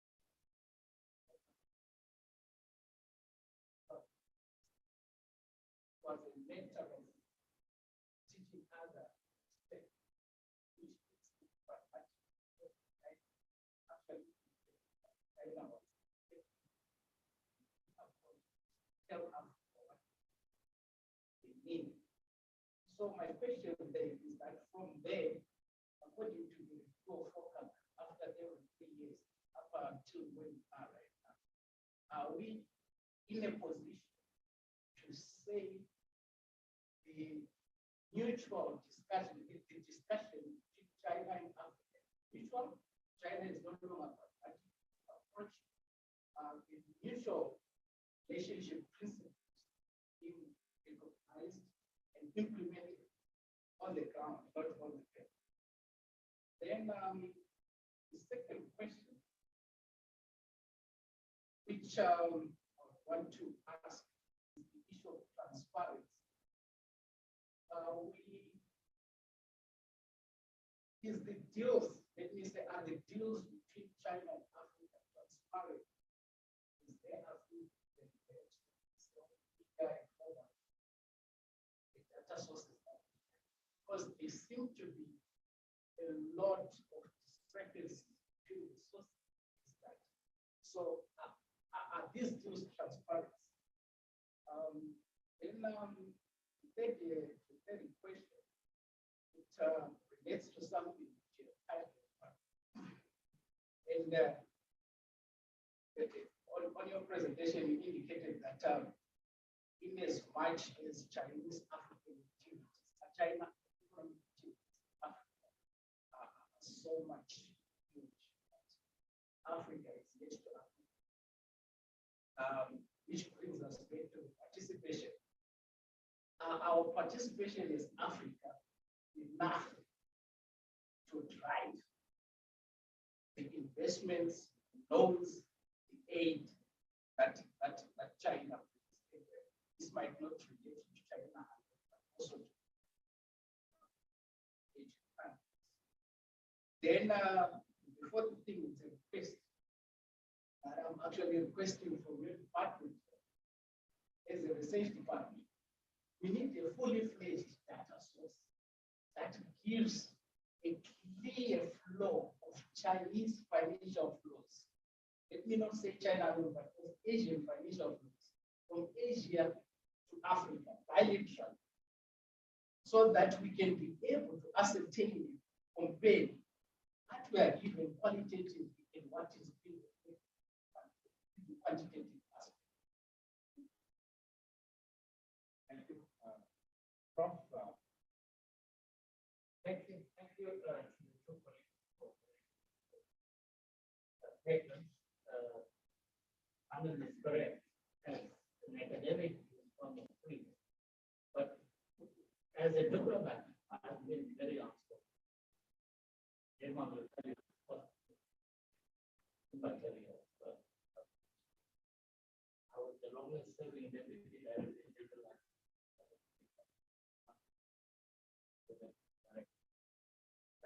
I think everyone can hear me. Let me start with FOCAC and the points that you are making. China saw Africa as an opportunity, not the rest of the world did. And they wanted to formalize that through a partnership. FOCAC was created first and foremost for China, not for Africa. We didn't go and ask for this, but China came and said, we want to offer. China came to us and said, we want to create this partnership, which they call the Forum China Cooperation, and invited the then about 40 African countries, not those that had Taiwan. And we assembled in Beijing. And we didn't assemble there as a collective. We all came as individual countries. It was South Africa, because we had the senior officials meeting first, that said we need to organize South Africa. We can't go into this meeting as 40 countries and talk to China. We should at least have a common approach. So it was our then Director General, Sipho Putyana, that approached a few of the African countries, and they all said, good idea. And we met the night before. And South Africa was chosen to chair it.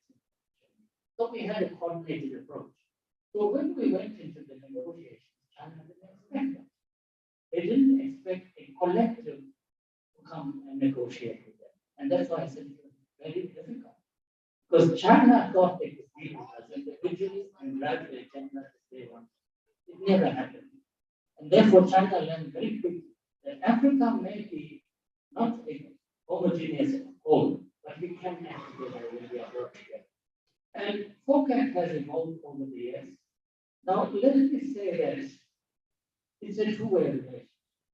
Because Africa is weak, because the sources of finance globally has diminished, you will go where you can access finance. You will go into partnerships with those countries that want to fund it. One of the reasons we created the NDP is because of access to finance for the developing world, including Africa. It has become increasingly difficult. As we transition to new energy, I recall that when we were in Delhi, we were told that if you go to the World Bank and ask for funding for hydropower plants, World Bank will not give it. And yet we were busy with INGA. If you recall, the DRC creating this massive INGA project to power what we said the whole of Sub-Saharan. To show you how difficult it has become for countries of the South to access finance. If you did get that financing bilaterally, it came with a lot of strength. There is no country, China included, that will give you money. It doesn't exist. It's the kind of agreement you get with regard to the loan package that you take and what you negotiate. And unfortunately, many of our countries are weak. They need the funding, they need the development, they go. Today, 1 in 5 infrastructure projects on the African continent is funded by the Chinese, and 1 in 3 is being built by Chinese SOEs. That's massive. They have the largest footprint on the African continent in terms of infrastructure development. We have no choice. We need to develop infrastructure. We need access to financing. So it's a very difficult situation. In terms of transparency, you raise the issue of transparency. That is why in 2018, when Japan chaired the G20, one of the issues they put on the table was the issue of loan transparency and quality infrastructure. These 2 issues were put on the G20 agenda, and China was very upset because they said the Japanese were putting this on the agenda, pointing fingers at China. Because we want infrastructure, but we want quality infrastructure. Firstly. Secondly, we want access to loans, but we don't want to fall into the debt trap. To be honest with you, there is no transparency because these are negotiated bilaterally between partners. I have a theory. I recall saying to, I think it was 2014 or so, China made available for us 20 billion rands in terms of our energy refurbishing, our energy transmission. And 2 years later, we had not taken up. So the Chinese were very confused. Here we have given you a credit line of 20 billion, address a critical need, your energy security, and you're not taking them on. It was the terms of the law that was a problem. And secondly, the Chinese also conduct trade on the African continent on what all about the basis. You've seen that, for example, with Angola, you've seen it in Zimbabwe, seen it in Zambia, because China has a massive appetite for raw materials. And which continent has it? It's only our continent.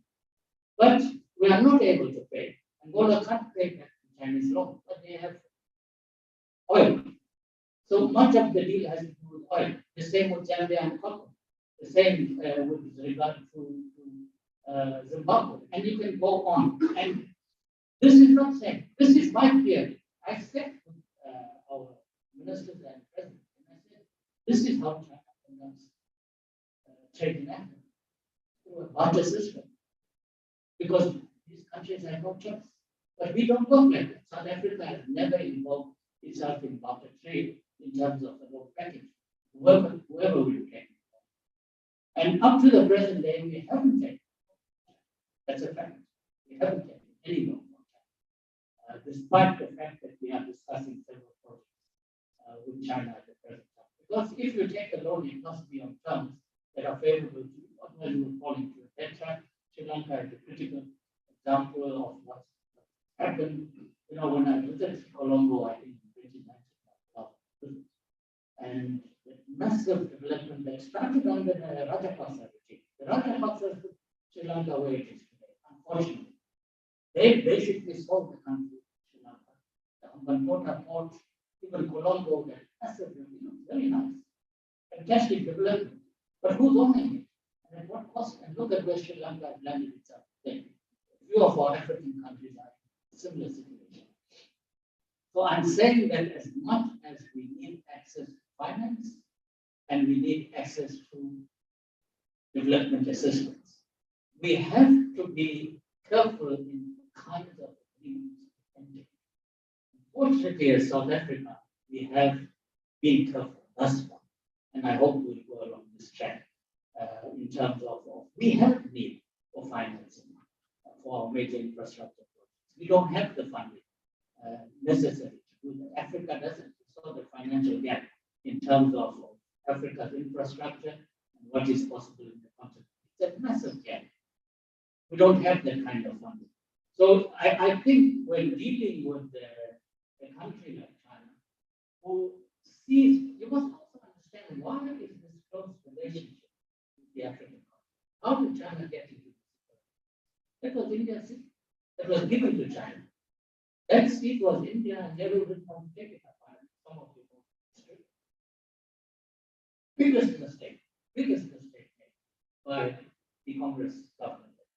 Otherwise, India would have been in the Security Council. And that's the other key, at that stage, people members wanted India. But for whatever reasons, India didn't accept the challenge. They regret the decision. Now, of course, Africa supported China to get into the Security Council, take the seat over from last year we celebrated the 50th anniversary of China formally taking the seat over from the Republic of China, Taiwan. Taiwan had the seat. China moved them out and took that seat over 50 years ago as the representative of the Chinese people. Now, Africa is a massive open. If you look at the situation in Xinjiang, every year for the past 3 or 4 years, there's a resolution by the Western countries criticizing China on Xinjiang, and when we had the unrest in Hong Kong a few years ago, that also featured on the agenda. Now, no country wants to be named and shamed in these UN bodies. Now, China will put out a complex statement. And who signed it? 40 African countries. 40 African countries go and sign that defending China's position. And nearly all of the Middle Eastern countries, even though it's violation of human rights against the Muslim population in India, but countries like Pakistan, Saudi Arabia, and others all went and signed this Chinese position. So it's a complex world that you find yourself in as you look at each of these issues and the political implications, all of which has a trade dimension to it. Because if you don't support, you are cut off. I've been in meetings during the 6 years that we co-chaired FOCAC. I was head of the senior official side of Africa. I co-chaired with my Chinese colleagues in Beijing. I have seen the way they treat our ambassadors in Beijing. And I asked some of them, why do you allow yourself to be spoken about? No different from the way the Europeans, when I was at the European Union, when the African, Caribbean, Pacific group meet, the development commissioner who chairs these meetings, I recall he came at one meeting, he was screaming at African foreign ministers. The only minister that stood up, he actually banged the table loudly about 5 times and said, we are not the banana republics here, but the Nigerian foreign minister that spoke up. So it's again then up to us make sure that we craft this relationship not as unequal. It may be poor, it may be dependent, but I still think as a collective, Africa is a powerful force. And that's where we fought, because we go independently and approach be it China or whoever else, rather than going as a collective and as a grouping. You asked several questions. I don't make I'm trying to answer all, but we can have a bilateral. this one. Thank you.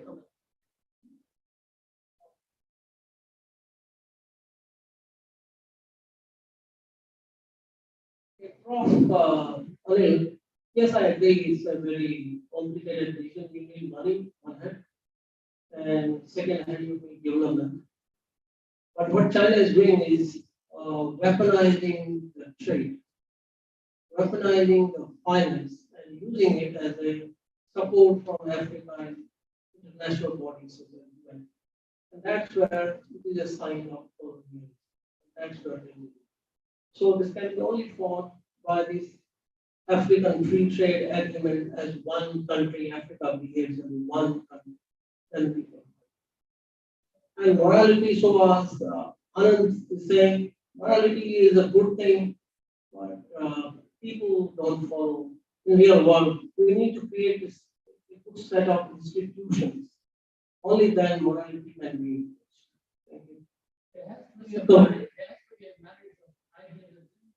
Thank you. I said this, you see, even in South Africa, we don't live in an idealistic world, but we should not abandon our principles that founded this country at the dawn of our democracy. They were fundamental principles based on an ideology. But we live in a world of realism, a highly complex, volatile, uncertain world. Without compromising those principles, we have to be realistic. If we act totally from ideology, South Africa will sink, and so would other countries. Therefore, there has to be a marriage in the current environment.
So we're getting better every time.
No, but just in case it might do. All right. I actually stopped the recording.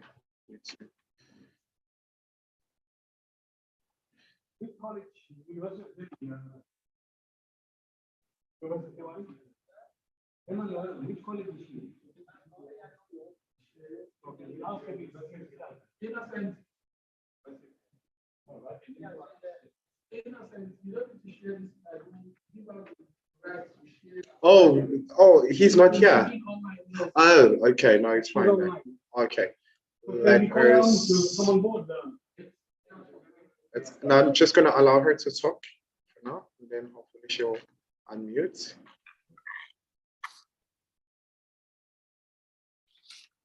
There we go. No, she will share. Can we? I've unmuted her. You can speak to her. Yeah. Will she be able to see? No. Yes, you can. Hello.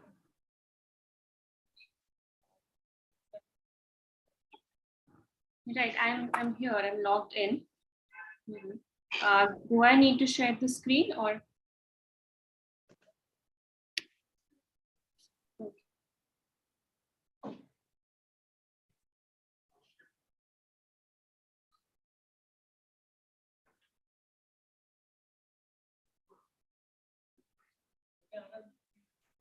Yeah. Dr. Hemant Narang, can you hear me? Yes, I can hear you now.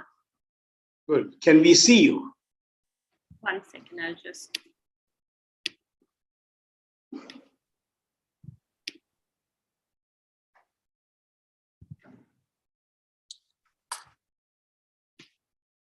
I cannot start my video. I think the host has stopped it. I'm unable to start my video.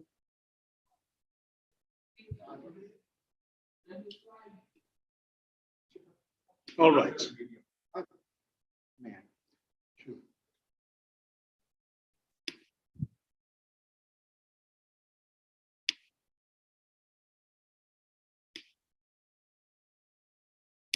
We'll be with you in a minute, huh?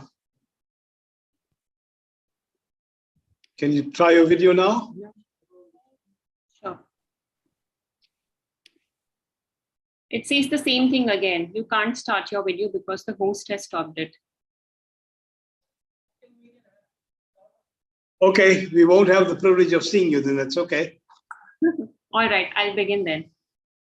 So you give us a brief discussion of, a brief blurb on which college you are at University of Delhi, what your special interest is, and and your talk is on this China and India and Africa mapping trade and investment relations. Right, Is right. that your topic? Still your topic? Right, that is. It is. Okay, welcome and introduce yourself a little bit more and go ahead, please. Right, okay. So first of all, let me extend my warm regards to all the dignitaries and the distinguished faculties that are present there at the workshop.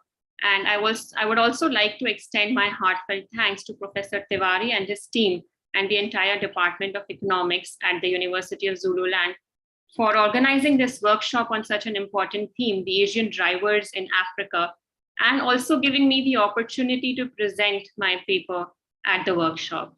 As you all can see, my paper is titled as China and India and Africa, Mapping Trade and Investment Footprints.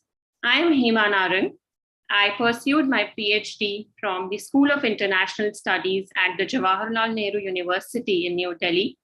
And I've also previously been a visiting fellow at the Center for Africa Studies at the Howard University.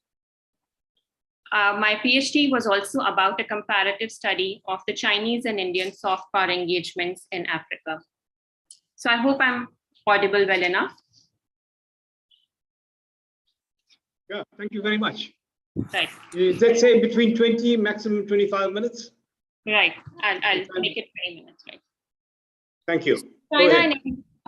China and India, as we all know, China and India, as we all know, are the rising powers of the 21st century. They're economic powerhouses with an increasing flurry of diplomatic activity and influence around the world. Though China is ahead of India, they are juxtaposed as natural rivals, competing for influence not only in the neighboring countries, but also across the developing countries in Asia, Africa, and Latin America. So Africa, a continent with a vast number of developing countries, has come to play an important role in the foreign policy of China and India. So Chinese and Indian engagements in Africa have gathered attention from scholarly community, and there are frequent debates and discussions about their economic influence in the region. China's interest in the African region is not new. However, in the recent years, Africa has gained strategic importance in China's foreign policy. Both China and India rely on Africa for resources, mainly oil, and both look at Africa as an attractive destination for manufactured goods. So with competing interests and increasing competition, both the countries are utilizing their resources to influence the African countries in their favor. Set against this background, my paper would therefore examine the patterns of trade and investment of China and India in Africa over the last few decades and draw some useful comparisons between the two. It will be interesting to understand whether the Chinese engagements in Africa are truly a win-win situation or a lopsided relationship where China is benefiting the most.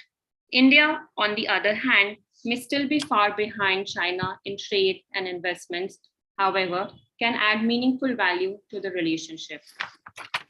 Starting with giving a broad outline to what the Chinese and Indian engagements in Africa look like with their historical trajectories. So China and India are not new actors on the African continent, but their engagements are increasing at a rapid rate. Both Beijing and New Delhi's approach towards Africa is driven by very similar interests, such as the search for natural resources, the need for new markets and investment opportunities, symbolic diplomacy, and forging strategic partnerships. As many panelists have also mentioned before, Africa's friendship is beneficial for China as a part of its attempt to implement the One China policy and prevent Taiwan from gaining diplomatic recognition. In case of India, the African support is crucial for securing a permanent seat in the United Nations Security Council. Historically, China's relations with Africa in the 1950s and 70s were driven by the political mutual support and the ideas on anti-colonialism and anti-imperialism. The main highlight being the Tanzam Railway, where China built Tazara, the railway line linking Zambia to Tanzania. However, with the opening up and the reform policy in the 1970s, the phase that emphasized economic development, the end of the Cold War, and later the fierce Western reactions to the Tiananmen Square incident induced China to seek more closer and active ties with the developing non-Western countries. And African states, given their numerical weight also in the international institutions such as the United Nations, came to play an important role in the Chinese foreign policy. The year 2006, the Year of Africa, that was declared by the Chinese government, marked the 50th anniversary of China-Africa diplomatic relations, and subsequently China released its first white paper outlining China's Africa strategy. So since 2000, with the establishment of FOCAC, the Forum of China-Africa Cooperation, China's trade and investments have surpassed other actors, becoming the largest trading partner and the largest infrastructure financier for Africa. Recently, China's Belt and Road Initiative, the BRI, launched in 2013, has also created new policies and funding to deepen investment, infrastructure, and trade ties across Eurasia and Africa. On the other hand, the Indian relations with Africa in the early period were marked by an exchange of ideas. India attained independence after a long political struggle determined by Mahatma Gandhi's ideas of non-cooperation, non-violence, and satyagraha. Some of the formation of these ideas are themselves rooted in his sojourn South Africa, where he first conceptualized the concept of satyagraha. After Gandhi returned to India to lead the people to freedom, his ideas continued to inspire the leaders of African nations in their freedom struggle. So India was also one of the active participants in the Bandung Conference, which for the first time brought to the fore issues, concerns, and interests relating to the developing countries of Asia and Africa. India's diplomatic relations with Africa, thus, and its engagements with the NAM, the Non-Aligned Movement, the United Nations, and the Afro-Asian organizations echoed its ideological agreements with Africa over issues such as colonialism, imperialism, and racism. The 60s and the 80s witnessed a dip in the ties between India and Africa. However, the second period of renewed ties between India and Africa was after the economic liberalization of India in the early 1990s. A period of exchange of ideas gave way to a period of exchange of materials, goods, and services. India has thus moved from a policy of idealism to pragmatism and tried to forge new trade relations with various African countries. India in 2006 established the IAFS, the India-Africa Forum Summit, and to demonstrate its commitment to Africa and emphasized a new partnership based on equality, mutual respect, and understanding between the two sides. Before I move on to understanding the trade patterns between China and Africa, I would slightly delve into the economic factors that are driving China and India towards Africa. So China, to fuel its ever-growing economy and to meet the demand of its surging domestic energy needs, China has to look abroad for a steady supply of energy resources, minerals, and other natural resources. China was a net exporter of oil until the early 1990s, and in 2005, China imported thousands of barrels of oil per day. It has been estimated by the early 2030s, China will become the world's largest consumer of oil. So beyond energy, China is also looking at Africa as a source of other minerals like copper, steel, timber, and cotton. Food security is another important concern that considers the increasing population in China. The rapid pace of industrialization has resulted in the loss of agricultural land, which has forced China to import food grains. China's interests in Africa are also driven by the desire to find new markets and investment opportunities. The low-value consumer products like apparels, the household appliances, and other domestic products are compatible with the demands of African markets. Similar to that of China, India is also looking at Africa to secure its energy sources. So energy security thus remains a crucial interest for both China and India in Africa. Looking at the trade patterns of China in Africa, China has been the largest trading partner of Africa since 2009. The white paper in 2013 that was released by the Chinese government indicated that the total volume of the China-Africa trade reached about $200 billion in 2012. The levels increased till 2014. However, since 2014, the weak commodity prices affected the value of African exports, and the value of the China-Africa trade came down to about $150 billion in 2017. But since 1950, if we see, 1950 had a mere $12 million of trade, and with the establishment of the FOCAC, a new era has started in the China-Africa trade relations. Since then, there has been a huge boom in the trade figures. 2000 recorded a $7 billion trade, and 2006 had about a $55 billion trade. Last year in 2021, China-Africa trade witnessed a new record, about $250 billion, indicating that the economic disruptions caused by the COVID-19 pandemic did not have any significant impact on the trade between China and most of the African countries. The table here shows that how China's 6 biggest export destinations absorb over half of its exports to the continent. As shown in the table, South Africa is the principal export market for China, followed by Nigeria and then Egypt. If we also look at the table that delineates China's key import destinations in Africa, 6 countries make up 68% of total exports, with Angola alone accounting for almost 1/3. From Angola and Libya, China mainly imports oil, and from Gabon, China is importing oil and manganese. Republic of Congo is providing oil and minerals, the DRC, cobalt and copper. South Africa is mostly exporting chemical products, platinum, iron, and steel to China. So the trade with China comprises a much higher share of Africa's foreign trade. China takes about 11% of Africa's global export of goods. The India-Africa bilateral trade, on the other hand, has grown steadily, with the trade volume reaching about $56 billion in 2020-21. The goals are to take the bilateral trade beyond the level of $150 billion in the next few years. India is the 3rd largest trading partner for Africa, where the bilateral trade volumes have increased from about $7 billion in 2001 to peak at about $80 billion in 2014, before it started to fall in 2017 to about $60 billion.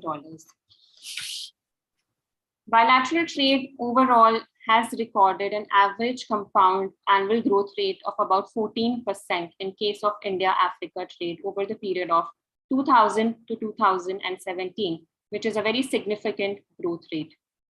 However, in case of India, India has registered a negative trade balance with the African continent, implying that India imports more than its exports. The trade deficit with Africa was valued at about $9 billion, which is nearly 6% of India's total trade deficit in the case of trade in goods.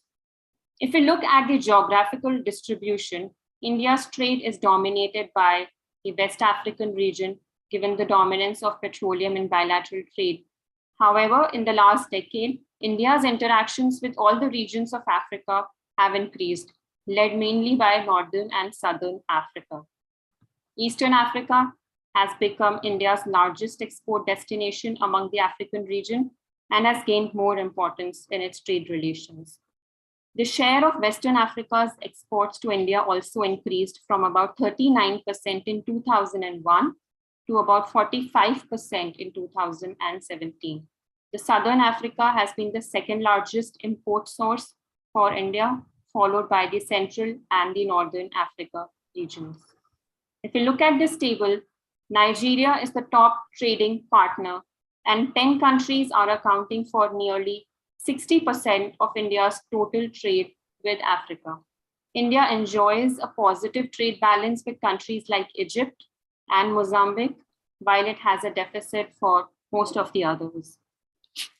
In terms of goods, if we look at, in 2019, nearly 60% of India's imports comprised of fuels. From countries like Nigeria, Angola, and Algeria, India imported largely crude oil. From countries like Ghana, South Africa, and Botswana come precious stones and glass.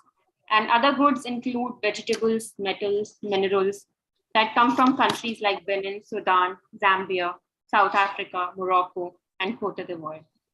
Given that Africa is mostly exporting natural resources, India's import basket is still diverse, though it's primarily dominated by primary products and natural resources. India's exports to Africa are also quite diversified, and India has trade linkages with smaller African countries too.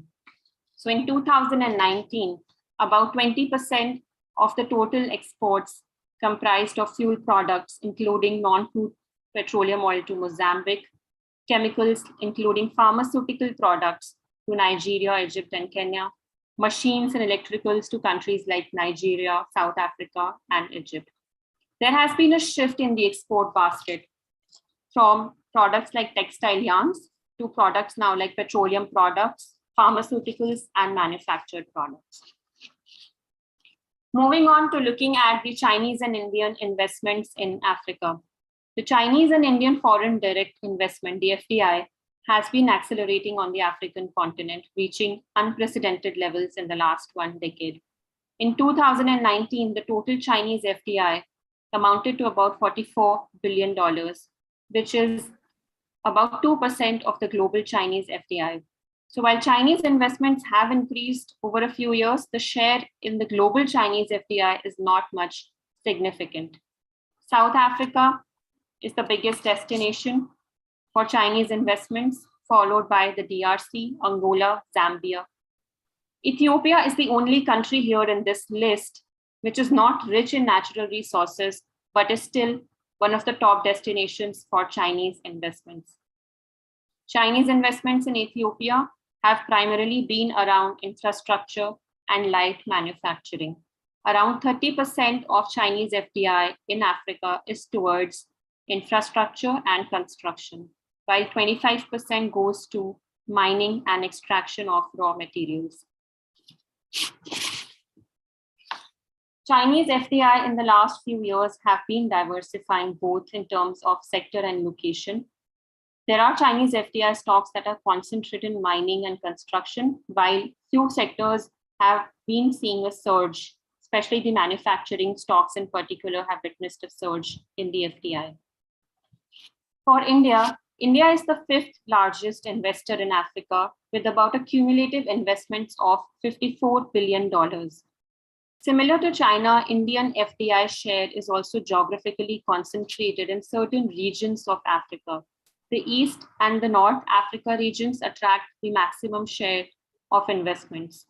The share of South and West Africa is about 9% and 5% respectively. The top 10 recipients would be in the period of 2008 to 2016, Mozambique, Egypt, South Africa, Tunisia, Kenya. However, around 70% of India's investment in Africa is concentrated in the island nation of Mauritius. And it gives a slight misleading picture of the Indian FDI figures in Africa. A large share of these investments is round-tripped back to India because of the incentives given by the financial services industry in Mauritius. Some of the key sectors in which India received FDI from Africa are telecommunication services, cement manufacturing, financial leasing, power generation. In context to India's outward investments to Africa, financial services, telecommunication services, and mining are among the largest recipients of FDI. Some of the main investors from India with overseas investments in Africa are ONGC Videsh Limited, like OVL, Bharti Airtel Limited, Vedanta, Shapurji Pallonji, GMR, and Sun Pharmaceuticals Industries Limited. So what are the similarities and the differences between the two? So both China and India are advancing towards Africa with similar economic and commercial interests. Both are looking to gain access to continent's natural resources, explore markets for their manufactured products, and gain strategic influence in the region. The difference lies... Emma, you got 5 minutes, Emma, please. The difference lies... Right. The difference lies in the way they are pursuing their interests. So in context to trade, both are principally trading with 10 countries. Both their trade engagements are focused around importing natural resources and minerals while exporting manufactured goods. And this can be explained by the fact that Africa has a natural comparative advantage in resource-based products. On the other hand, some of the African economies are also witnessing a growth rate with a rising middle class, which has created a strong demand for capital goods. While India's Africa trade levels does not match with China, it has established itself as one of the main bilateral trading partners. So looking at the data of the trade, it can be argued that the China-Africa trade is not entirely a win-win scenario for Africa, as many African countries are highly dependent upon China.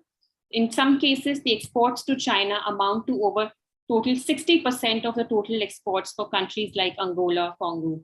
So China has substantially increased its importance as a source of imports for African countries. Secondly, it has also been observed that the expansion of Chinese goods are causing displacement of African products. And this has been already highlighted by the previous panelists. I would just point to some data that some of the studies point out that about 75,000 people lost jobs in the South African manufacturing sector. And the labor-intensive and the light manufacturing industries, such as footwear, apparel, clothing, have been drastically hit from the rise in Chinese imports. South Africa, according to a study, also had lost about 10% market share in their neighboring economies.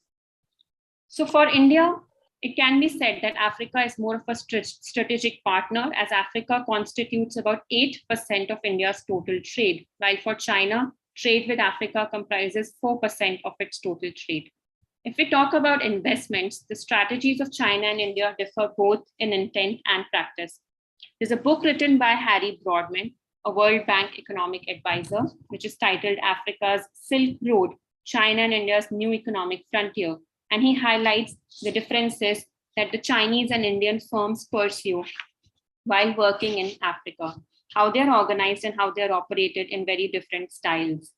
So he highlights that how the Indian firms are very well integrated and they operate extensively through informal channels, while the Chinese firms yield a greater control up and down the production line, resulting in more enclave type of corporate profiles with very limited spillover effects.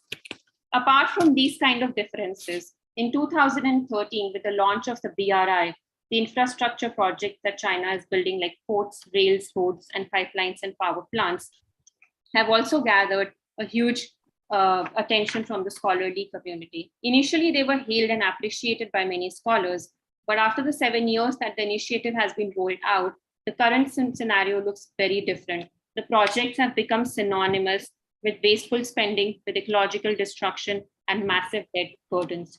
So a study that was organized in 2018 pointed out that 300 projects out of the 1,800 BRI-related projects have significant problems related to debt sustainability, labor, environmental standards, transparency, and corruption. So apart from corruption, China has also been criticized for the gross human rights violations on the continent. And most frequent issues relate to the loss of livelihood, the environmental impact assessment, and the labor issue. In comparison to China, the Indian approach is significantly different. In case of China, it is the Chinese state that plays a predominant role in determining the relations. However, for India, the role of the state is very limited, and the relations are driven mainly by the commercial sector with very little backing from the state. So India, on the other hand, cannot simply instruct its state-owned enterprises to pursue a particular directive, and it's also accountable for its decisions to the electorate. India enjoys the cultural and the linguistic affinities with Africa, and the political ideals of democracy and independent institutions also find resonance with the African civil society and the human rights advocates who do not eulogize the one-party development model. The linguistic advantage, a huge Indian diaspora present in Eastern and Southern Africa, it puts India on a much favorable stand.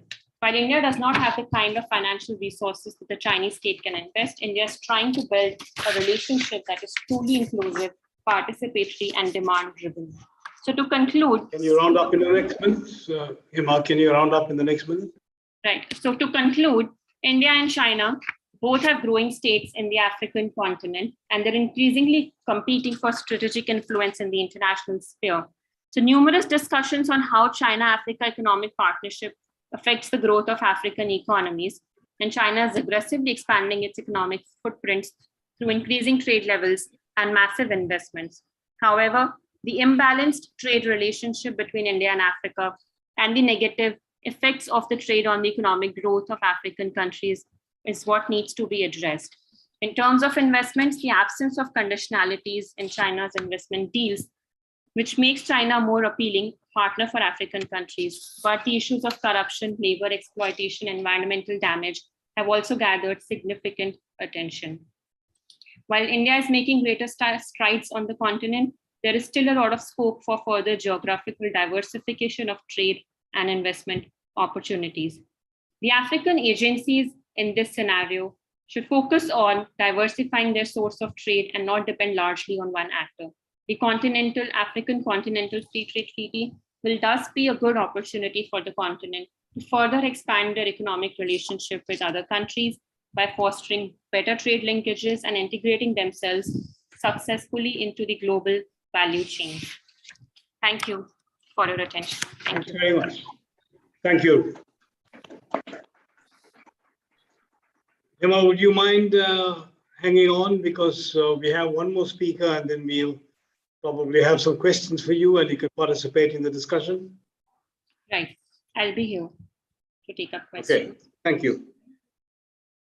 We have one more speaker here for this afternoon, before tea, and she is Ms. Nkwazim Tembu, who will talk to us on China and India for growth and trade in Africa. Who is benefiting? You're going to be accusing somebody here today.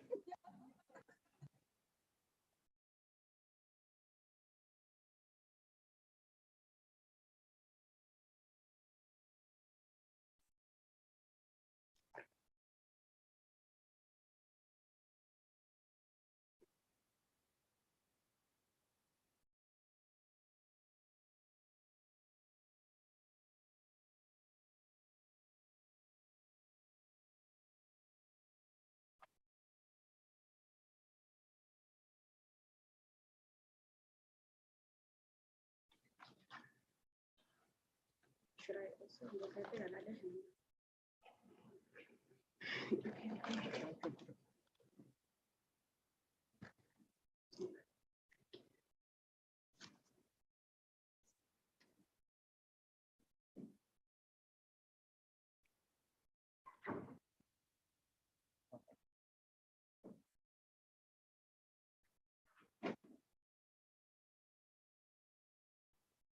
Good afternoon, ladies and gentlemen. Can you hear me? I wasn't sure. My name, I'm Ms. Nkwazim Tembu from History Department, University of Zululand. I'm a lecturer and also a student at the University of KwaZulu-Natal. I'm doing my PhD there. So more interested in economics because my master's study was more economical, if I were to say it like that. My topic was on bilateral trade flows between the BRICS countries, but South Africa was independent in that BRICS. So hence today I decided to be part of this workshop. So thank you for the opportunity to the faculty and Department of Economics. Thank you very much. I would like to first say that share the sentiments of Prof, seeing that it's that it's better to be not a diplomat or a politician when you're standing here. So I'll be an academic and add value when necessary. So I'm tackling a title on China and India for growth and trade in Africa. Who's benefiting? So when we look into trade and growth in Africa, there's a debate, as into, is China and India here in Africa for the right reasons? Is it exploitative? Is it reciprocal? So this, this paper is here to sort of clarify all of those arguments and assumptions. So I would start. Trade has always been the most essential element in economic relations amongst countries. The theory of international trade shows how the flows of goods and services are exchanged between two or more countries in order to enhance economic growth. The notion of international trade is a key feature of a nation's economic improvement and has always been one of the preferred areas of interest amongst researchers and policymakers. International trade assists countries in playing an essential role in the economic integration of their regions. The allocation of resources, access to markets, and growth of the economy are promoted in order to be a potential driver of trade in a globalized economic environment. This is according to Daniel and Reg 2019. The Asian miracles, as they are called, China and India, are the fastest growing markets in percentage growth by sector amongst African countries. From a global perspective, China and India are poised to be playing a key role in the 21st century monetary hegemony. And from a domestic perspective, China and India constitute unprecedented stories of economic development. Owing to vibrant growth rates in the last decade, they have already reached heavyweight status in the global economy. Indeed, after adjusting for the price of non-tradable, India is already the 5th largest economy, just behind China, while China is the world's 2nd largest economy. The most obvious signs of China's and India's importance in the global economy are because of their large economic size, huge population, and dynamic growth. To the next slide. China and India in Africa, as I continue. China and India already have strong ties with African economies. The increased economic participation between Africa and China and India can somehow be viewed as longed-for development, considering the opportunities it offers for tackling long-standing economic and social challenges in Africa. China and India trade has been strengthened by mutual collaboration with African economies. Many African economies like South Africa, Angola, Nigeria, and etc. are well endowed with natural resources, as we are aware, which are of important interest to India and China. When you look into the economic chronicle of African economies, it has mostly been influenced by the EU and the US. Through time, that has all changed because now several countries in Africa have changed their direction to the East countries. This change has been pivotal not only for China and India, but also for Africa. This trade participation was a trade and industry growth that was about to transform Africa's interest in East countries. However, there is a much believed narrative amongst scholars that major reasons why China and India are investing their money in Africa is because of their exploitative nature and growing need for Africa's mineral resources. Trading relationships, sorry for that.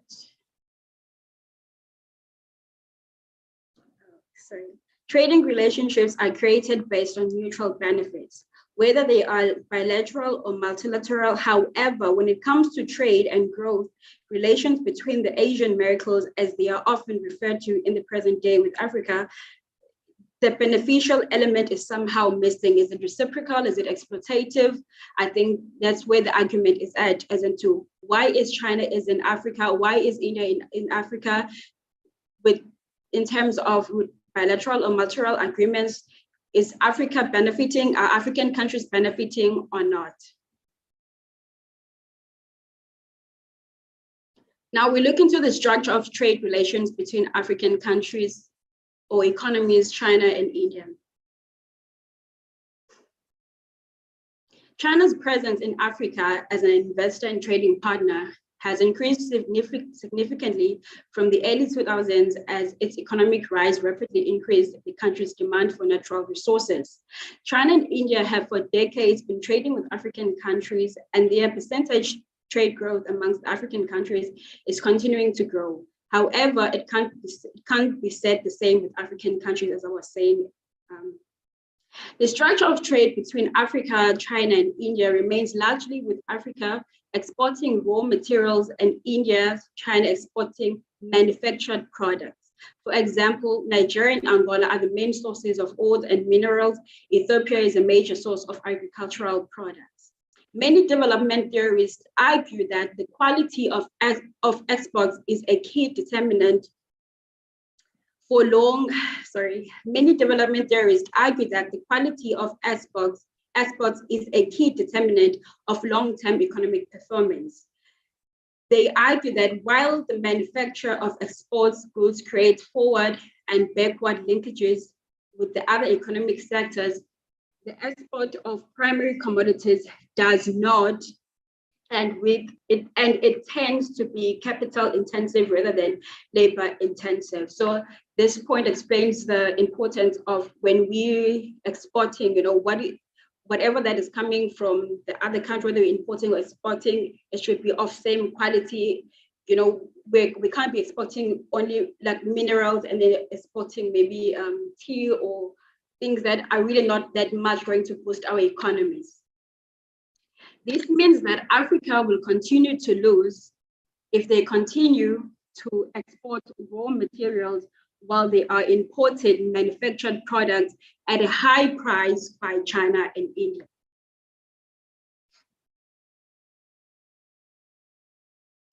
Now, let's look at this diagram, China-Africa bilateral trade data overview. So this graph shows trade between China and Africa. It dates to 2002 until 2020. So it basically just shows, you know, the trends, the flows that have been happening between African countries and China. So I'm not going to stay much on it because I think it's self-explanatory. Or maybe should I explain what you're saying, colleagues? Should I move or should I stay? I think I can move forward. Okay. Growing need for Africa's mineral resources.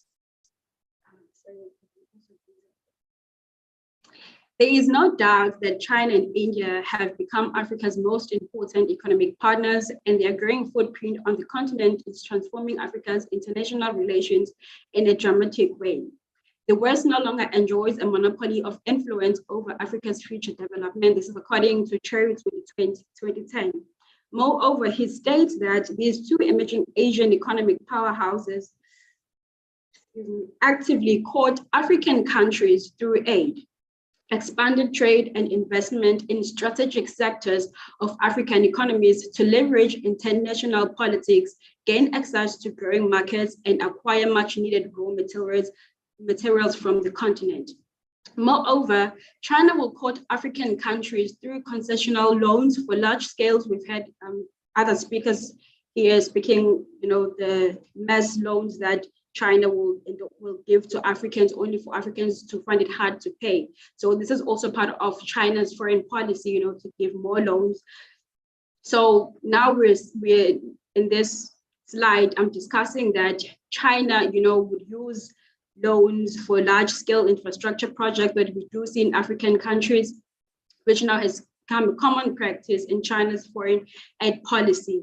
While many African countries have benefited from Chinese investment in aid, China's actions have attracted significant criticism internationally as well as within Africa, because we've seen that other scholars, policymakers, there's even a book about China, you know, is it the new imperialist in Africa? So people, there are different arguments. No, we are not all agreeing, you know, with the trade that is happening between African countries and China, but not all is bad, but it does need, you know, some introspection as into us as African countries. How do we ensure that whatever trade agreements that we find ourselves in, you know, they are reciprocal in a way that does benefit the people, not only businesses, but people on the lower ground, because I personally believe that as much as, you know, governments do lead us, you know, in this diplomatic trade agreements, but it is very important that they think about the people, you know, normal civilians that are out of jobs, that need, you know, trade that will also be beneficial to those people that are struggling. In 2020, the gross annual revenues of Chinese companies engineering and construction projects in Africa totaled $38 billion, down 17% from the previous year. Africa made up to 24.6% of global revenues of these companies, down from the peak year 2010, when Africa accounted for 38.9%. The top 5 countries are Algeria, Nigeria, Egypt, Kenya, and Ethiopia. These 5 countries accounted for 45% of all Chinese companies, meaning that they're making more profit for the Chinese companies. Construction projects gross annual revenues in Africa. So let me move also because, Prof. Singh, do I still have time? What?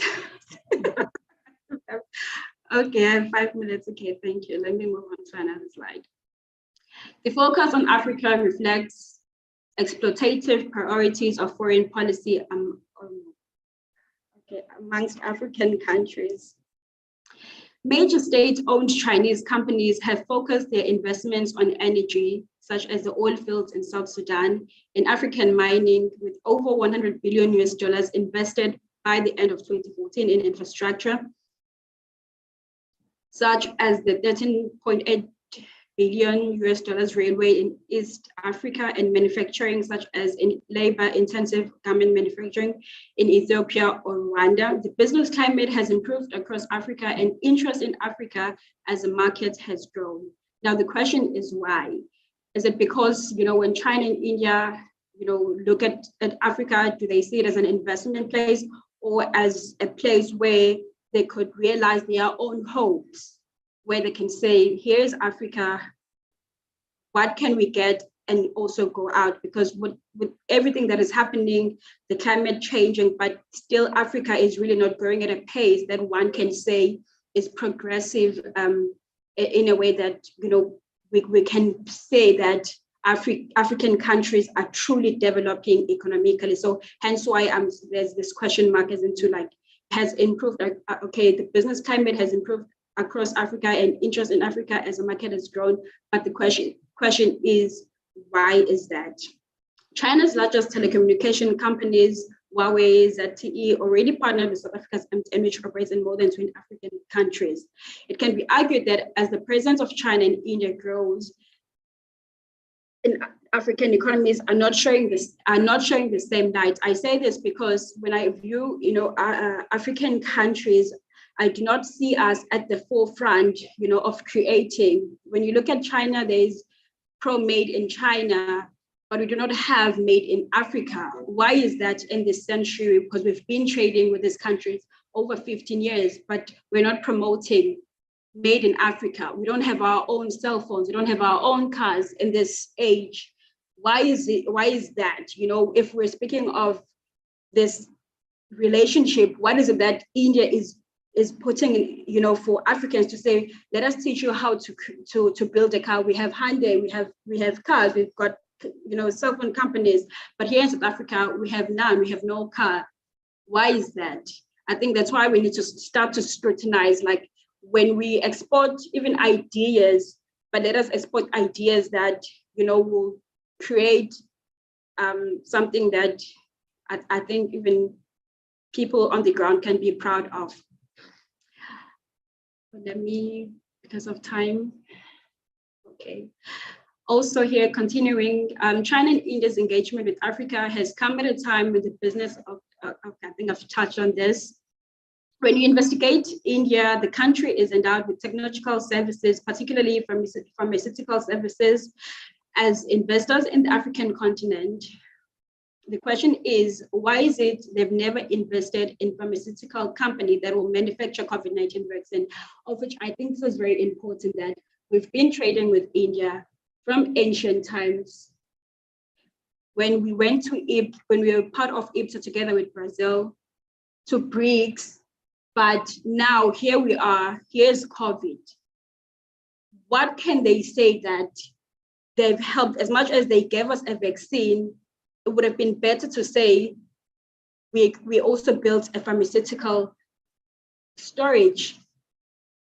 It shouldn't be always that Africa, this narrative is pushed even amongst partners that we regard as family in a way, because Africa is seen as always asking for aid, not because we're asking for aid, but our partners should treat us with, same respect and say, okay, here's Africa, we are trading with you. We see this partnership as beneficial to us.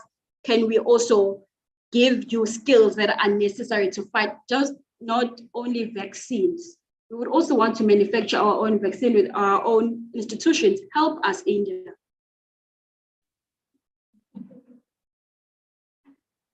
Africa is the biggest recipient of China's foreign aid, as I was saying. In the eyes of the world, Africa is still seen as a continent that is forever asking for aid in all forms, and that should change.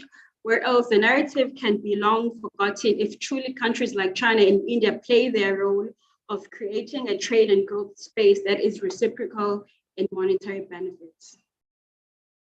In conclusion, I ask a question: what should happen?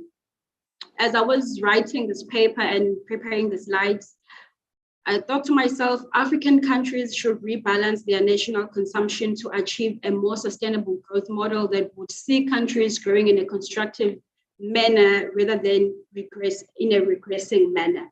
I say this because I feel like as Africans or the African continent, we are more on consumption. We're consuming. But when are we building? When are we creating our own things? When would we have proudly African? You know, we can't, you know, we need to learn from China. China has made in China that is all over the world. But now we do not have made in Africa that is all over the world. Why is that? Those are the questions that we should ask. And there was a question that, not necessarily a question, 1 minute more, thank you. When Prof. Tuwari was here talking about strategic trade, and I thought to myself, the strategic trade, we have an easy answer that Africa should have an inward trade. Like when we speak of inward, let's start with ourselves before we want to go out to the world. You can't fix, you know, it's like we're a broken countries, got our own problems. When you think of investment and trade, you always have to think when it comes to Africa, the battles, the fights, the instabilities that is happening in these countries. So when you think of countries wanting to invest in Africa, it's not that easy, and it's not because Africa is, you know, is a continent that doesn't have the resources, but we are also in a fight amongst ourselves. When we speak of free trade, it's been many years without free trade. When you speak of oil, we can't always look into Russia. We have Nigeria. Why can't we go to Nigeria and get oil in a much cheaper way? Let's create routes that will be beneficial for the African continent. South Africa has minerals.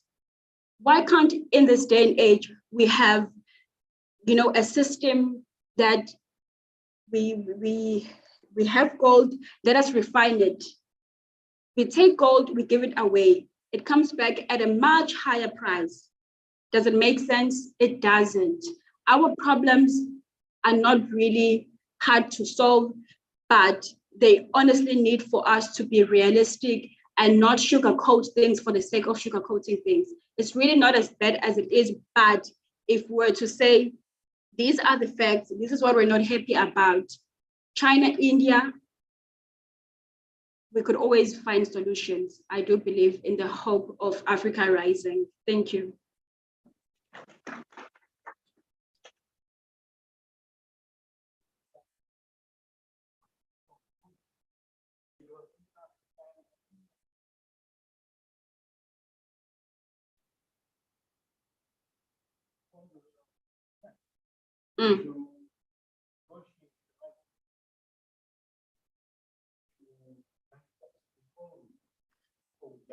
Yes.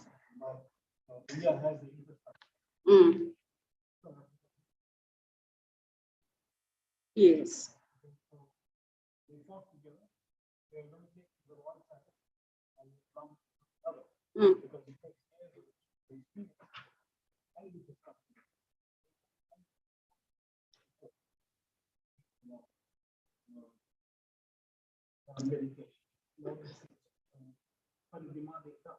Yeah. But it's can I answer you, Prof? It's, you know, with India, with all the years that we've been trading with them, right? They've done good, we've done good. Now here's COVID-19. You can't only be a partner by giving a vaccine, right? What other measures are you taking in place to ensure that your trade partner, you know, fights this battle? We had to be helped by Joe Biden. Yes, of course, they are our partner, but we like Asia, we like India, India likes us, but we need to see that in physicality, it shouldn't always be. But it's different. But it's different, Prof. But it's different because here today we're speaking about China and India as our trade partners Yeah, thank you.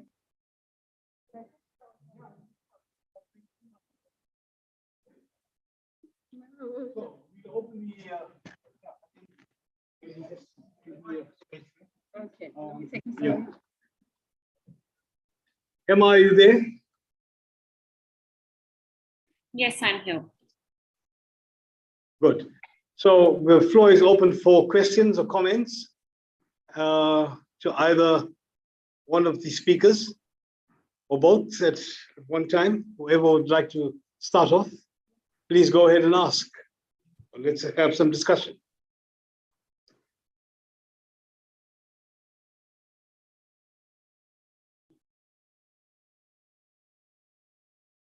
Any questions, any comments? Identify yourself, please. Right, go ahead.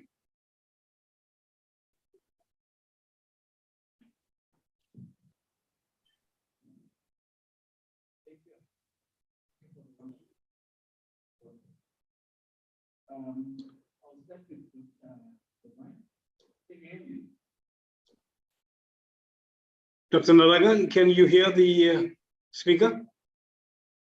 No, Emma? I cannot. No, I cannot. I can only hear you. I think you come in the front and ask the question here.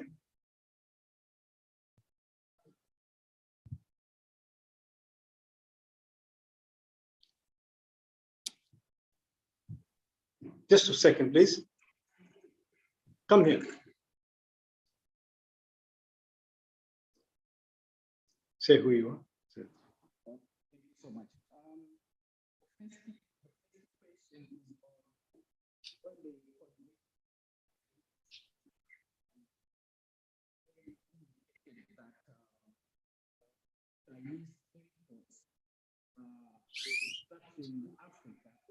In Africa, I don't understand what is it that you are trying to imply. The question is to you, Emma.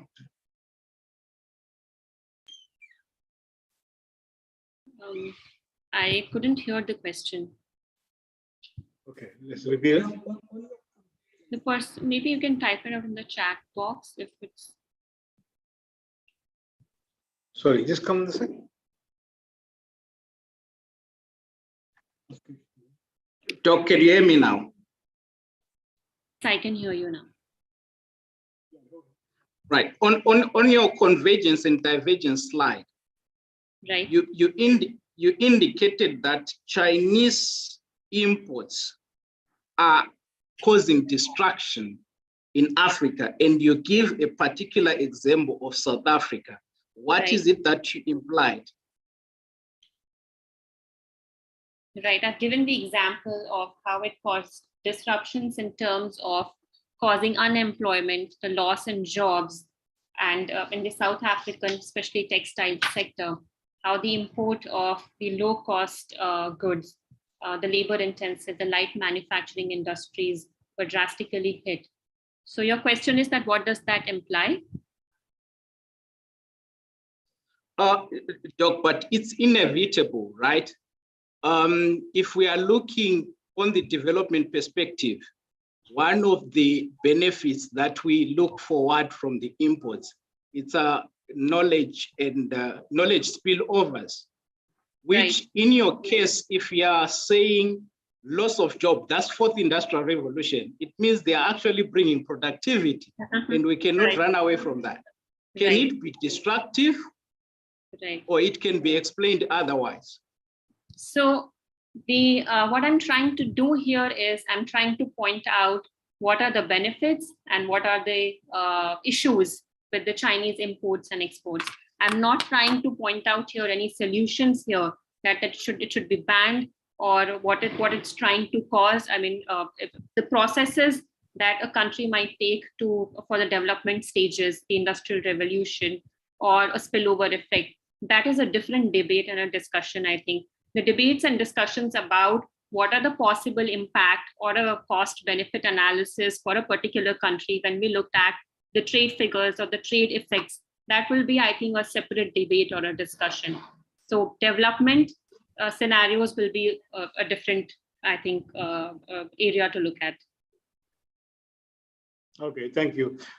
The person who asked the question doesn't seem to be too content with the answer, but right, I'd like to contribute towards this in support of Dr. Narang. I didn't get your name, sir. Marvelous, okay, marvelous.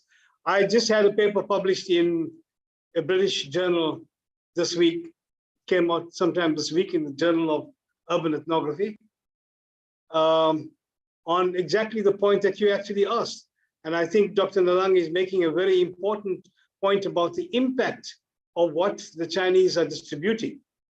When the Chinese come in, and I didn't have the time to actually talk about it in my paper because I already went past the time.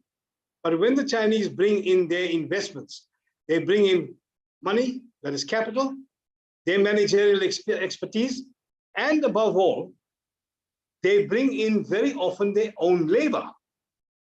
Now that robs local people of their jobs.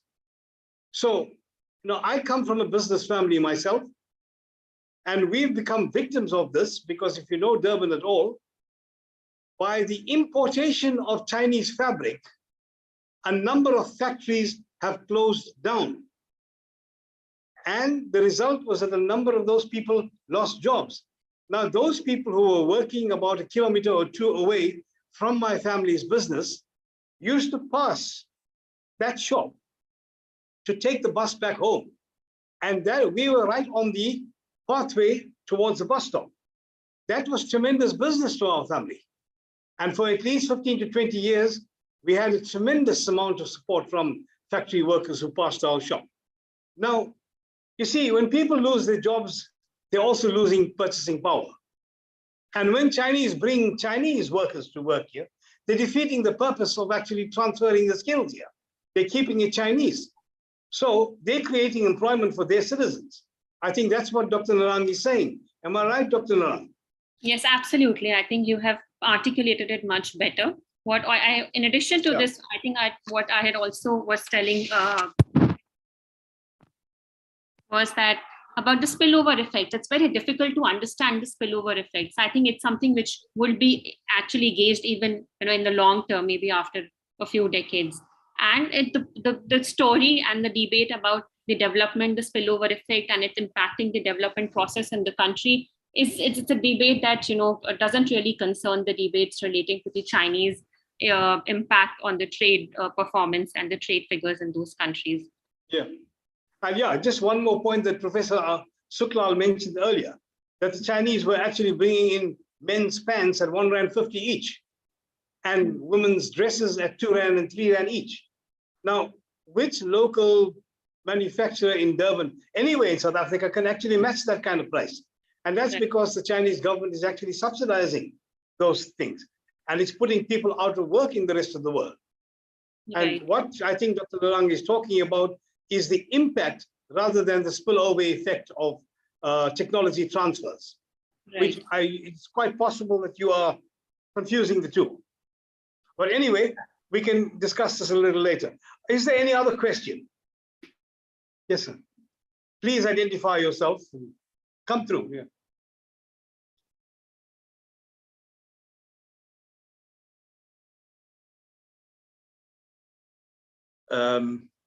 Good afternoon, Doc, and thank you for a very insightful presentation. This question is for both the presenters, actually. Just a little bit from your side, I just wanted to hear something that has been missing today, this morning, when we're talking about China, India, and Africa. I want to hear a little bit about education levels, skills levels, because we can want all these things that, for example, you're referring to, we must stop consuming, we must start manufacturing. My understanding is we also need to try to have a little bit of an understanding of the educational levels of these countries. I mean, if you look at China, for example, I think just an average kid in a primary school, they're heavy into mathematics, they're heavy into computers. When you look at ourselves in Africa, we're still lagging behind when it comes to educational level. So I think that's something that we also need to bring into the discussion, the level of education. Maybe you can make some comments, both of you, on that aspect. Thank you.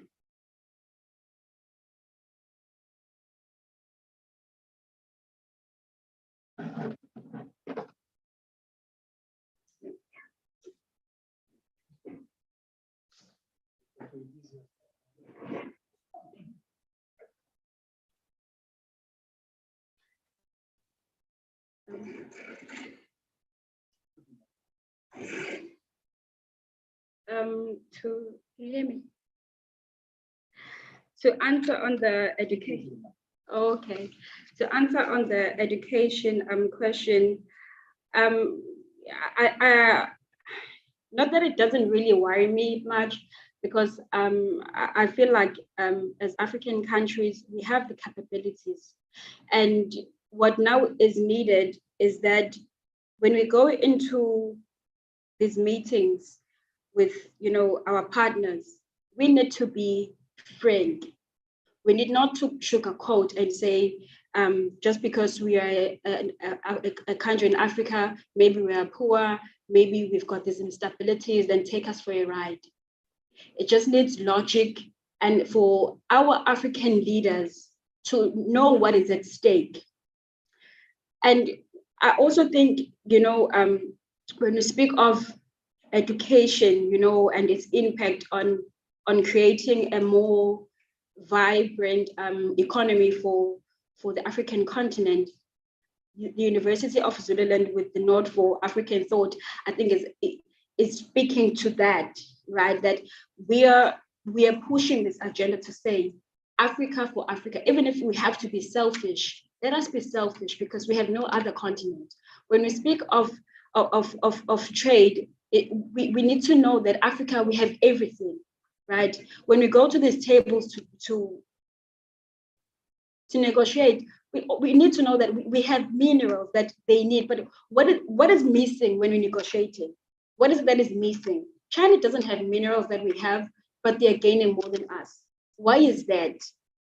Is there maybe trade barriers that they can't push or thrust? It's the questions that we need to ask, particularly this is African Month. And I think this workshop came at the right point. And also to when we speak of education, the Node for African Thought, it all should be in our minds. How do we ensure that Africa trade growth, we see it, we feel it? There's unemployment, right? But how do we tackle that? The negotiations have, you know, to be frank. So I think, am I answering you? Yeah. I'm pretty much right. Okay, I have Professor Tiwari and then Professor Akreli. But Dr. Narang, do you have a response? I think I lost him a little in between. So is he asking about the educational exchanges between China and Africa and India and Africa? Or is he talking about the educational capacities within Africa itself? Got that? Yeah, he's asking about the literacy and numeracy levels. In China, India? In both.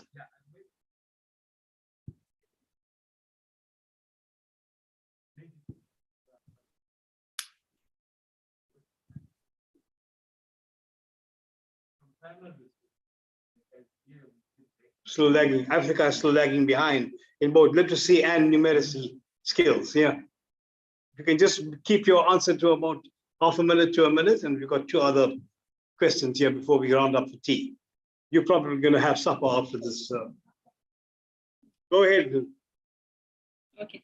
So about the literacy levels within Africa, I think both China and India also have educational exchange programs with Africa, if he's talking about the literacy levels within Africa. And I think it's more to do with domestic policies also, rather than with the foreign policies. of China and India with Africa. But with the educational exchange programs, China has an extensive number of programs, such as building of the Confucius Institutes and construction of schools in Africa, a wide array of programs. Even in case of India, India has the Pan-African E-Network, the ITEC, and the scholarships in place with Africa, if that is this question is all about. Thank you very much. I don't have a question. I basically just have a comment. When you study international trade, one of the very first things that you study is the concept of comparative advantage and absolute advantage. And then we have certain absolute advantage products in the country, like what we mention all the time, minerals, etc. And you can engage in any market if you can do it in a comparative advantage way. Now, the only way and the way that you measure things is the cost of production and your productivity. And when we speak about labor and technology, and we don't have the necessary technology that we import, that is already expensive. So that means that the only way that we can get comparative advantage is if you can use that same technology at a lower cost. And I think it's one of the problems that happen in South Africa, and that will be with us for a very, very long time.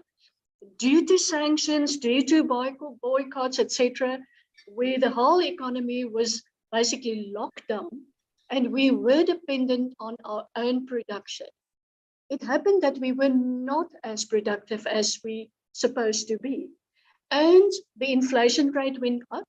And as the inflation rate went up, we tried to compensate for that by allowing wages to increase without production going up.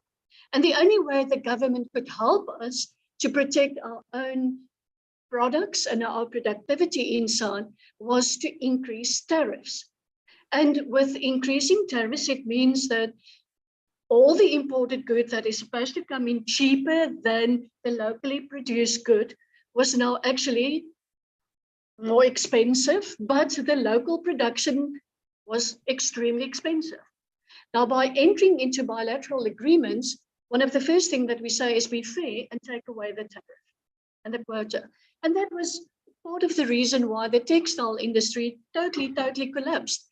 Yes, we cannot compete with a R1 band, or we can't even compete with a 50 or 100 Rand one, because our current wages are just, the basic wages are very, very high compared to the productivity. So there's two ways of solving this. To get the necessary skills, to concentrate on what we have as a strength, not only the minerals, etc., but we have labor force. We need to start creating and use the brand of Africa as you use Made in China as a brand. Made in Africa can be a brand. It is something that is not available in the rest of the world. But I'm sometimes very amused that something, and I always go around here and I look at people that is doing beading and doing baskets, etc. That is things that is unique, it is handmade. But there's no value to this. People think, oh, this is just a beading work, or this is just a basket. No, you must say this is a one of a kind. Now, if you, the moment that you can say one of a kind, you can increase the price however much we can. But we're trying to make our own things that we can do as cheap, and we don't value that. On top of that, what we do have an absolute advantage in is that we're in the southern hemisphere and we have summer when the rest of the world has winter. We can produce fruit, we can produce vegetables, we can produce everything. And we can export that quite expensively because they don't have that as fruit.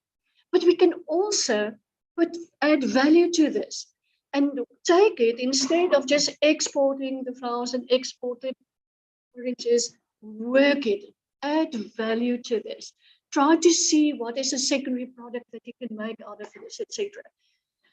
But I sometimes feel that, and it is something that is going to be with us for quite a long time, because China and India, that we would really like to trade with, is more advanced already. They are already a few steps ahead.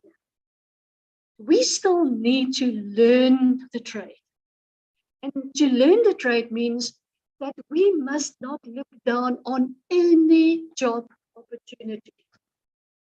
But it is as if, and a lot of people might disagree with me, because theory tells us the best way to get to a fast-growing economy is to invest a lot in tertiary education and get a lot of people in with degrees. We can't all be bosses. There must be someone at the moment, because then you sit with this highly educated group and a lower group that all wants sort of handout or grants or something, and you will never balance this. Whilst in China and India, they went through the stages of any job is valuable. It's extremely valuable. And I want to share a story with you. What one of our own students that contacted me, and he said, well, you know what? I have a degree and I cannot get a work. My heart broke for that, because I think it's your right, if you want to work, to be able to find a position. And he said, I will do anything just to have money. And I thought, yes, I understand you have a degree, but don't call anything a job, just anything.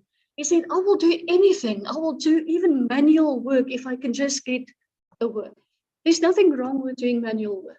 There's nothing, it is so important. We all see what happened if the garbage removal people go on strike. Then after a week, you want to run away because you can't even drive in the street. All of these things are important. We don't value every input. We don't value the work. And we first need to do that and get people in a job and get the wages and the productivity up. Because it's just so easy to say, but I've got a degree and I want to be a manager. And apparently if you're a manager, Professor Chavari, you don't work very hard. You know, manager but beans, no. Or people said, oh, I want to be a professor. And I thought, why would you like to be a professor? It's way easier not to be a professor. But that is all that I want to say. We need to go back to the concept of absolute and comparative advantage. And we can produce anything. You don't have to have an absolute advantage to produce something, but you must have a comparative advantage. And that you can only get through product. So thank you for this.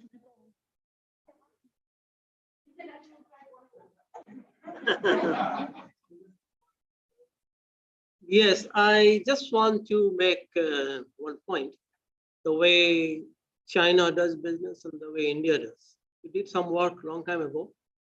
So, okay, China is coming to Africa in a package form. It brings its own technology, its own managers, its own labor. All right. And it's mostly this is a state-run company. It's run by the state of China. On the other hand, in India is coming completely different. Private companies are coming here. Of course, they are bringing their management here, but they are hiring local people at the ground. That's the difference. And we did a long time ago a survey for an honors project, and I somehow lost that study. What we found that people are more happier when they work with an Indian organization, because they are giving opportunity at the ground level and there is a discussion, some kind of an exchange.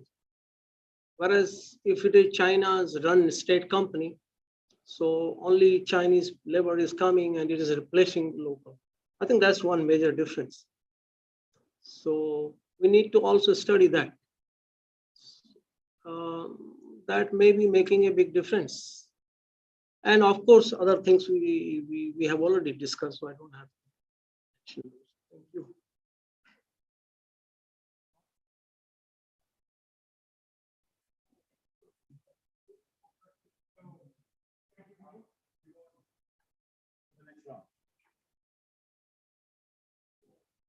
Yeah. Hema, are you still there? Yes, I'm here. So, Okay, thank you very much for participating. We are Thank now you. breaking for tea. okay, thank And you you so can much. have your dinner. Thank you so much. I hope you have Thank you many very more much. interesting discussions the next 2 days. Sure, thank you. Thank you. Thank you all. Let's break for tea and we'll be back in half an hour, 20 minutes. Thank you.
Hello, Dr. Anwar, can you hear us?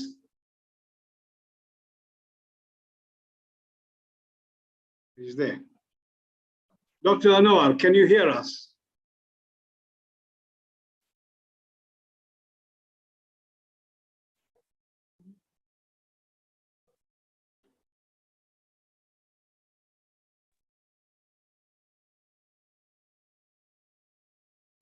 Yes, I can hear you. I can hear you.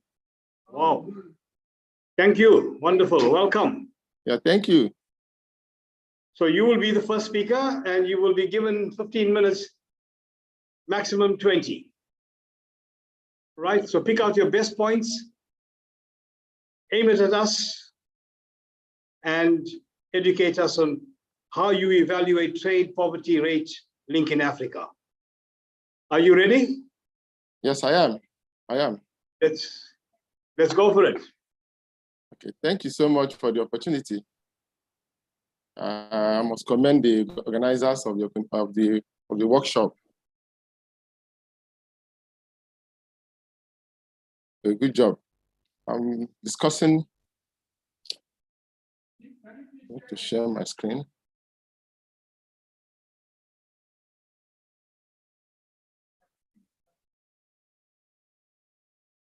So I'm discussing African, evaluating trade poverty rate link in Africa. What can Africa do in the growing Asia influence? We can notice that for the most parts of the 21st century, that the Asian trade has been growing in Africa more than any other continent. And it's good we look at the poverty link, the trade poverty link in Africa. And what can Africa do in the growing Asian influence? Sir, can you please put on full screen? Full screen. On full screen. I'm coming. Okay. How do I do that now?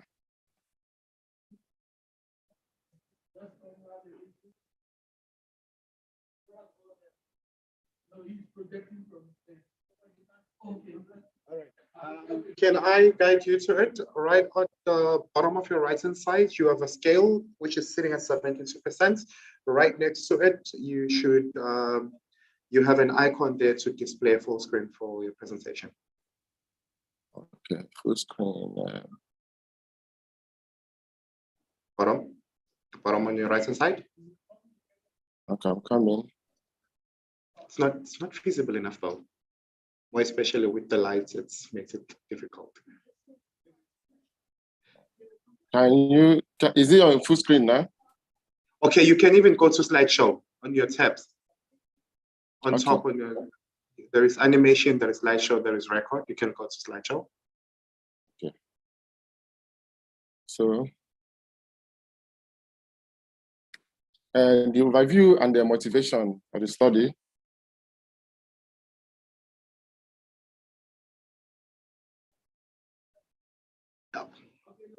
Africa, notwithstanding approximately 30% of the Earth's remaining mineral resources, account for only 2.4% of global gross domestic product.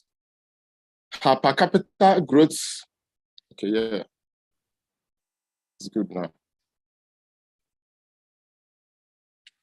Her per capita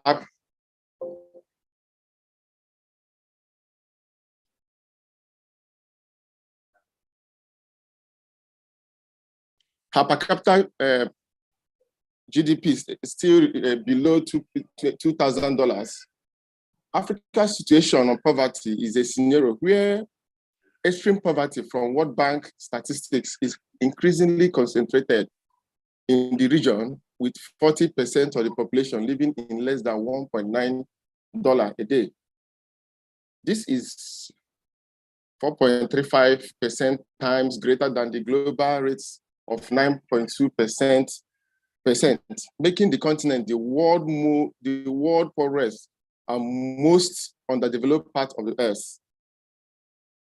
Trade policies have been on the focus among relevant national issues throughout much of history. Its economic, social, and political importance has been on the rise, and it has been an area of interest to decision makers, policy makers, as well as analysts.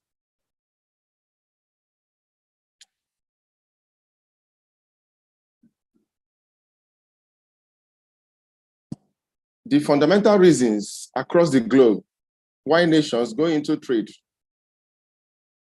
include, among others, the need for growth and development through the benefits accruable from trade relations, and at the same time, searching for additional resources to meet the increasing demand for a quality life. As the world becomes increasingly integrated via globalization, the linkage between trade and reduction of poverty comes to the fore of concern on the clarity of their relationship. Regrettably, it is instead that poverty incidence has worsened in present-day Africa in spite of recorded appreciation in the volume of external trade, thereby leaving the region in an undesirable state of having low sense of worth and self-respect. So sadly, Africa is far away from its real potential. The theoretical case for link between trade expansion and economic development dates back to Smith, 1776, who argued that international trade is imperative in ensuring sustainable economic growth.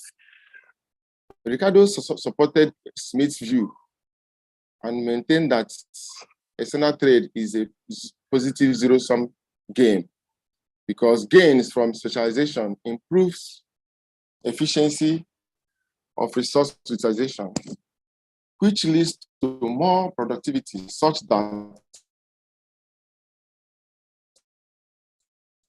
every nation achieves the case without trade.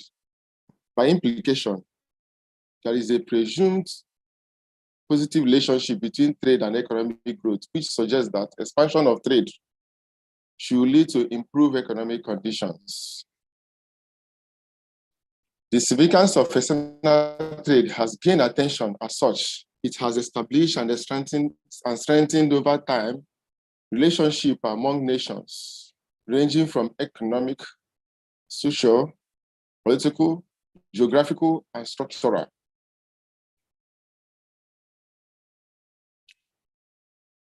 However, it is quite disconcerting that Africa moved into the 21st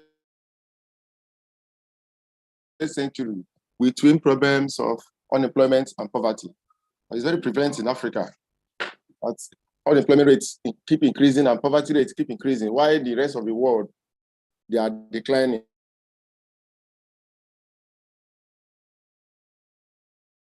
And I wonder how we're going to meet the sustainable development goal in the next 8 years. So the most striking reality of this estimate is that Africa has the highest incidence of poverty as of 2021, which places about 560 million Africans below the poverty line. In the light of the above, it is somewhat unbelievable that Africans are poor, given the abundant physical and human potentials. We have most of this, about 30% of the natural resources are in Africa, and Africa's population is about 1.4 billion, which makes it about 17.7, almost roughly 18% of the world population. With this, we still have more persons that are poor in Africa. The cursory stare at basic statistics show that Africa's GDP represents less than 3% of the global GDP. And in continental comparative terms, Europe GDP is about 21,790 billion US dollars, which is about 10 times that of African GDP, which is about 2,450 billion US dollars. The GDP of North America stands at 24 billion, and the Asia is about 31 billion. In addition, Africa's trade with the rest of the world has been diminutive, with about 2.2% of the total global trade by end of the 2021. We can observe that African countries trade very little among themselves. Intracontinental trade accounts for only 14.5% of Africa's total trade. On the other hand, intracontinental exports are the lowest in the world, which is about 15.9%, roughly 16%, compared to Europe that has about 68%, 68.7%, and Asia 60%. Americas, they have about 54.3%. So the growing trade and investment ties in recent years between African countries and the rising powers from the Asia, such as China and India, have been part of a change in economic trajectory for many states on the African continent. Africa trade with Asia, led by China and India, has been growing at a much faster rate than African trade with other continents. And this has been there from the beginning of the 21st century. We've been witnessing this. Asia trade with Africa is driven by the need to secure long-term supplies of raw material. The raw materials particularly are oil and minerals to fuel its economic development. The Chinese authorities, for example, aim to get 40% of their imported oil from Africa from the current 30%. Also, Asia is now Africa's main trading partner in merchandise goods, accounting for 40% of total trade in 2019. The major challenge Africa has identified has been poor infrastructure. Is a key constraint in the competitiveness of African goods. Infrastructural service costs in Africa are much higher than in other developing nations. About 75% of the decline in Africa's share of exports since 1960s is due to poor infrastructure and information services. To contribute to knowledge, this study raises concern and strives to provide answers to the question on how trade can affect poverty reduction in Africa. In furtherance to this study hypothesized that free trade does not have significant effect on poverty reduction in Africa. In the literature, we have a few literature, like the classical and neoclassical economics, which they attach so much importance on the international trade, and they regard that as the engine of growth. Other school of thought also support this or criticize it as well. Like the mercantilist school of thought, they stipulate that most important way for a nation to become rich and powerful is to export more than it imports. So this has to do with welfare of the citizens. And the mercantilists obviously they were considering the welfare of the nation as a prime importance before any other. Then we come the Smith absolute advantage theory. Because of this, the dysfunction of the mercantilist theory, Smith perceived to prohibit economic growth. He argues that the free trade, each nation could specialize in. That with free trade, each nation could specialize in the production of those commodities in which it could produce more efficiently than the other nations, and import those commodities in which it could produce less efficiently. Then comes the theory of comparative advantage, which states that a country will gain from trade if she specializes in the production of a specific commodity in which she use a lower opportunity cost than their trading partners. Can you round up in 2 minutes, please?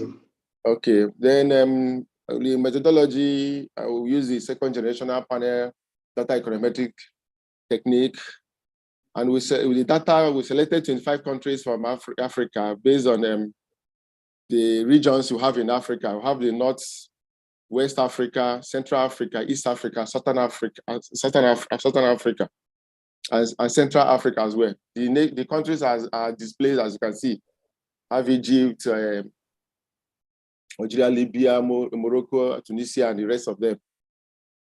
Then these are our model, the model specification. So we have as our independent variable the poverty rate in Africa. Then we now have earning from export earning, degree of openness, government expenditure, and foreign exchange in US dollars. So this we carried out the correlation analysis to check if there is a collinearity, multicollinearity, the problem of multicollinearity, and from the data we have, there is no danger of multicollinearity. And we'll go forward to check the stationarity. We find out that most of them has a unit roots. So we carried out the co-integration test. From the co-integration test, the results suggest that there is no, that trade did not lead to decrease in poverty level in Africa within the review period. So now I'm going to the estimation. And this is the result of our estimation. Then from the discussion, from the results, we find out that the value of the coefficient of parameter shows that external trade did not significantly reduce poverty within the period. We'll look at the exchange rate and the government expenditure. We found out that they were not able to reduce poverty in Africa as well. So this also means that that the economy is under study.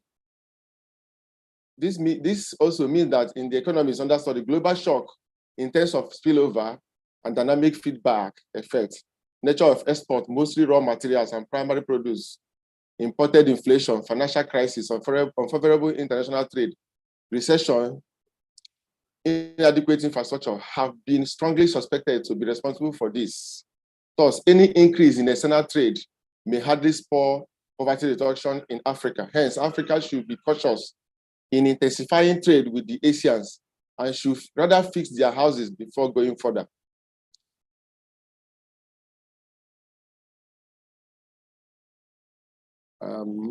Okay, the conclusion. This study concludes that the experimental variables are not strong enough to cause poverty to reduce in Africa. The co-integration test results show that benefit from external trade was not found to be significant enough to reduce poverty level.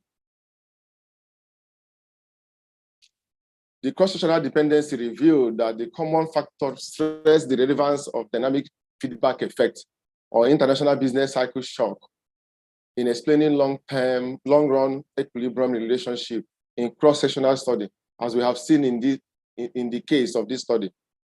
Theoretically, it is expected that external trade benefits should be used to address poverty problem in Africa, but the findings are not in line with this. It therefore implies that trade theories that presuppose the use of gain from external trade to address development problem of poverty were not realized within the period of study. Hence, the position of the pessimistic school of thought that external trade benefits are not sensitive to the developmental issues on the developed countries hold. Then Africa must be thoughtful. China and India trade with Africa is driven by the plan to secure long-term supply of natural resources, specifically oil and gas for fueling and other raw materials. However, glitches come against circumstances of criticism of trade practices of Asians, as many African governments seem to have bought into their long-term plan. This plan, we are not sure we are not sure this plan will offer viable and sustainable long-term returns. Can they generate rewarding jobs to and among African labor force? The criticism are particularly on unfavorable employment conditions of Africans in the Asian multinational corporation, which end up popularizing and immiserating them. Then the recommendation, there is need for collective action toward provision of regional public goods that will be designed from a continental perspective for greater efficiency and cost sharing between governments to encourage and support the real sector of the economy through investment in human capital, social and physical infrastructure, so as to encourage the participation of domestic private sectors in the production of goods and services. Secondly, Africa should expand production beyond the primary produce and raw materials to secondary and finished goods. This could be achieved by inspiring economic diversification across the region by integrating regional value chain for the stimulation of economic activity in intra-African trade. This will condense unemployment through an export supply response, which will transmit to poverty reduction. Thanks for your audience. Thank you. Thank you. Would you just stick around because there might be some questions in the end? We have 2 more papers, so we would like you to keep on participating, but please keep your computer on, and when the questions come up in the end, you can respond. We have our next speaker here,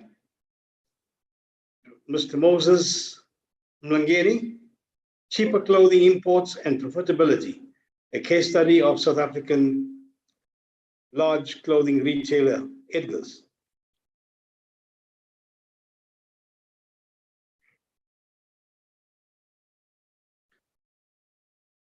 Let's see if you can beat me and stick to time more than me.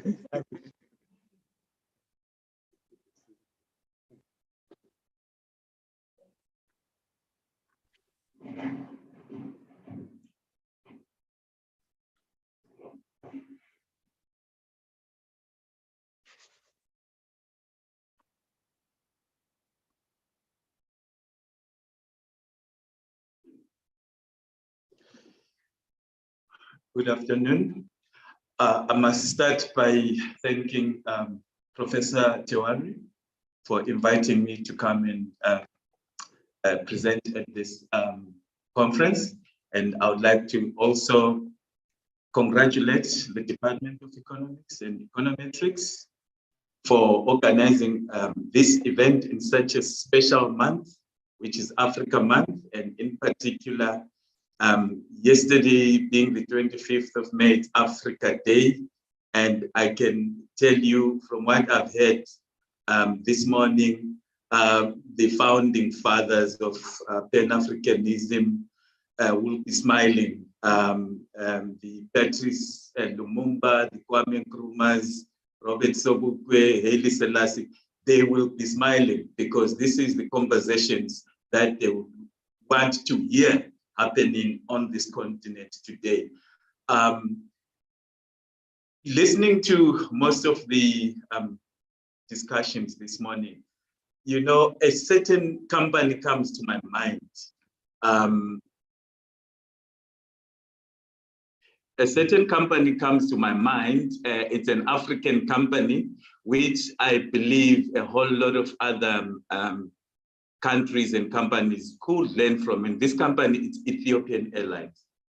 Ethiopian Airlines is a very good example for Africa. Ethiopian Airlines have been existing for many years. And I think only once in their existence did we hear that they had an incident where the aeroplane crashed.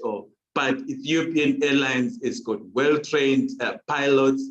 Ethiopian Airlines flies everywhere in this world. Ethiopian Airlines is used by the richest people. Everybody uses Ethiopian Airlines. Actually, the other one time I was surprised when I called the call center and a Chinese person answered. They also employ Chinese people. So this is telling us that it is possible. It is possible to be involved in win-win type of relations, with the rest of the world, be it China, be it India. They can be win-win relations. And also, the earlier I heard we were talking about goods and services, and this is a service. It's not particularly a good, but it's a service, and you can see how well they've been doing. We have seen them coming to rescue a lot of airlines that are struggling, including at one time a South African Airways that was struggling. Ethiopian Airlines was coming in to help them to run their craft. Just to take you, let me firstly explain what is it that I do. I'm pursuing my PhD in the Department of Economics and Econometrics here at the University of Zululand. And my focus basically is on clothing and textiles. And I was very happy today. I did hear a number of people, making reference to clothing and textiles. And my research basically, when Prof. Tewari invited me to come and do a presentation, I just immediately thought of Edgar's. Edgar's is one of the biggest clothing retailers in South Africa. They also exist in a number of countries, about 10 countries, but we all know what has happened to Edgar's. Edgar's is in financial troubles. It's coming short of being shut down. Actually, in 2020, it filed for business rescue. And let me just take you through the contents of my presentation. So it's basically, I'll do an introduction and background and give you a brief overview of Edgar's. I'll tell you about some of the assumptions and the data that I used, and then how I estimated a regression model, and the results of the test of significance, goodness of it, and the implications of this research.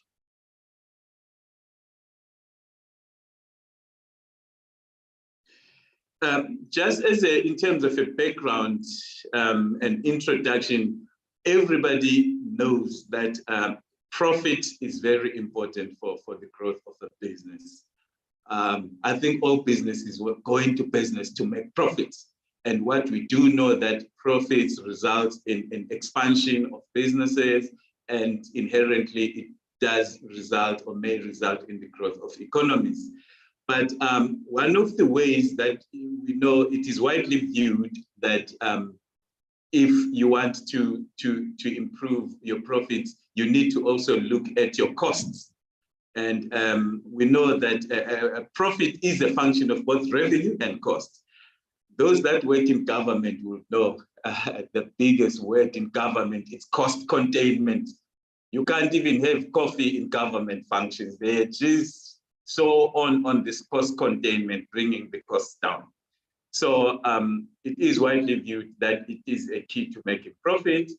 And I have used a regression model, interestingly, similarly to the previous presenter here, I just used a regression model just to explore, do profits depend on the cheaper clothing that we've been importing from China? And I've also looked at installment credit sales. So this is the credit that is extended to consumers. We do know that Edgar's, as we will see just now, over 4 million consumers that buy from Edgar's through credit. So I use the Reserve Bank data on installment credit sales and the case studies about Edgar's. The reason why I decided to focus on Edgar's is because, as it's been said already this morning, our clothing and textile industry took a big decline, in the late 1990s, due to the proliferation or the increase of imports, particularly from China. And with that came, we've heard, I think, from Prof. Anand mentioned it, and Prof. Suklal also mentioned how lots of jobs were lost as many companies were downsizing and shutting down in the clothing and textile sector. And we do know that the South African government has tried many strategies and policies to try to revive this industry.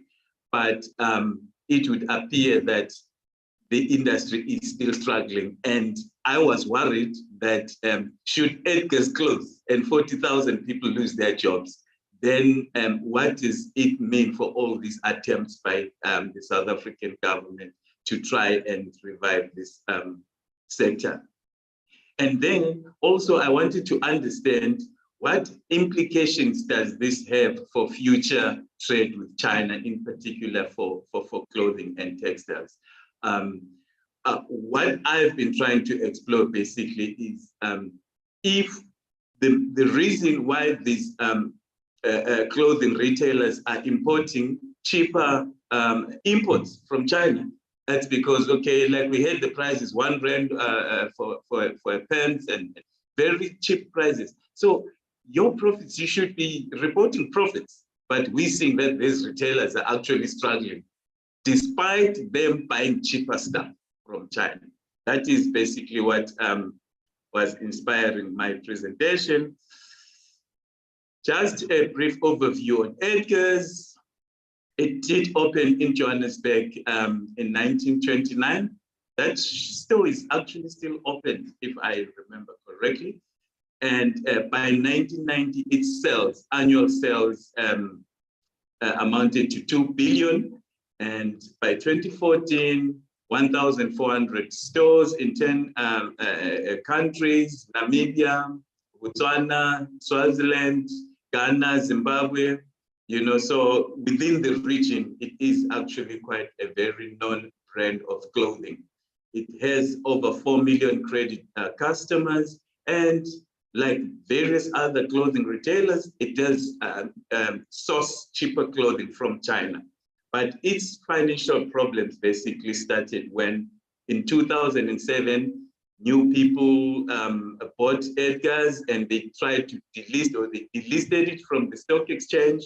They had to borrow 25 billion to give to the shareholders. And since that time, this store has really struggled to recover. There have been various attempts to restructure it, but it's been financial loss after financial loss after financial loss. And in 2020, Edgar's filed for business rescue. So they are still under business rescue. And you may know or not know, but most of the landlords where Edgar's is basically doing business, they had to, they're not paying rent at the moment. That's one of the things that in the business rescue, you know, the people that Edgar's is owing, so they had to sort of say, okay, since rent is one of the biggest challenges, just to keep the people working, they are not paying rent at the moment. What I did here, I just took some data and ran a regression, and I had a few challenges, but I just wanted to see what this model will show me. So the first challenge that I had, I wanted to check which profit data must I use. You know, there are various, when you look at financial reports, there are many lines of profits. You can report profits after tax, profits before tax, earnings before interest, dividends and amortization. They're very different types of profits. But I eventually settled for trading profits because I found that it is consistently reported during that period of time, 2005 to 2016. You can see there, 2005, they had a trading profit of 1.6 billion. And by 2016, that number is not looking good. It's a negative 8 billion. It's a loss. So 2014, 2015, 2016, just losses. And then the other decision that I tried to make in terms of the imports, when you look at Quantec, I extracted that data from Quantec Easy Data. And there are various import data.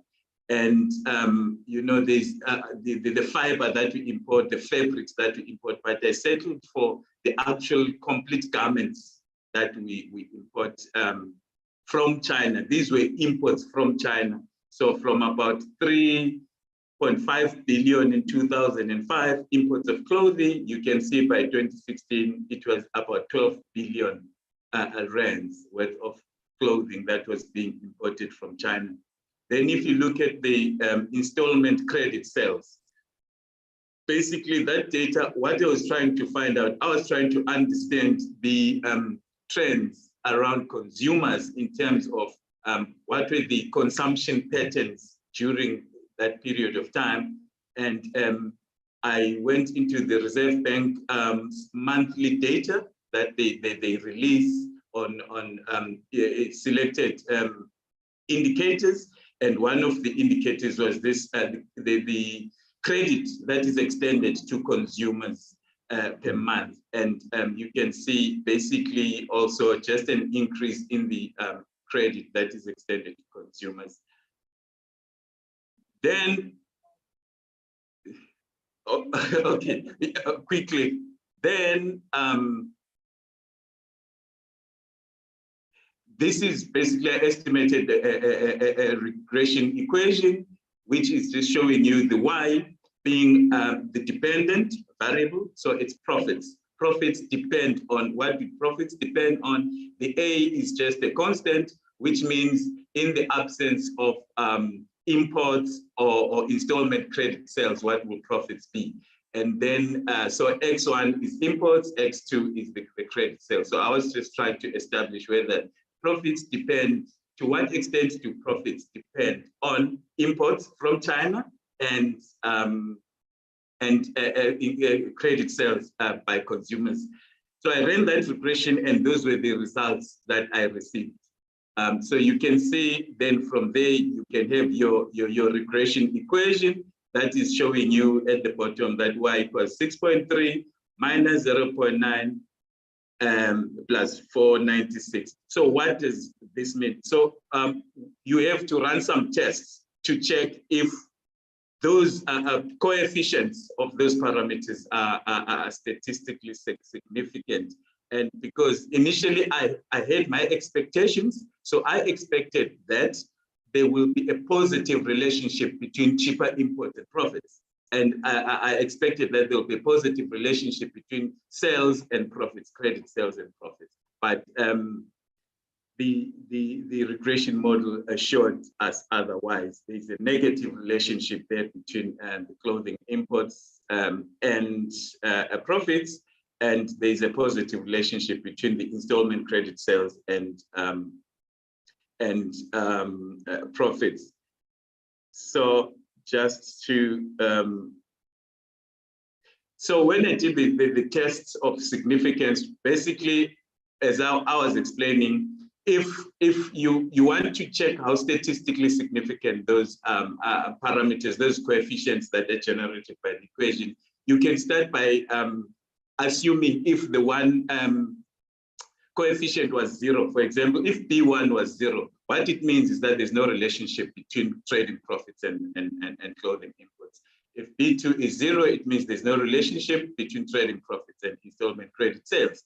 So if I use the 95% confidence level and I pull the critical T value at 95%, the critical value is 2.62. And then when you do the calculations from the table, we see the calculated T values. What they are telling us is that the constant was statistically significant because the calculated value, which is 2.891, was greater than 2.62. But when we look at the TB and TC, we found that there was a negative relationship and therefore no significance in terms of the clothing imports with relation to profits.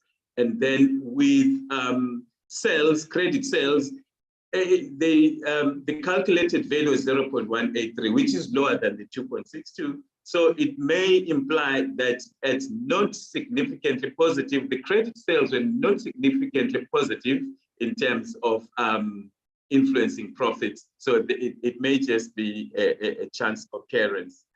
And if you wanted to check the R squared or the goodness of it, this just in summary, this one is just checking the overall equation. Do profits depend on imports and credit sales? And this is showing us that 62% of the total variation in trading profits is explained by the regression model. By statistical standards, that is quite low. You would want that value to be actually higher at the 80s or 90s. And we did an F test, and it also shows that there is a weak correlation between the profits, imports, and credit sales. And just in summary, these were just the line plots that's showing you the predicted profits, which is the light blue, and the other smaller dots is the actual trading profit information that we put in. And just in conclusion, what was my implications, the implications of this research? Sorry.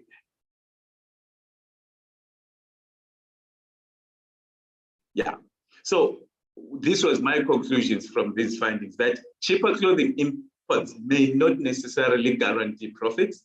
There may be other cost variables that are key to profit making. For example, it can be labor costs, it can be rental costs that are key to profits. And then we can say that the installment credit sales were affected by the Credit Act, and there was also a recession during that period.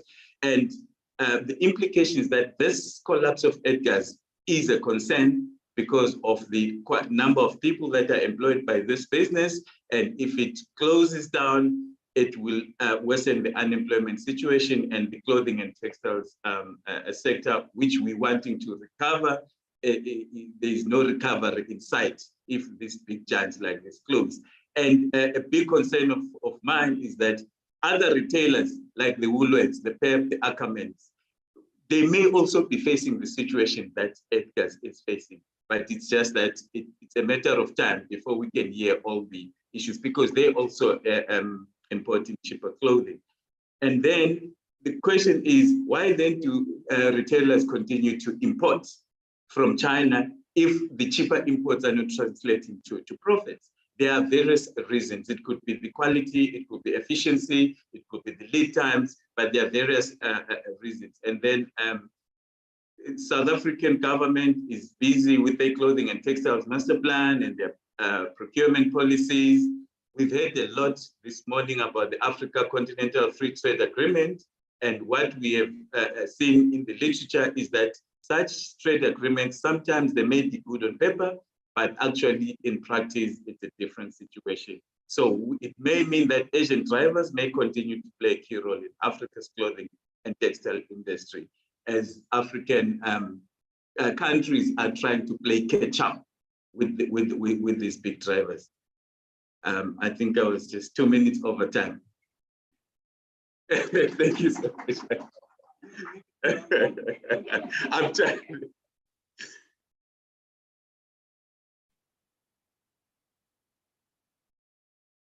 Thanks very much, Moses. You know, a thought just crossed my mind as well. You know, to buy a pants for R1.50 in this day and age, for a woman's dress for R2.50 or 3. I'm just wondering, to what extent is there collaboration between the customs officers and politicians who might be responsible for all of this cheap goods coming from China?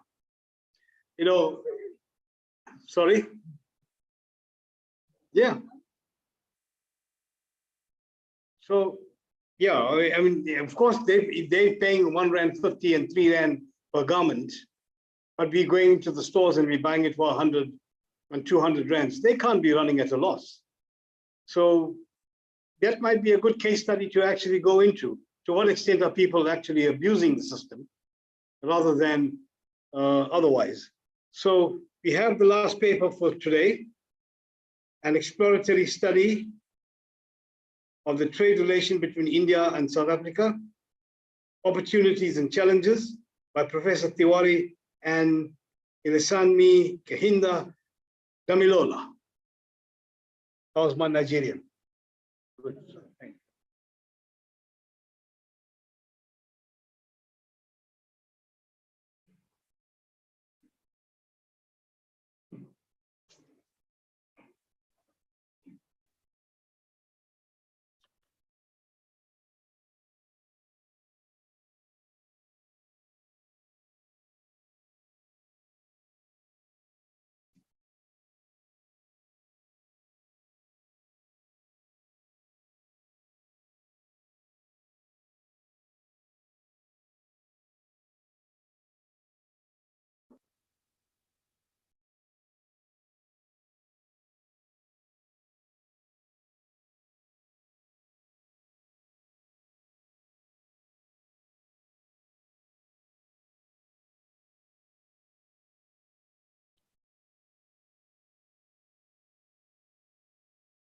Okay, thank you very much.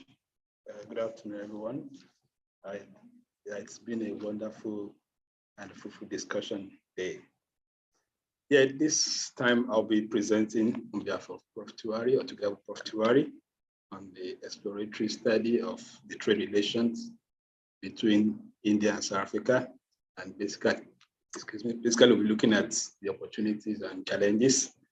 Well, I know a lot has been said today. So I will just try to touch on some of those things and probably add one or two things.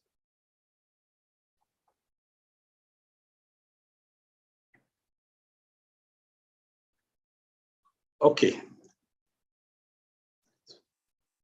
Okay, well, as we've said, and as you know, various speakers have actually alluded to since we came, there have been significant growth in terms of the trade relationship between Africa and India. And as you can see from the data above, the trade relations have actually grown by about 8-fold between 2001 and 2017. And not only that, India, is also believed to be Africa's 4th largest trading partner. And this trade accounts for about 66.4% of African trade in 2017. And that's about a growth from 2.7% in 2001. And also it accounts for a sizable number of India's total trade as well. So that gives us a picture of what is actually happening between India and Africa in general. And these are the factors that is believed to be responsible, the economic ties and various intervention by the Indian government just to make sure that trade grows between the two trading partners.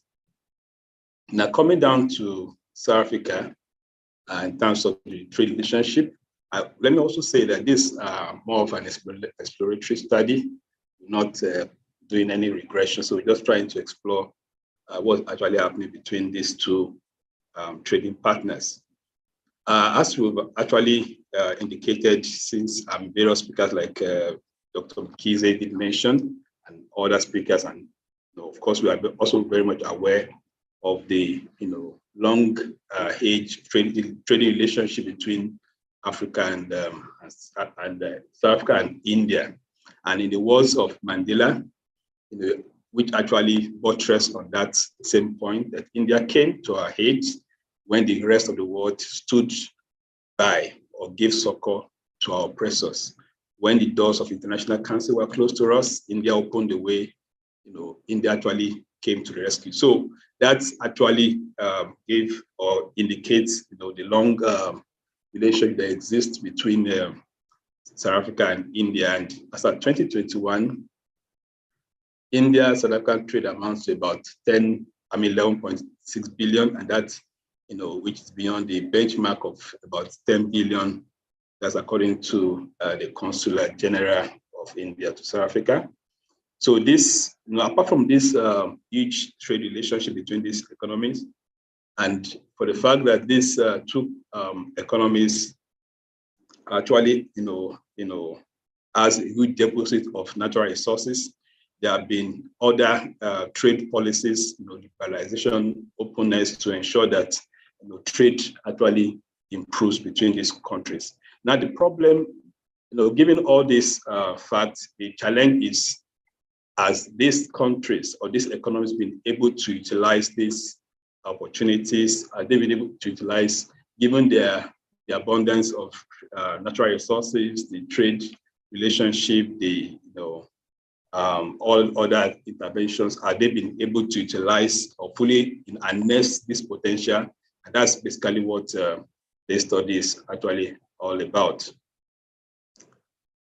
Okay, so let me just skip this. So this picture actually gives us an overview of the nature or the amount of trade that exists between South Africa and India. If you look at the exports, so 2020 of India to South Africa is about 3.85 billion. I know a lot have been said on that, so I will not really talk much about that. Look at the top product, which accounts for about $653 million. The export from South Africa to India, and also the top product from South Africa to India and others. So that actually indicates the fact that there's a lot of trade that goes on between these two countries.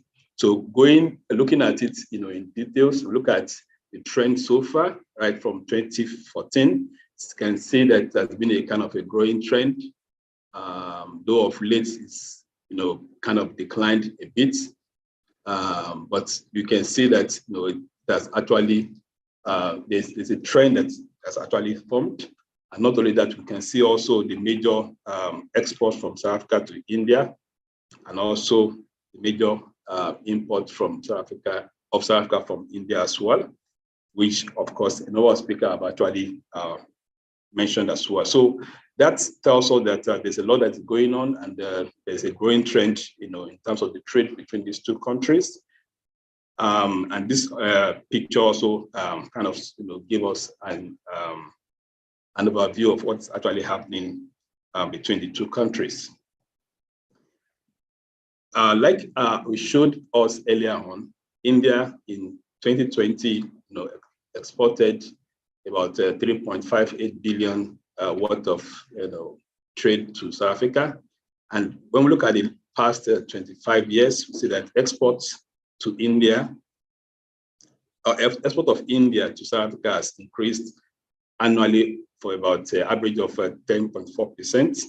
And the figure of, in 1995 was about $300 million, and so 2020 is now $3.58 billion.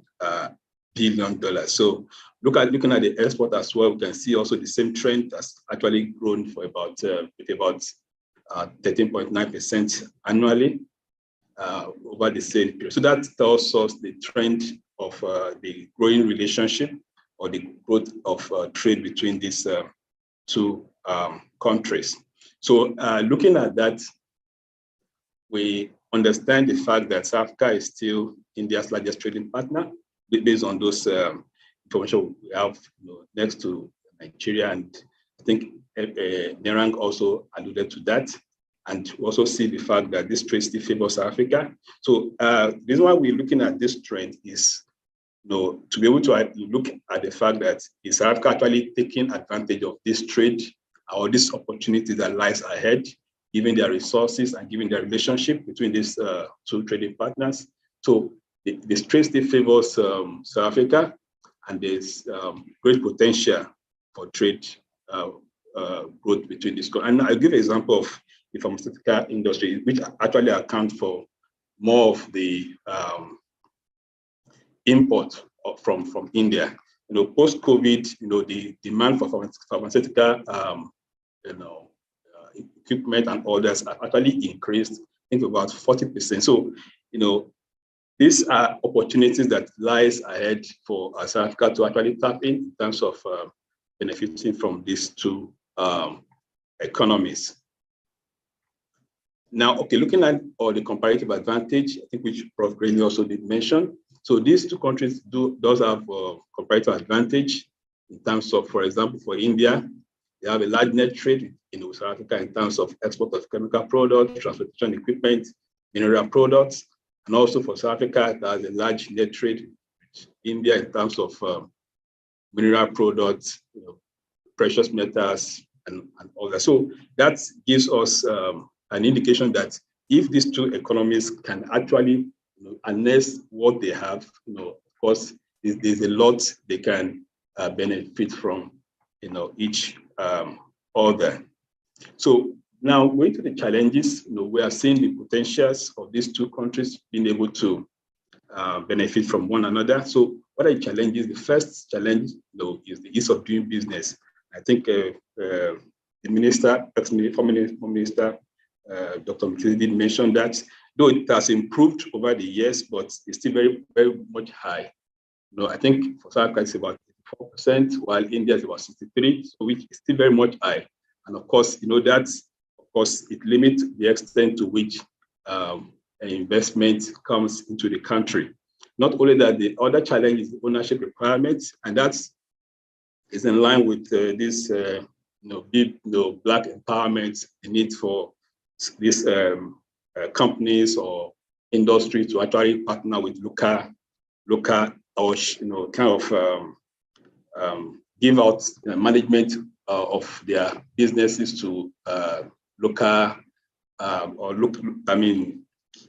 the locals or the national. So that has been also a challenge. Most of these, some of these companies are not ready to actually give out this management position to these nationals. And the other problem is the issue of bureaucracy and red tape, which we are very much aware of. So all this slow the process of attracting investment into the country. So this forms a very major challenge with regards to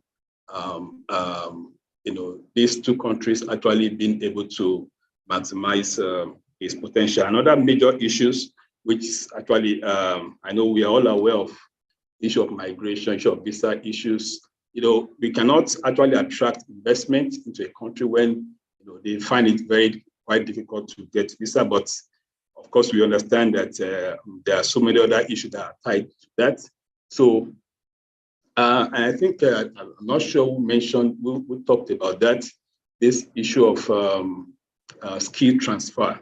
I'll talk about that later on, that there's need to train the local, but sometimes we need this expatriate to come in, but that now depends on they being able to pass the knowledge, not just employing Chinese or Indians to come and work here without actually training the national. So these are major issues, but sometimes we need this expatriate, these people with this skill to actually set up these companies and actually make sure that these companies are actually in operation, and also issue of flight between these two countries.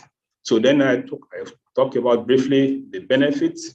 Of course, it's been known that it contributes more to employment, market for domestic firms, which we have also alluded to, knowledge and skill transfer. I just want to, I actually noted that knowledge and skill exchange. I know it has been a kind of discussion since we came, but from some of the studies I actually saw online, I've seen the fact that some of these companies have actually been giving back to the community, like the First Strand Foundation, which have been trying to address critical skill shortage, Tata Automobile, which are Indian corporation, actually trying to train their employees on some of. So it's as much as they bring in their expatriate to work, though, of course, they're also making an effort to ensure that the nationals are as well being trained in that area. So technology transfer and the achievement of national development goals, that's with regards to inclusiveness, particularly in the rural inclusiveness, achievement of national development goals on integrated and inclusive rural economy through agro-processing. So this is one of the areas that most of these Indian corporations are actually keying into, and given the need or the demand for more agri-related products, of course, they are actually trying to key into that in order to, so South Africa tends to benefit more, in terms of this area. So all this, tells us that, of course, though there are challenges, there are issues, but these two countries can as well still benefit, from one another. So in conclusion, so like it has been said, and a lot have been said about it, these Asian countries, particularly India, because they are the global, they are the next global powerhouse, and we see China and India leading the pace. So here we're focusing on India.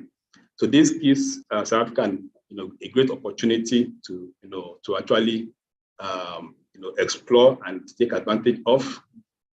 And like we said, the trade relationship between South Africa and India has grown, tremendously. So it is very important for these two countries to ensure, given their long history, given their relationship, to see how they can cooperate together.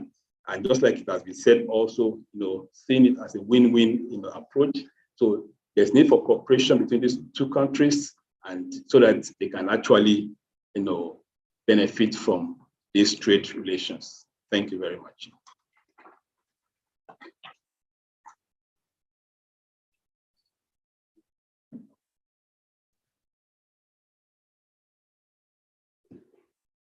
Okay, thanks, people. This is the last paper for the day.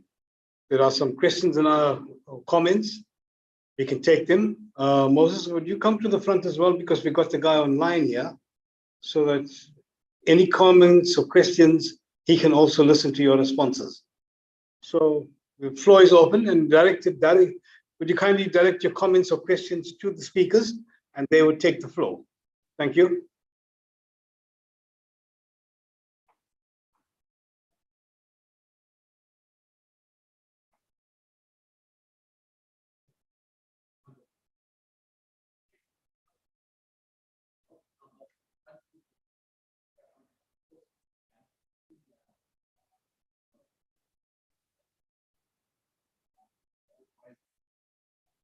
Into Moses, quite interesting presentation that reflects Africa as a coming site, like what, like our thought.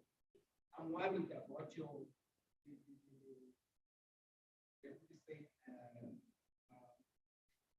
pronunciation, the interpretation of econometrics, the F, especially the F statistics. The F statistics doesn't measure correlation between individual variables. Measure, yes, a correlation between independent variables as the model. Right. If you want to find the correlation between individual variables, you can find a correlation matrix. Thank you.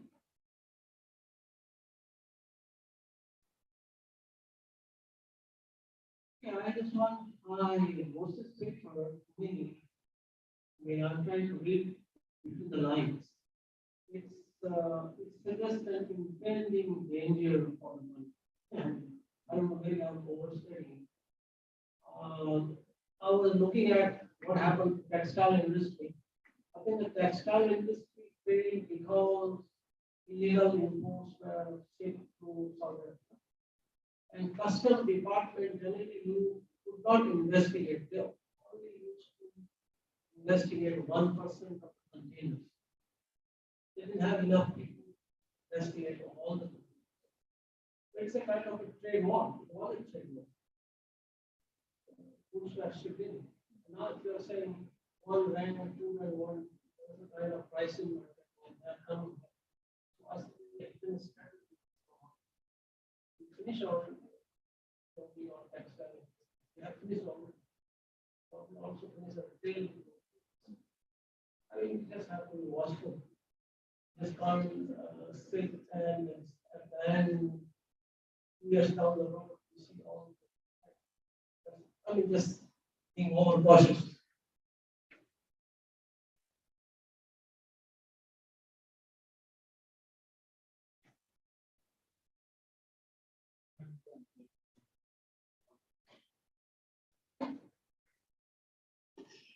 Thank you, Prof. And thank you, Marvelous. I check the comment and the suggestion. I will be refining the paper. It was done in a rush for this conference, but definitely I'll look at that F statistic and bring in other things as well that I saw from the previous relation, just to check the correlation and other pieces of information that I find useful. Coming to what, Prof, you've just indicated, I must tell you, this is quite very true in terms of the trade wars. And the president did mention it actually in his State of the Nation address. If it was not last year, it was year before last, when he was talking about the clothing and textiles industry, all the challenges happening at the clearing agents and by SARS customs, that there's a lot of things going on there that's not right. And, you know, a lot of African traditional clothing here in the country, if you look at closer traditional clothing, you look at Sotho traditional clothing, the women traditional, it is so sad that it is our cultural wear, but the fabric, everything, the print, it's all done in China. It really, we've been wondering and asking ourselves, how is that our cultural clothing, the fabric and the prints, everything is made in China? But I will be investigating further. And like you indicating, that's also my concern, that should this EDGAR's thing not be looked at carefully, it will spell actually a bigger disaster for the clothing and textile sector. So thank you for that.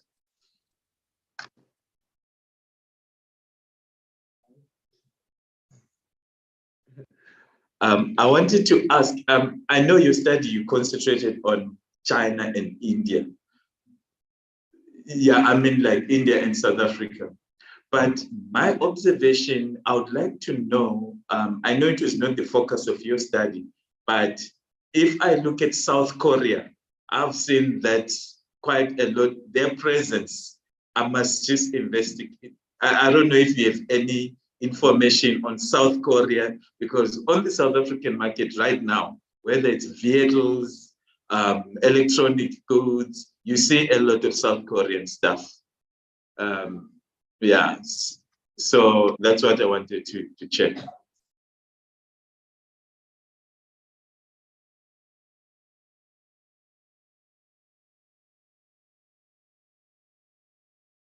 I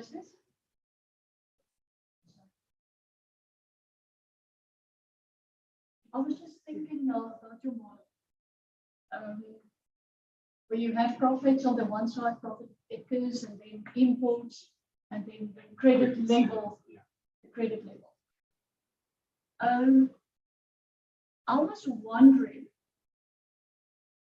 why don't you test the import of EDGAR as a dependent variable, like in the typical way that you test any imports, and then you test the import level with the relative price, South Africa and China, the exchange rate, and you can still use this credit, the level of credit, but you can use the increase in credit, and then compare, and the interest rate, so that you can first test what is causing the level of changes in import, and whether the normal economic variables are influencing imports. And then you take, if you can determine that, and you say that is fine, but I'm concerned that you deduct that everything is fine, that imports is fine, and that there's a direct link that's supposed to be between profit levels and imports. And remember, between profit levels and imports, there should be a negative correlation because it's an outflow of money. But my question is, if you don't import, what is the alternative? Is the locally produced goods?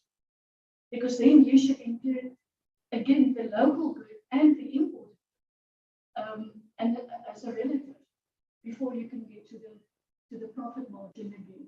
So it's a little bit of a longer indirect link that you will get between the profit and import. You can't just get that. Whilst the problem might lie with something else. First of all, it might lie with the level of income in South Africa that decreased. It might lie with the level of the credit levels that went up and the interest rate.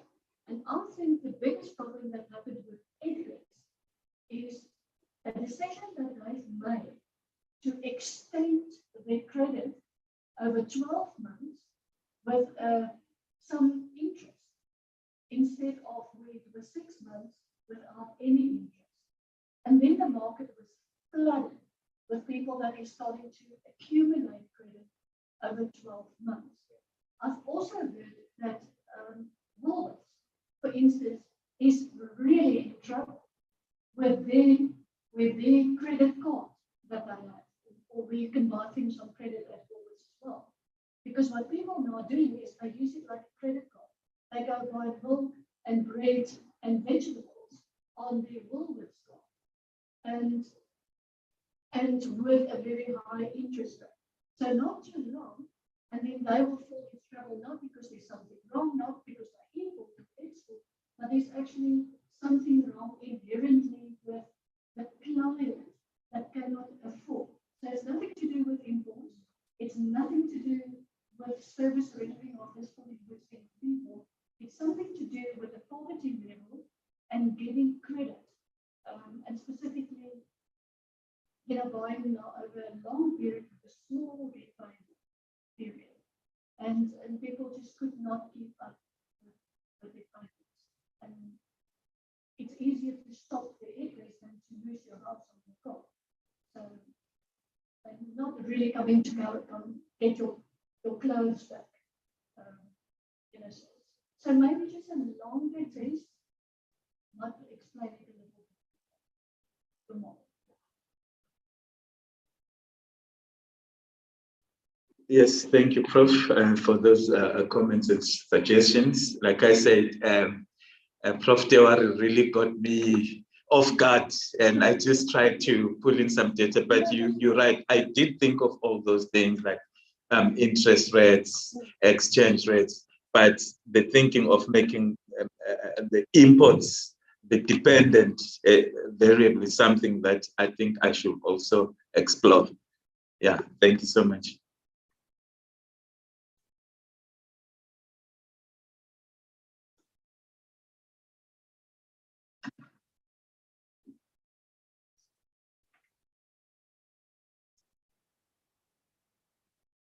Do we have any more comments or questions? Our colleague online, would you like to comment?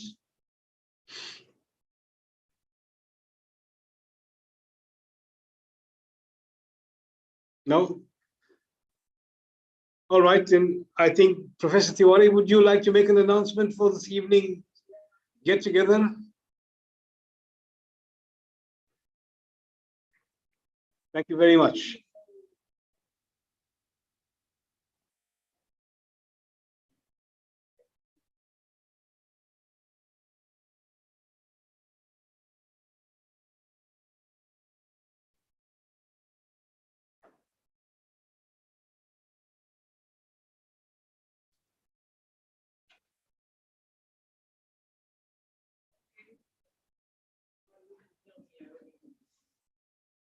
Thank you for the day. Very well. And so we close at 6:30. We have a cocktail function nearby. So please come if you can. I know from getting the time, but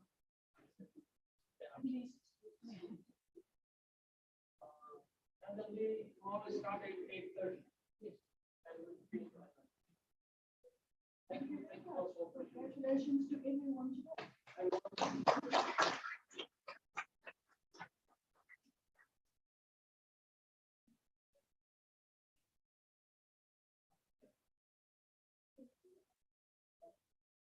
Yes.